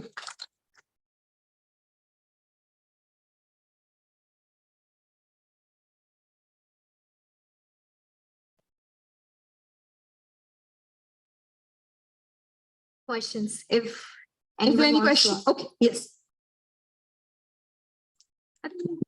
मेरी तो आवाज ही ऐसी है पीछे तक चली जा रही, मैं तो सोची तो बिना वो इनका for technical reasons. Yeah, check. Okay. So my name is Abhishek, as you know. और मैम क्वेश्चन ये है, मैंने बहुत ज्यादा आपको नहीं सुना, to be very frank. Actually, I was very busy with arranging everything, but अभी मैं पिछले 5-7 मिनट से आपको सुन रहा था। आपने सारे डिस्क्रिमिनेशन और आपने जो भी बताया, ये बताया कि ऐसे घर से शुरू होता है और वो होता है। मैम पॉइंट ये है कि घर से ये करता कौन है? मतलब मैंने कभी भी अपने पिताजी को नहीं देखा मेरी बहन को समझाते हुए कि तुमको ये नहीं करना है, ये करना है। मैंने अपनी माताजी को ही देखा है। इसका क्या काट है मैम?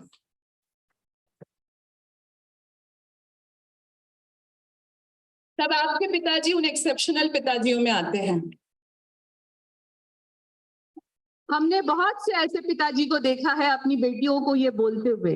आज भी हमारे देश में बेटी अगर किसी से शादी कर ले, बेटी को मार दिया जाता है। मारता कौन है? मम्मी नहीं जाती खून करने, भाई और पापा जाता है। इसी देश में होता है वो। आज भी पापा चाहते हैं कि बेटा हो, परिवार आगे बढ़ेगा। मतलब क्या आप सोचते हैं बेटी नहीं बढ़ा सकती? दोनों में चेंज आना चाहिए। What? Let's make him speak. No, it's okay, it's okay. Yes. तो समाज बदलेगा ना, बदला है ना, यहाँ तक पहुंचेगा। आप सोचो, आप नहीं, आपकी बात मैंने समझी, आपका पॉइंट है, लेकिन आपको क्यों लग रहा है कि हम अभी भी वहीं पे हैं? ऐसी डिस्कशंस जो आज यहाँ पे हो रहे हैं, ऐसे डिस्कशंस कितने दिखते थे आप बताओ? आज से अगर 10 साल 15 साल पहले की बात करें।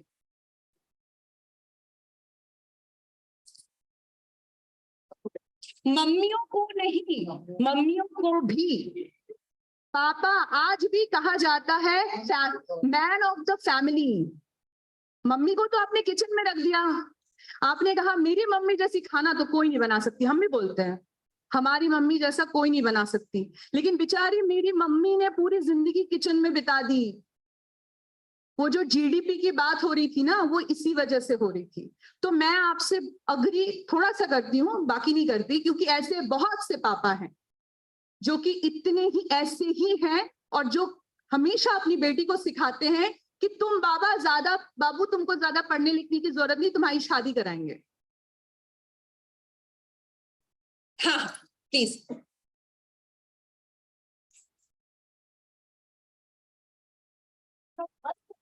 राइट।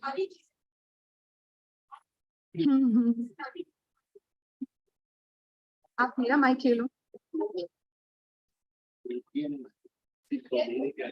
मेरे घर में भी मेरे पापा ये था कि ये मत करो, ऐसा मत करो, बट मेरी मम्मा हमेशा से नहीं, मेरी बेटी करेगी, मेरी बेटी पढ़ेगी, मेरी बेटी का जो मन करेगा वो करेगी। तो यहाँ पे होता था कि जैसे पापा ने मना किया बट मम्मी खड़ी हो गई कि नहीं इसको करना है, तो फिर एक बैकबोन मिल जाता था, support.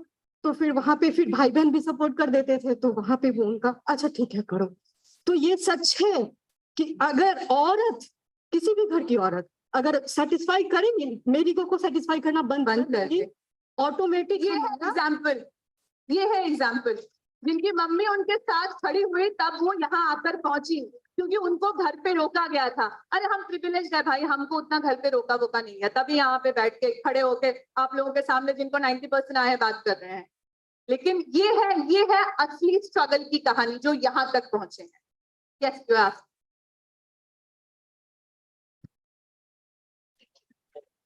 Ma'am, can you please come forward in front of the camera? Yes. I would like to respond to what Abhishek bhaiya said. Please. So आपने बोला कि आपकी मम्मी, आपने हमेशा ये सुनते आया है कि आपकी मम्मी ने वो किया है, Have you ever thought why she is also an output or a product of a society that conditioned her to be like that? उनको भी ऐसे माँ ब्रदर ऐसे पाले हैं जिसकी वजह से वो वैसे सोच के आई है. Exactly, that is what I said. तो change लाएगा कौन? Change लाएंगे हम. Exactly. Exactly. That's That is the the point. Right. So it's not about only कि जो Yes. बाप पापा दोनों मिलके. मैम वही तो वो कह रही है ना मैम, तो सामने एग्जांपल ले आई ना कि अगर पापा काउंटर भी कर रहे हैं तो मम्मी है वहां पे. Ma'am mic. राइट. एग्जैक्टली. नहीं तो फिर डिस्क्रिमिनेशन अगर ऐसे टिपिकली इसको देखना तो डिस्क्रिमिनेशन सिर्फ एक जेंडर कर रहा है तो फिर तो ये पॉइंट काउंटर हो गया ना इस पे. Right. Like this is what I said. नहीं ऐसा नहीं है मैम. सकता, लेकिन आपके इन जनरल यही है. Anyone who wants to put up their questions, please come forward in front of the camera. तो इसमें मैं एक और पॉइंट से ऐड करना चाहूंगा. तो हम लोग इसको एक अलग नजरिए से भी देख सकते हैं कि यहाँ पे मम्मी या पापा का रोल नहीं. Overall the thing is about the society जो हमें कंडीशन किया जाता है. जैसे for example like say we are much more in a younger age now, right, in a younger generation. तो हम लोग लाइक अगर आप देखें कि धनबाद में हम लोग यहाँ पे जो ड्रेसिंग सेंस है फॉर एग्जांपल, कि एक लड़की से एक्सपेक्ट किया जाता है कि वो सूट या साड़ी में ही बाहर जाए अगर वो एक छोटे शहर से बिलोंग करती है. बट मान लीजिए अगर मेरी वाइफ है, ठीक है, हम लोग अगर बाहर रहते हैं तो बोलते हैं कि ठीक है आप वहां पे जीन्स पहनो, बट अब जब यहाँ पे आते हैं तो आप सोसाइटी के सामने आप सूट पहनो. तो ये क्यों हो रहा है? Because of the societal conditioning. वहां पे रोका जा रहा है. और सिर्फ वहां पे भी नहीं, अगर मान लो this is same for guys also in a different sense. अगर कोई लड़का सुट्टा पीता है तो उसे छुप के पीना पड़ता है, वो सामने नहीं पी सकता है. So it's all about society, it's not about a gender. I would like to add here. Actually बहुत कम लोगों को छुप के सुट्टा पीते हुए देखा है. सॉरी हमने तो ऐसा भी न्यूज कवर किया है कलकत्ता में जहां पे एक लड़की सिगरेट पी रही थी, उसे एक आदमी ने आके मारा पहले, उसके बाद फिर लड़की ने जाके पुलिस कंप्लेन किया. तो लड़के जो है ना सिगरेट जो छुप के पीते हैं वो मम्मी पापा के डर से पीते हैं कि डांट पड़ेगी घर पे. तो उनका डर सिर्फ लिमिटेड 2 लोगों तक है. लड़कियों को डर हर किसी से लगता है.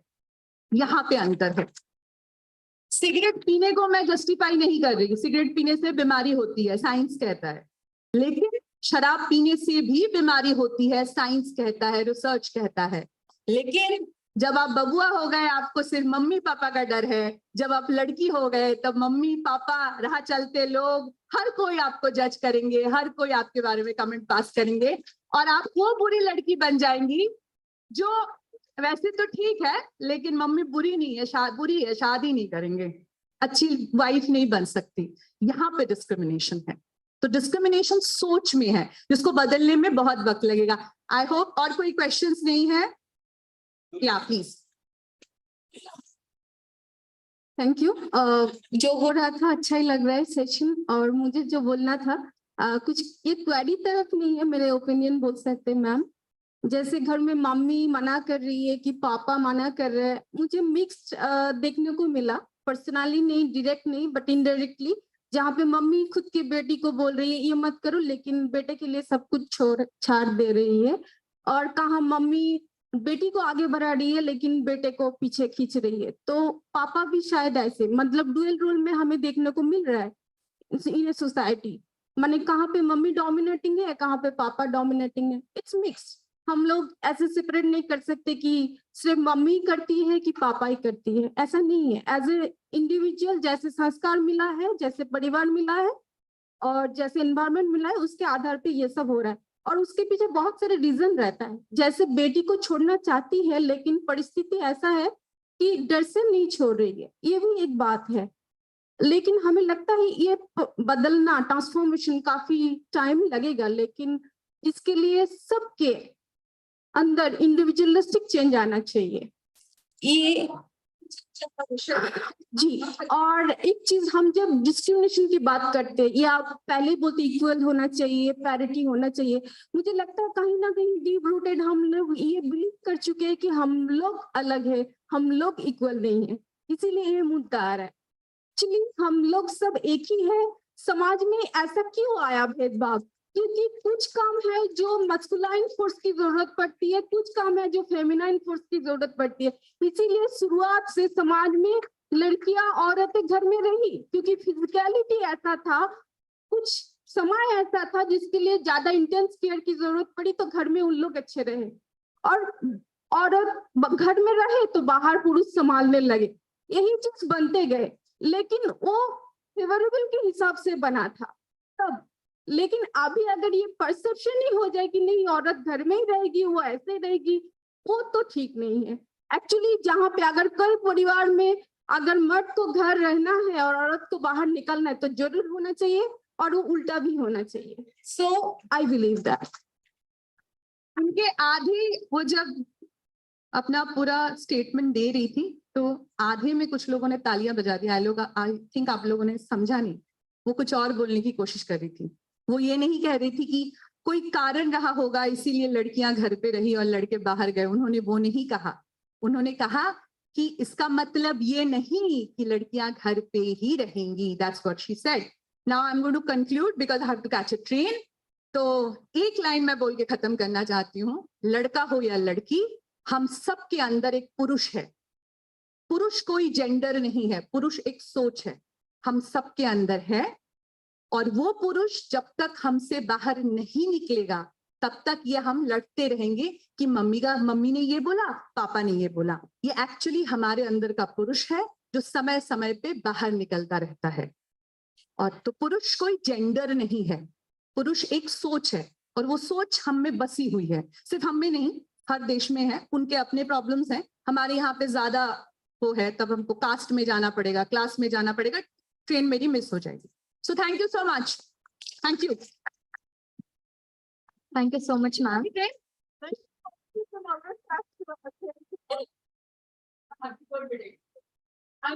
मैं अच्छी बात नहीं कर पाई ना, घर का काम नहीं आता है, टाइम से जाना तो पड़ेगा।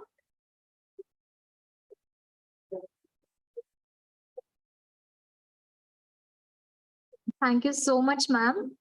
One thing I saw today in the audience was each one of you was a catalyst who caused these women to speak up, take the mic, come forward while it was on live and still speak, which I believe is a very, very big thing. So I believe this seminar is a success so far. These women spoke up what they could not have so far. And that is a testament why we are having this program and why all of you are here today. So let's move ahead. I invite our next speaker, Ms. Poonam Raj, stage for her session.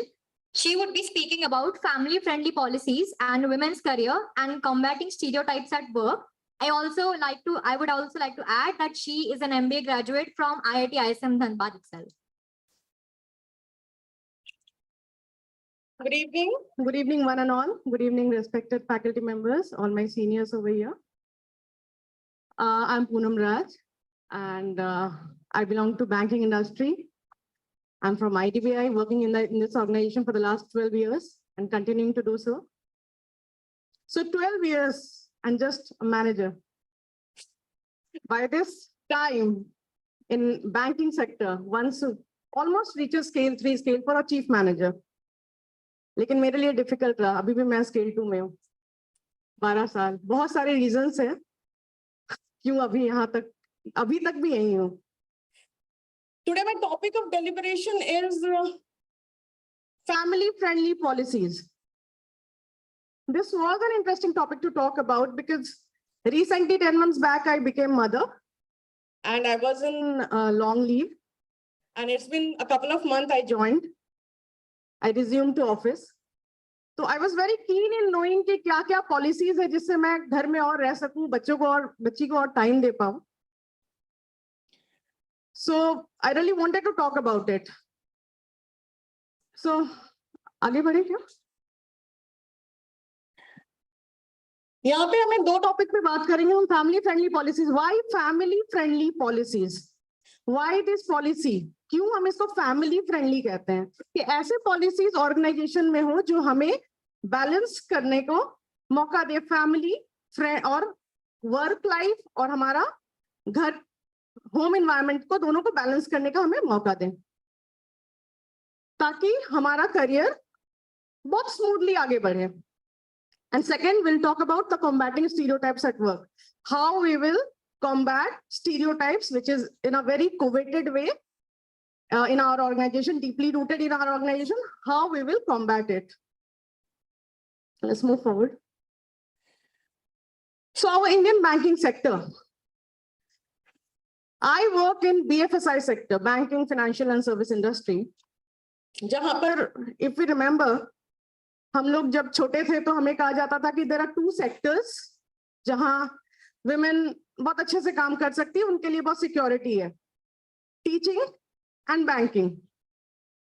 But things are not the same now. जब मैंने join किया था और अब जो bank का system है, जो scenario है, जो culture है, this is very different. अब अगर हम बोलते हैं कि I am working in a banking sector, oh, people pity on me. 10 years back, it was a prestigious job. People used to leave their IAS administrative service and join banking. But now, anyone, ask anyone, they'll say, oh, long working hours, how do you manage? So, यहाँ पर जहाँ एक ऐसा sector, which is BFSI sector, wherein we find number of women are very more compared to other sectors, family-friendly policing keeps a very, very high importance. So as per the data, when we see over here, that women are underrepresented in the Indian banking sector, especially at the top levels. Like Nidhi ma'am said, there's a pyramid, and the more we move to the top echelons, women percentage moves very low. According to RBI data, women make up 20.2% of the total workforce in the banking sector as of March 22. तो ये data already self-explanatory है, जहाँ पर हम ये बता रहे हैं कि women का जो ratio है compared to men कितना कम है, in spite of the service industry that we talk about कि ये बहुत ही friendly है. Women are more likely to be employed in clerical and support positions than in managerial positions. Like I said, my 12 years of work experience in banking and still I'm in scale 2. So यही चल रहा है because we want to manage our home and office together. और ऊपर scale पे जाने पे ये बहुत difficult हो जाता है. With women making up 27.1% of clerical and support staff and 14.3% of managerial staff in the banking sector as a whole. Overall, अगर हम ये सब कुछ देखते हैं तो दिखता है कि average salary जो है women का banking sector में is very less compared to men.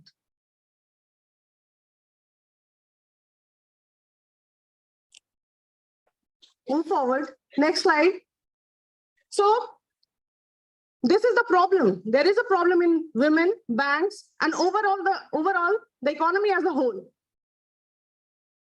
Gender parity has always been a challenge in the Indian banking system. So overall, we can draw that there is also a data from Catalyst that in the 15-year of trend, we have seen that the female employees in the banking sector has only increased merely by 9.1%. I mean, 15 years is a long time, and the increase of women in the banking sector is only 9.1%, wherein public sector banks, women, we have seen a relatively higher increase compared to private and foreign banks. And if we compare it globally, please move to the next slide. Please look at the percentage of women in banking industry compared to vis-a-vis other countries where we stand. Merely 24%.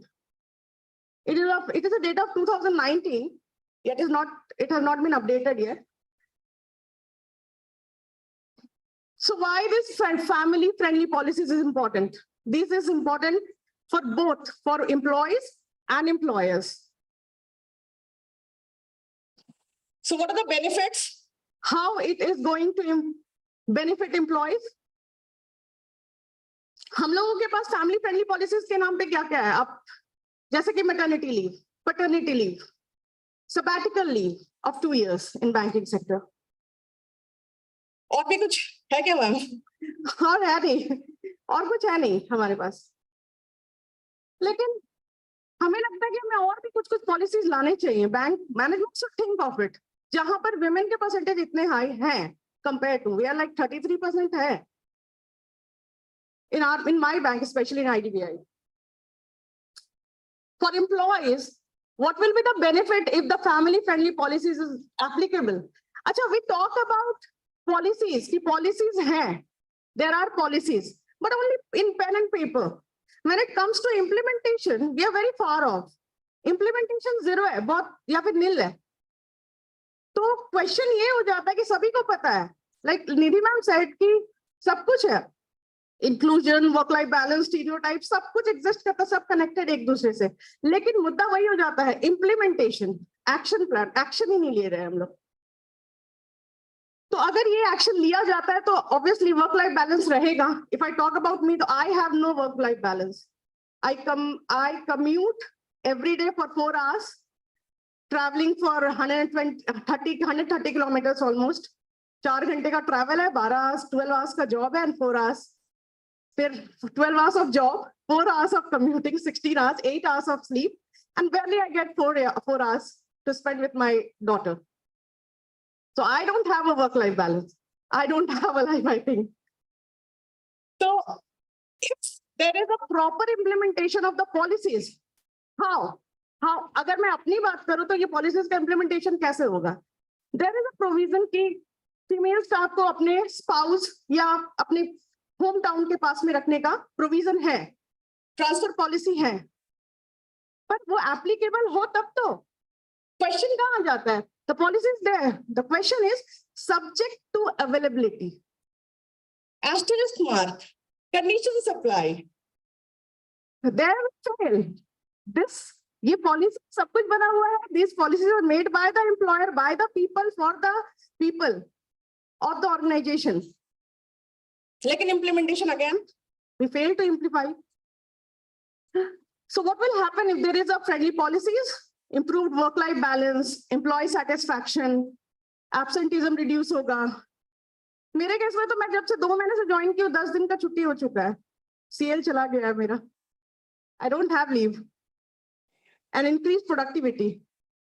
Obviously, when we'll be satisfied, our productivity will increase. And on the contrary, the employer side, they will be able to retain top talent.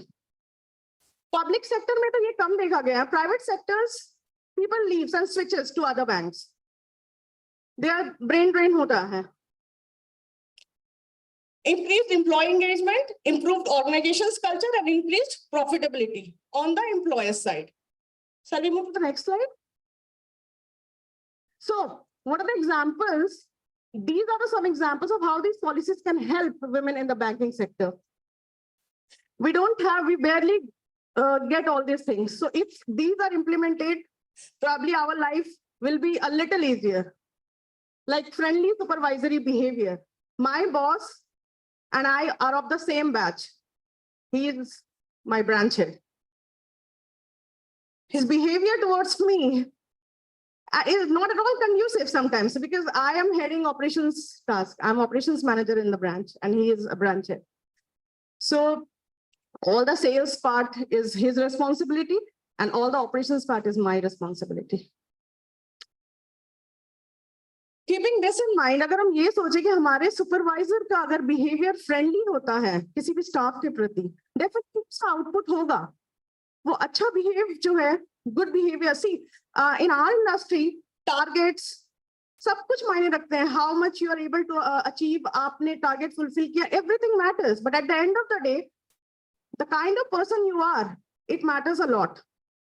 So your behaviour and our supervisors behaviour does matter. Then it should be the childcare initiatives. There is no CRES facility in banking in many sectors. So if implemented, at least working women like us will be benefited. We don't have working work schedule, flexible work schedules like work from home facility. We do not have this provision. Only we were allowed in during COVID times. Now work break programs, like I resumed my office after 8 months. There should be some kind of programs which should have like helped me to regain that enthusiasm of work, which I didn't have. Managerial support and co-worker support. I mean, my colleague support. All this will help women working in the banking sector.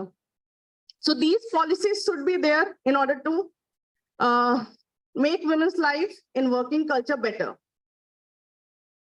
Shall we move to the next slide? Now, the next topic is combating gender stereotypes at work.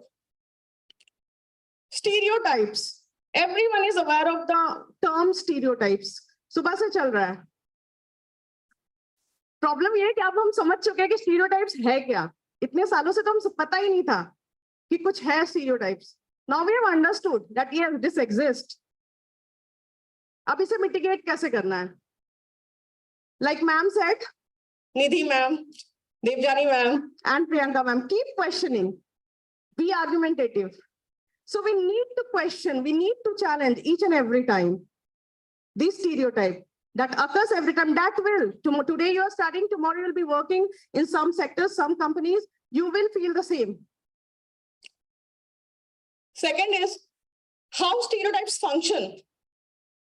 It often operates at a subconscious level. See, consciously we are aware. Now, unconsciously, every time we stereotype some or the other way. So unconscious bias, implicit bias, something which we are not aware of, that we are implicitly we are biasing.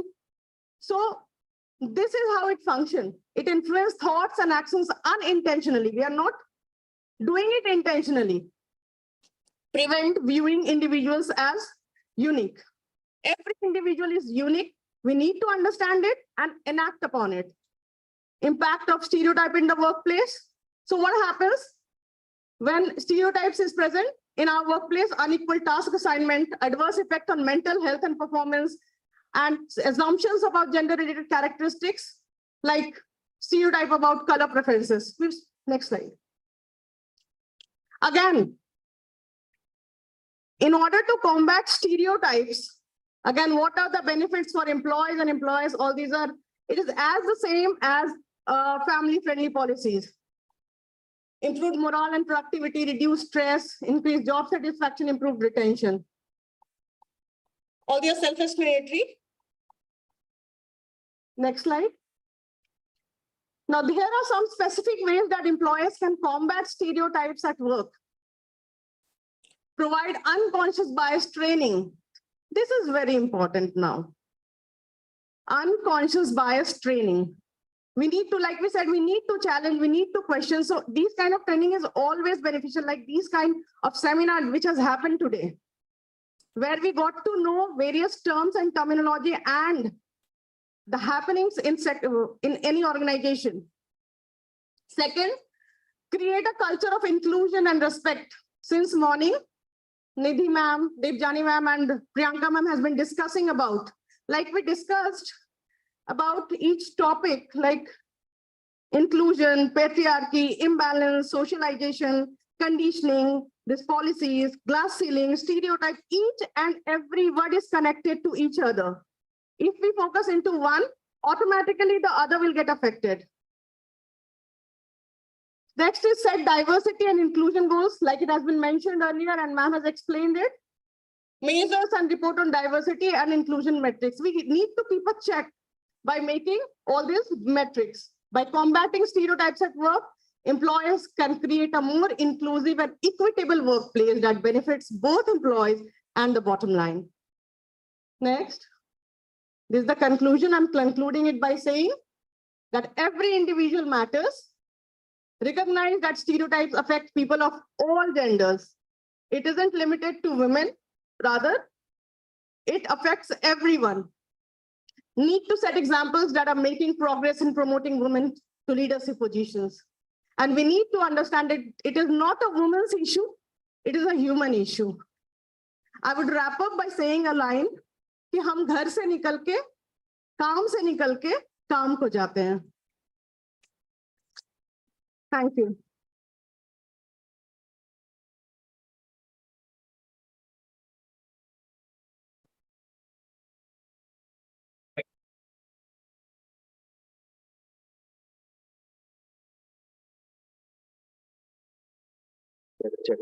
Quickly, we'll have 2 questions.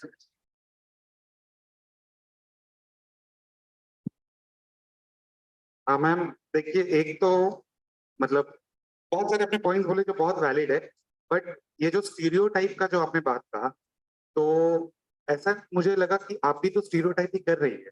मतलब जैसे आप जो बोल रही है like policies and all, you are focusing कि women के लिए पॉलिसी होना चाहिए ताकि फैमिली का ये हो, हम ऐसा क्यों नहीं करें कि पॉलिसीज दोनों के लिए सेम हो, ताकि एक मदर जितना इन्वॉल्व है अपने चिल्ड्रन के लाइफ में, फादर भी उतना ही हो पाए। Even spoke about this, but अभी कुछ organizations ने introduce किया है parental leave. If I'm talking about only leave, so there used to be maternity leave and paternity leave, which has been introduced very recently, but now it has been changed to parental leave.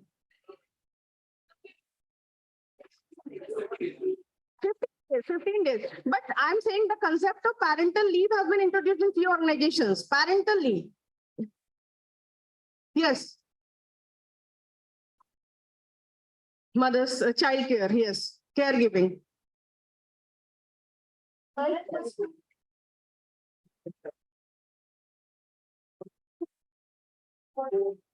The time women is made responsible to take care of child, and some of it is biological, right? First 6 months, the child needs mother's milk. That can't be done by men, so they need leave. So then we can't say it has to be equitable. So, then we have to go back to nature and say we are not. We're questioning the nature. Equal. But then in these differences that exist, then the society and the corporates need to see who needs what and accommodate, right? But I agree that, first 6 months need to be mother and next 6 months need to be father, so that child starts staying with you. Now, the concept of parental leave has started in few organizations, few private organizations. Yes, it is. In Nordic countries, it is. Yeah, that is what I was just trying to focus, because No. I failed to inform it, but yes, there is a concept of parental leave. because just as you were mentioning that you have to travel to work for, it's same for everyone, like, and it should be everyone's responsibility. Right? Now that I have been given a space to speak about, I'll speak about my issue. Anyone, any more questions?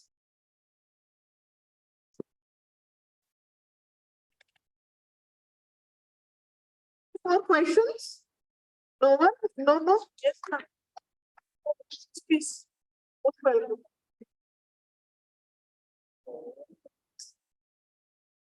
Thank you, Poonam ma'am, for that enriching talk. Actually, I have an opinion. I have been listening to all of our speakers. Somewhere, women have they have a sacrificing nature inside them. ये जो ma'am ने कहा था ना कि women जो है वो ऐसा नहीं है कि घर के लिए बनी है, उनकी परिस्थितियां ऐसी थी कि they themselves decided कि मुझे घर पे ही रहना है, because अगर मुझे मेरे बच्चों को अच्छी परवरिश देनी है, I need to stay with my kids, with my family, to look after my elderly at home. तो यहाँ पर ये जो कहीं पे हम जो डिस्क्रिमिनेशन बोल रहे हैं कि वुमेन को करने नहीं दिया जा रहा है, बहुत जगह है नहीं दिया जा रहा है, लेकिन बहुत सारी वुमेन ऐसी भी है, they have accepted and they are liking it. मतलब अभी तो इंस्टा पे रील चल रहा है कि people say I am wasting my degrees. No, I am not wasting my degrees. I am raising my kid. So please, heated discussion should be not like कि discrimination ही है हमेशा. We women, we love our kids, we love our family, and we like to be with them. No, sometimes nobody is forcing us, but we ourselves want to stay with them. This is how we are conditioned. Not conditioned. Choice and you want to do it, then it is no fight, right? Then it's equity. The problem happens when it's not, right? Not every woman has a choice. More line to add on this कि ये जो choice है ना, ये सच में choice है या जो चीज आप देखते हुए आ रहे हैं आपको लगता है वो आपकी choice है. So you have to question that also. The problem comes when it's not only about choice, when we choose to do something and impose our choices on other people. So that is the problem that has to be, that needs to be addressed.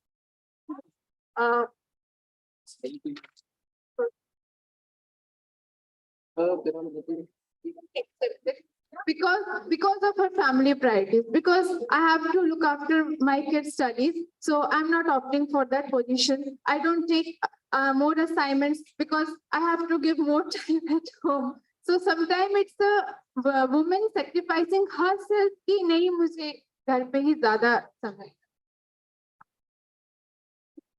No. Here, I'll contradict, ma'am. I have extended office hours. So my husband, he helps me.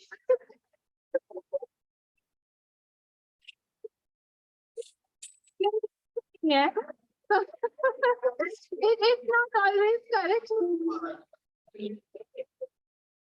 Thank you so much, ma'am. Now I request Professor Mrinalini, ma'am, to honor our guest.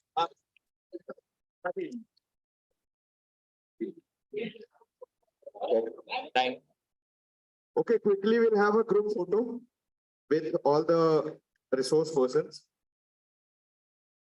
All the ladies in the house. So a big round of applause for all the presenters today.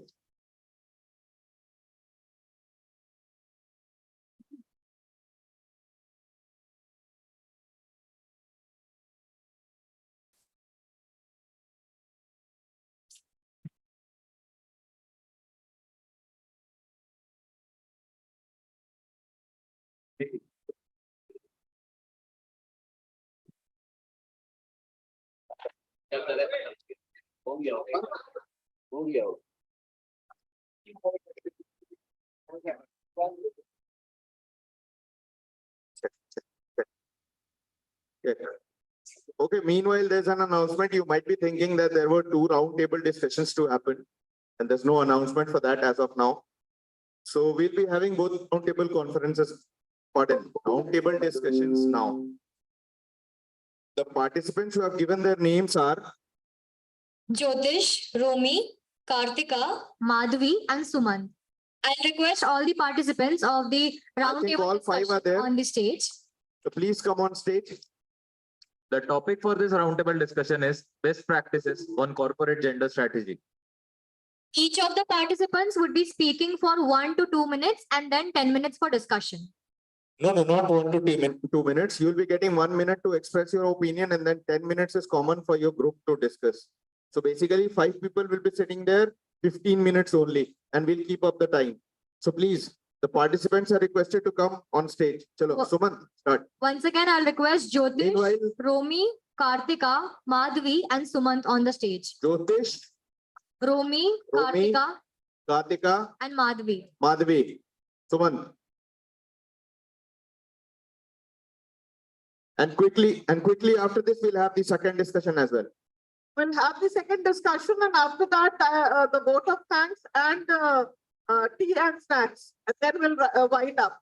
So you have been very patient throughout the day. I request you to please wait and hear what the children of today have to speak and express their opinion. So please, I want active participation from the audience also. Okay, participants. Hi, Sumanta. Okay. Ladies, what are you doing? See, the guy is there.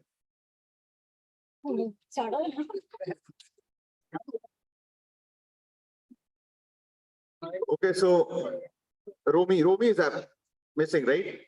Can we have one more participant from the audience for this round? Abdul. Abdul. Who is Abdul? Thank you, man.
Hello, everyone. So we will start our discussion on the best practices which the corporates are undertaking to combat gender discrimination by introducing gender diversity. So I am the mediator. I will be starting the session. Madhvi, please. Thank you. So I'll begin with the World Bank report. According to the World Bank, Indian women participation is one of the lowest in the world. Now, when we talk about the economy, we have this informal and the formal sector, where in the informal sector, we have more than 90% of the workforce. On the other side, it's the formal sector where it's less than 10%, but still the problem stays the same. We have vulnerability when it comes to women. Like as ma'am pointed out, there's a huge gender gap that exists in India. And it's just like, as ma'am said, we can increase the GDP of our nation by 27% if we increase the women participation rate. Now, when it comes to laws, we have multiple laws, like allowing women to work at night shift. Working in night shift is one of the most legislated subjects today. However, your time's up for you. Now, Kartika, it's your turn. Please remember you have a certain amount of time. Good evening, everyone. I'm Kartika, research scholar from Humanities and Social Sciences. So I would like to just throw 2 or 3 perspectives that I want to be that I expect to be discussed. The first thing is, what is the position of transgender individuals in the corporate sector today? How are gender non-conforming people incorporated in the most well-known industries across the world, be it Google, Flipkart, Amazon, whatnot? And the second thing that I would like to understand is, we have often come across this term that it is often that women who at certain points blame women or like attack women. The idea of queen bee syndromes in the corporate sector. So these are the things that the queen bee syndrome is something that comes from the perspective of psychology. When you have a woman at the top leading a top position in an industry, she has certain prejudices, and her behavior towards her female colleagues is her treatment towards her female colleagues is far different from her male colleagues. So this is something that I would like to. Your time is up. Thank you. Yeah, hi, this is Suman from MBA. So I am not prepared for this round discussion. I just got into a topic. So I'd like to come not with data, but something which is inside me. So we all keep talking about these, making different policies and how to improve these things. But if you just see, at least 50% of us do these bias unconsciously. We are not doing it consciously that, yeah, I'm going to discriminate, but that is inbuilt amongst us. So in some of the best corporate practices, we need to have this unbiased training of this unconscious ones. That is the first point. And second point I would like to highlight is you have to focus more on your exit interviews, because if a woman is leaving your organization, you have to know why and what are the circumstances in which she left. That is how you can bring about the change. Good evening, everyone. My name is Abdul. I am from MBA. So I will start from what Nidhi ma'am says, that 50% participation will be help in our GDP. It will increase our 27% GDP. So what is the GDP as of India? It is less than $4 trillion. And what is the GDP of USA and China? So it is very far. So is China, it is more than 17 trillion, and it is for USA, it is more than 23 trillion. So what we are seeing that in that kind of country, who is already in that country, women are participating more in the corporate and in any field. So what is the, and next I will discuss about more the Devjani ma'am says that in employment sector, the 39 million women was there and 361 million men was there. So there is a huge gap in between women and men employment. So why this gap is there? Your time is up. Please pass the mic to the next. Hello, my name is Jyotish. I would like to add a few more ideas with what Suman said. A proper committed leadership should be there in every organization, so that there should be a blindfolded, recruitment process that should be taken care of. Like while recruiting a person for one particular company, the name and the gender part should be avoided, so that the person who is recruiting can no longer be aware that which gender the person is, or how can the personal biases or stereotypes can affect that particular recruitment process. That's first of all. Second thing is that, in my opinion, obviously, in the top level of this triangle, the leadership triangle or the ladder, women should be I think they are the most needed the individuals that to govern a particular corporate or particular industry, because men are spontaneous. This is a gender dialogue. Yes. Your time's up.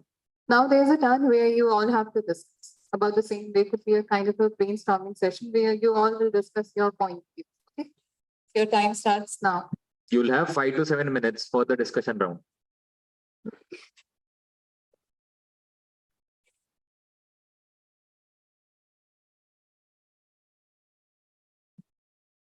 Now, women's participation in parliamentary, it's just 15% now. When Parliament being the legislative body itself is having 15% participation for the women, how can we, being a nation, like India is a developing country, how are we going to promote these sustainable development goals like Goal 5, which talks about gender equality, and Goal 8, which talks about decent work for all? So are you saying that someone should be selected in a parliament just because she's a woman? No, we need to increase there should be an equality. Why women? Why participation rate is less when it comes to women? So that's why, see, you are, I think, more focused on the concept of equality. But I guess there should be equity, not equality. Deserving candidates should be in the correct positions. It should not be a gender-based role. So don't you think that women are not deserving ones? No, definitely. That is what I'm saying. That I am not seeing whether person is woman or male or a transgender. I'm saying that if the person is deserving, he or she should be there. Not because he's a man or she's a woman, not because of that. Actually, what is the thing is we are discussing only here the job with a white collar. But why there is a gap in employment of men and women? Because the more job is not white collars, the more job available is the skilled type. So normally the women in India is not preparing that kind of work. Actually, I worked in abroad where the different country people was there. So example, I will give you the example of in China. So for the China girl, he was working with us. So he was very active physically. So we have to climb for inspection of anything in refinery. You have to climb 40 meter to 50 meter with a ladder. So he used to come with us to go up and check the thing. So this kind of thing is missing in our society. So if the people will participating equally like men or women, that's why I use the term peoples. So the employment gap will be reduced. That was, I believe.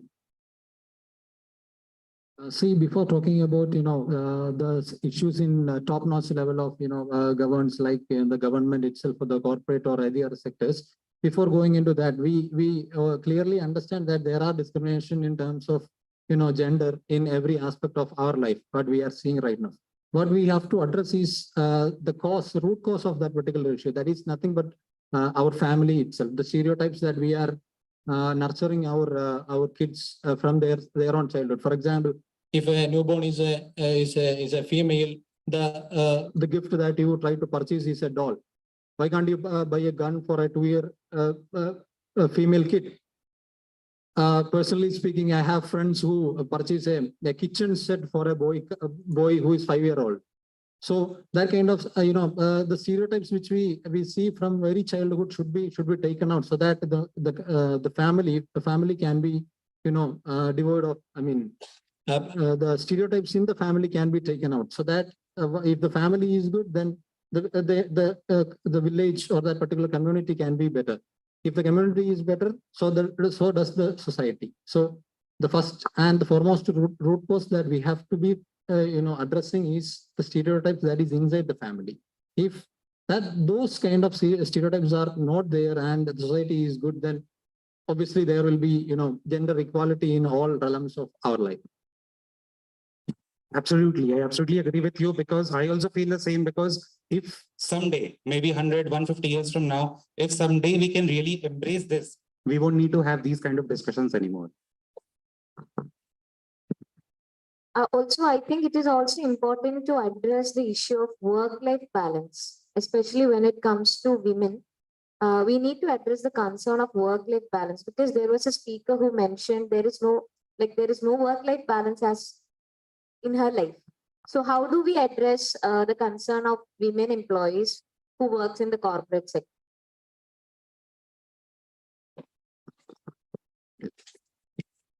So I would like to just reiterate my point what I pointed out when the particular person was speaking, that when we are talking about work-life balance, it is not about a man or woman. Work-life balance should be for each and every employee, because maybe a person who is a father, he also might have a wish to give more time to the family. Frankly speaking, I can cook much better than my wife. So shouldn't I get more time in home? So only 1 minute left. So whatever discussion, 1 minute. So I wanted to conclude that what we have discussed. So basically the point was we have to think equally and equity. What is the equal? If we compare the equality in the employment or a corporate world, so if any policy is making, policymaker is making policy, it should be equal so that the man and woman can get benefit from that policy, and that can be helpful if there is a certain leave and another thing that are required by women, it should be there. So that doesn't mean it should be the man should be not avail that facility, so that the ma'am said the parental leave was there for the man also.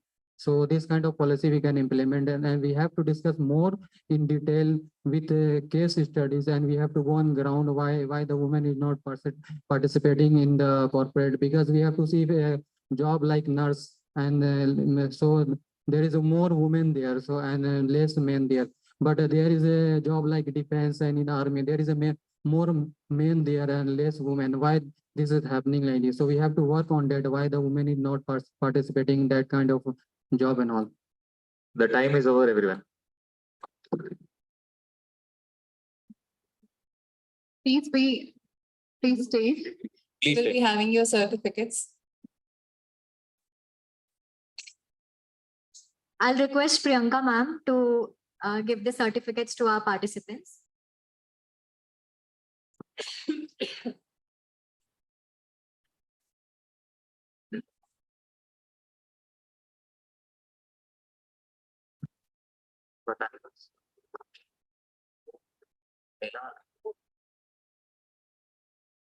Jyotish Vijayan.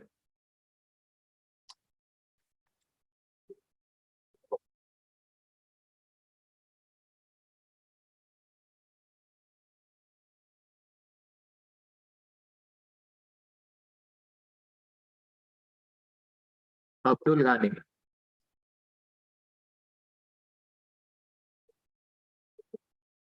Kartika.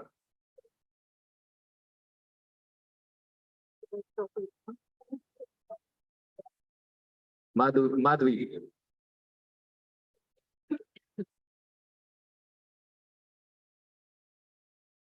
Suman.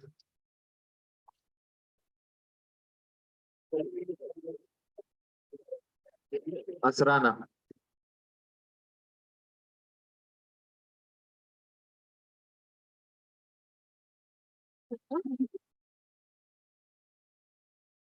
Thank you so much to all the participants of the first roundtable discussion. Now I invite all the participants for the second round. Suraj, Imran, Priyadarshani, Himanshu. If anyone else wants to join, the stage is open. You can come up. The topic of the second roundtable discussion is gender research and implications for future.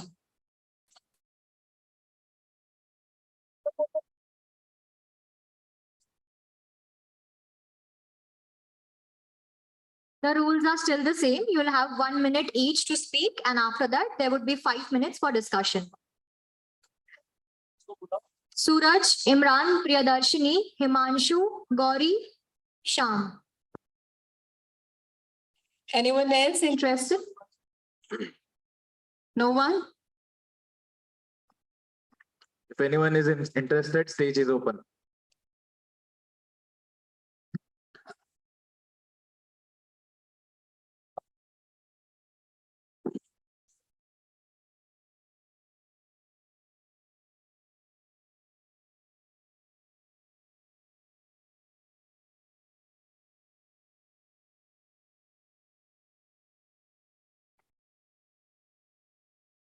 Good afternoon, everyone. My name is Mohammed Imran. I am from second year MBA.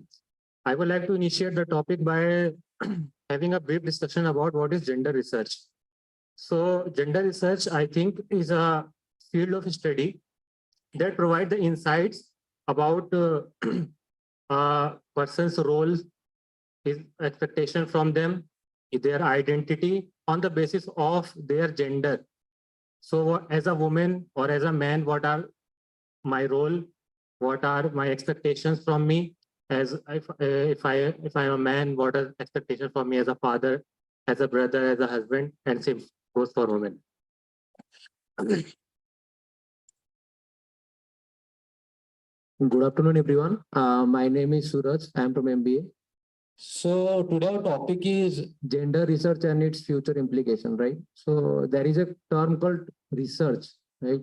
And why do we research first? Like if there is any simple problem, we don't do research. If there is any complicated problem, we do research, right? So the basic purpose of research is to collect the data, right? And on the basis of that, we have to take decision. Now, I think doing research in gender is very much important because there is a quote that says that men lies, women lies, but data never lies, right? So the data we are trying to collect is very much important, and I think gender research is more important. Hello everyone, I am Priyanka Pradarshi, research scholar from Mahatma Gandhi Central University. So today's topic is gender research and implications for the future. Basically, gender research is a multidisciplinary field which focuses and evolved to help and put light on strategies and policies, formation of strategies and policies for gender equality. So it focuses basically on what are the role of women in different eras. So it's a point of research. It has to be researched again and again that what was women's role in previous ancient history and what was now.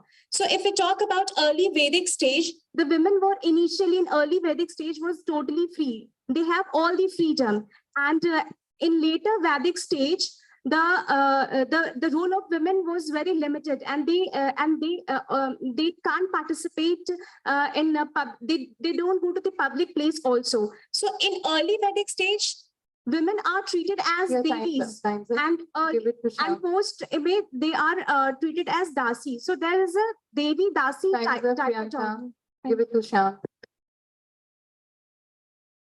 Good evening, everyone. My name is Shyam Verma, and during one of our classes and during my graduation days, my teacher once told me that to transfer power, you need both male coupling and female coupling to come together to transfer power in an efficient way.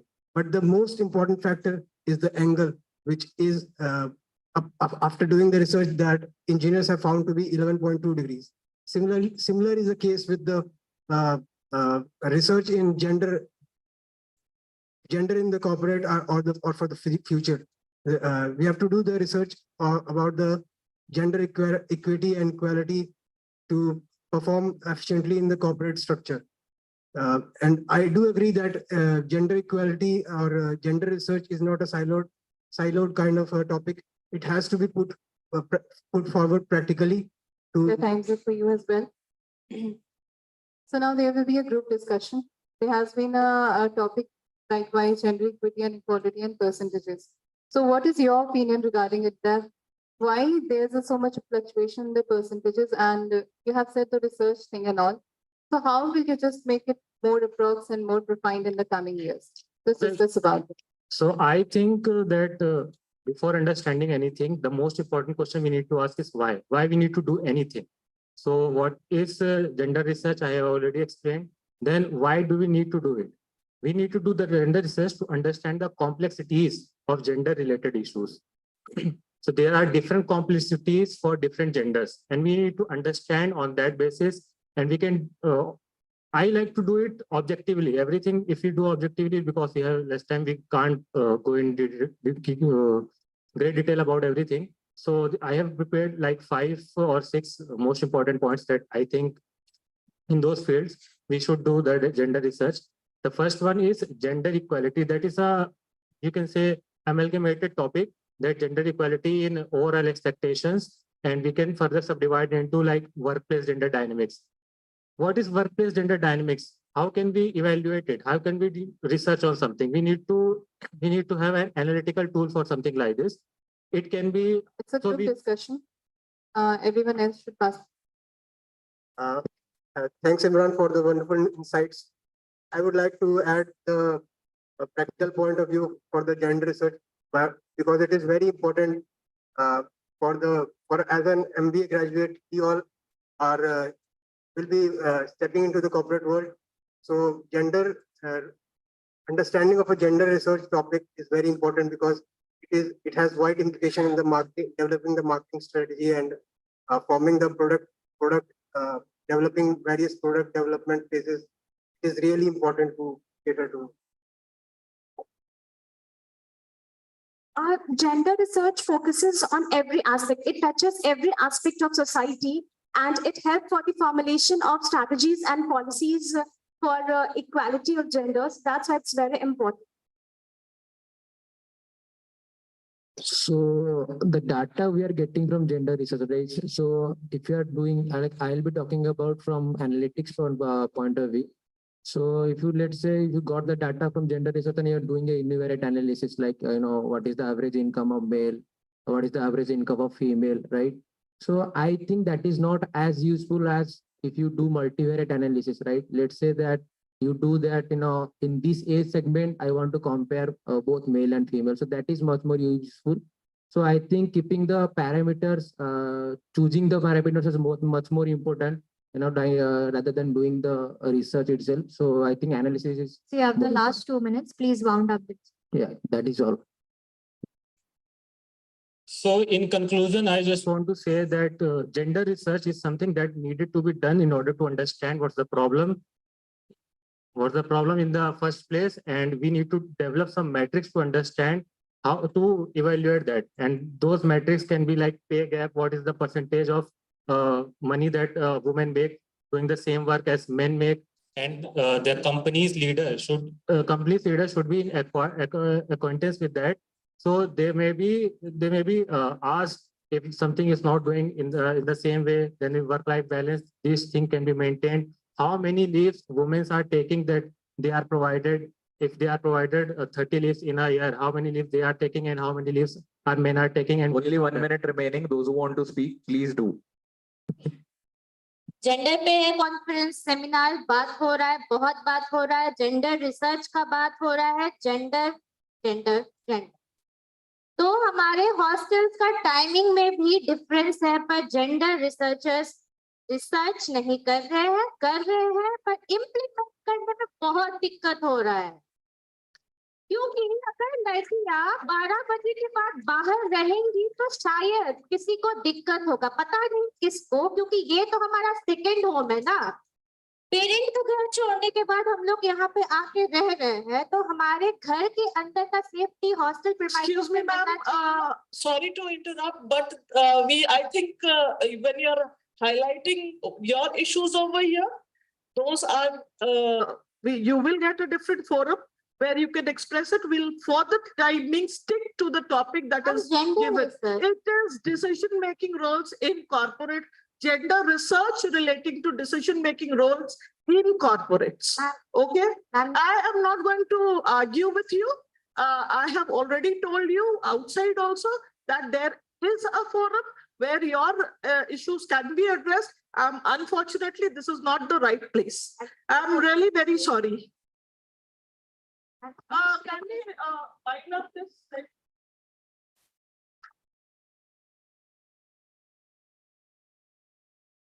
Different mode. Thank you to all the participants for this insightful roundtable discussion. It's time for the certificate distribution now.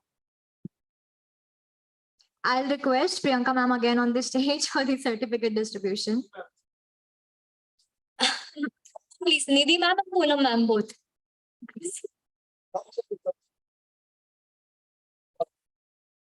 I'll request Poonam ma'am and Nidhi ma'am to the stage for the certificate distribution. And Priyanka ma'am as well, since this is the last time we'll be distributing the certificate. Once again, please do us a favor and come on the stage. Thank you so much.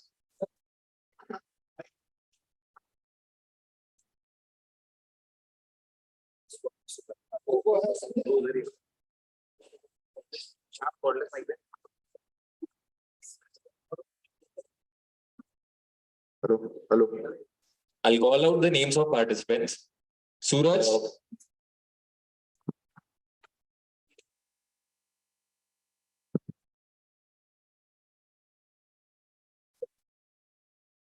Mohammad Imran.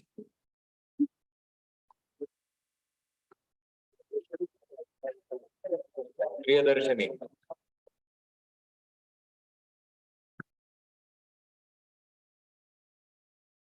Sham.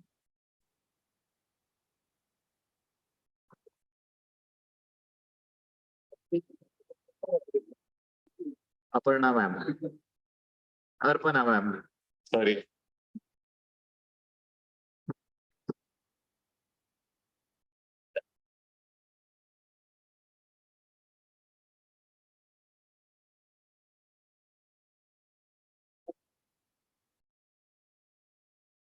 Okay, quickly, ma'am, I'll request you all to please felicitate all the volunteers who have worked behind this event. So, Neha, we'll start with you. Be quick. These are the certificates. Neha, Pappu, Parijat, Vishal. Where are they? Please, please, quickly.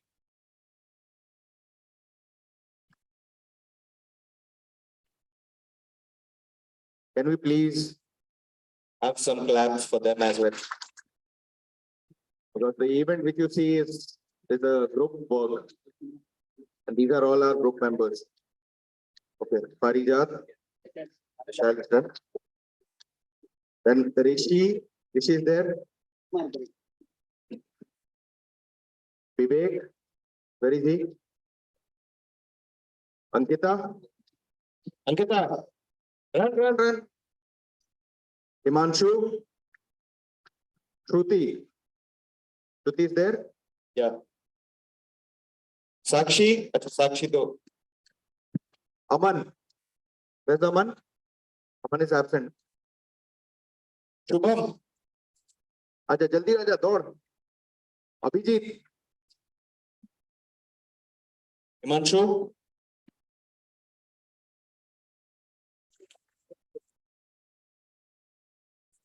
okay, Srishti, Shubham, तालियां बजती रहनी चाहिए.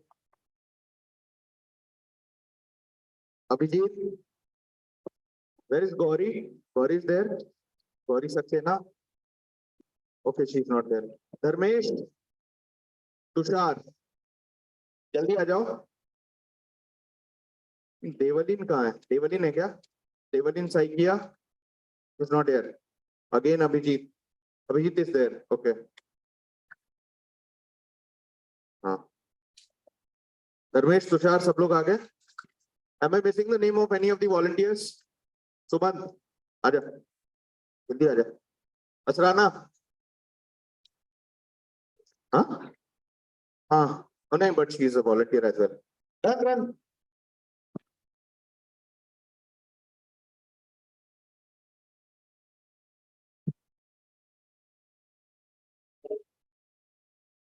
जरूर.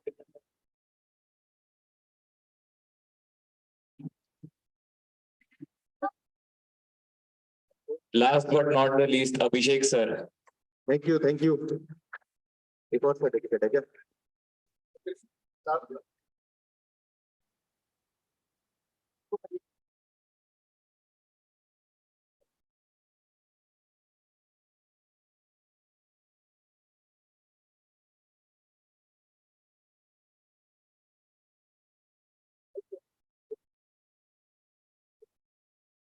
Okay, thank you. Sakshi, you got the certificate. अरे सृष्टि तो ले ली ना? ऋषि का हो गया, साक्षी हाँ. Bhushan. That is why I said, am I missing some name? Bhushan, just the last one, Poonam ma'am. Okay. So I think no more volunteers left. Thank you, ma'am. Yes, ma'am. Okay, tomorrow. Now we'll be towards the valedictory session. In this closing session, Okay, I just request you people to maintain silence for 2 more minutes. We'll just have a formal end up of the session. Over to you, ma'am. I'll request Professor Mrinalini ma'am again on the stage for her valedictory session. We'll be closing the event soon.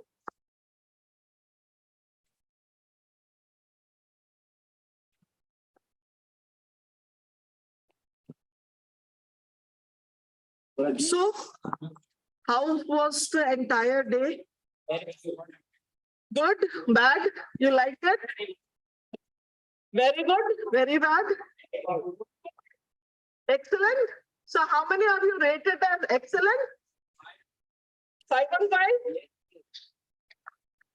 So that's really very, very, very nice of you. I feel honored. Now, moving to the last formal event that we have to do with the formalities. Therefore, I have prepared a note which I'm going to read because I cannot take chance and miss out anyone who's important, who has actually contributed. And in fact, the research scholars have really contributed to the theme. The last 2 sessions were the ones which I like. Why? Because you cannot expect people to really come up and give their best of speech. This is the place where we have to make and empower women. And they volunteered and they came. That in itself is the first important step that they have taken. And whatever they could contribute,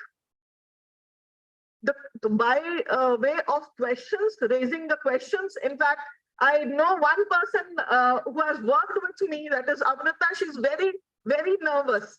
And every time she used to say, ma'am, I am not a person who can go and speak. But today's discussion, she also came forward and she was also speaking her mind out. So that in itself is an achievement. And it's not my, thank you, it's not my achievement, it is our achievement. So as we come close to this session, which has been empowering and enlightening, I stand before you with profound sense of gratitude and accomplishment. We have spent the entire day, in fact, the valuable hours, the piece of life that you have given us and we have given to you, which we are never going to get back in our lives again. And these moments have really been very, very, very precious. We have spent valuable hours delving deep into the crucial issues of gender diversity in corporate leadership. In fact, lastly, I had to come and intervene because we were digressing. We do have our own issues, and we think that it should be solved at the very first instance. So we did, there was a point wherein things were going wayward and I had to intervene. If I've hurt anybody, it was unintentional. I was on the other side of the desk. That is in 2002 and 2022, I passed out. And this is the 2023, that is almost 23 years I've been over here. So I've been a student, I've been a research scholar, and now I'm a faculty member, so a long association. And I understand your problems through and through because I myself have gone through those and I've seen things change. And change is going to come, is happening. In fact, we are opening up. We are talking about issues which once at one point of time were said to be not to be discussed. And especially these kinds of forums were not available, and which women, when they chose to discuss, they were branded. I'm sorry to use the term, but that is the reality. So the discussions that we have had throughout the day have been enriching, have been enlightening, and we have had the privilege to hear from our distinguished speakers and experts who have shared their insights, experiences, and wisdom on the topic. We've explored the challenges. The main focus was on what are the challenges and how do we address them. And in fact, I was very happy to see gentlemen coming to the forefront and speaking their mind out before us, so we could get the perspective of both the genders. And therefore, I can with confidence say that we are going to reach definitely some valuable suggestions we are going to get, which can be implemented.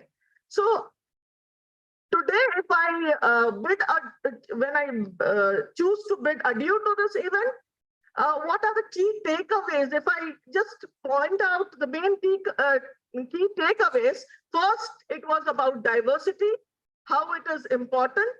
Second is how women break barriers and how men are instrumental in helping them. And at times, women are also there who create hindrances. So it's an eye-opener for us also. And in fact, both the genders are equally responsible to see that things do work in favor of the society as a whole. Then we also talked about the importance of inclusion. We also talked about mentorship and support, how parents have mentored children. And as one of the participants rightly pointed out, future is in your hands. So it takes two. And in fact, the entire one to really open up, two to create a difference. And then the entire society has to come forward to really say what is right and what is wrong and support people who come to the forefront. So in that sense, we also talked about policy and advocacy. Now, the formalities, I would like to express my heartfelt gratitude to our distinguished speakers, panelists, and all the participants who have made this seminar a resounding success. Your passion, your dedication, and willingness to engage in meaningful dialogue are the driving forces behind our progress. I extend my thanks to the National Commission for Women who have sponsored this event. Without the help of IIT ISM administration, the event would not have seen the light of the day. The organizing committee members and the volunteers worked tirelessly, incessantly behind the scenes to make this event possible. I thank all of them from the bottom of my heart. I thank the members of press and media. In closing, let us leave here today with a renowned commitment to advocate for women in decision-making roles and to build a corporate world that values equality, diversity, and inclusivity. Remember that change begins with each one of us, and together we can create a brighter and more equitable future. That is, if we want to. Conditions apply. If we want to. If we close our eyes, if we choose to remain silent, nothing is going to change. It is very easy to discuss things when sitting in an AC room. But in the ground reality, if the ground realities have to change, we have to open up, we have to discuss, we have to come forward to support each other, irrespective of what our genders are. At the end, I thank you, and may our collective efforts lead to a world where women continue to rise and shine in every facet of corporate leadership. And I hope that we will meet soon and try and make a difference to the society, to the world, and to India at large. And lastly, please take a pledge that all your financial decisions should be taken by you. I was reading Reader's Digest, and I really was astonished to see that women who go out to earn, all their financial decisions, if we want to invest, we take the opinion of either our father or our brother or our husband, or even in some cases, the son tells where you should invest. So that confidence is very important. So for women who are going out to earn, you should take charge of yourself, of your finances, and start from small, and we will definitely see the change. So be the change that you want to see in the world. So we'll all rise for a national anthem, and then we'll meet at the in the dome for tea and snacks. Please, for national anthem.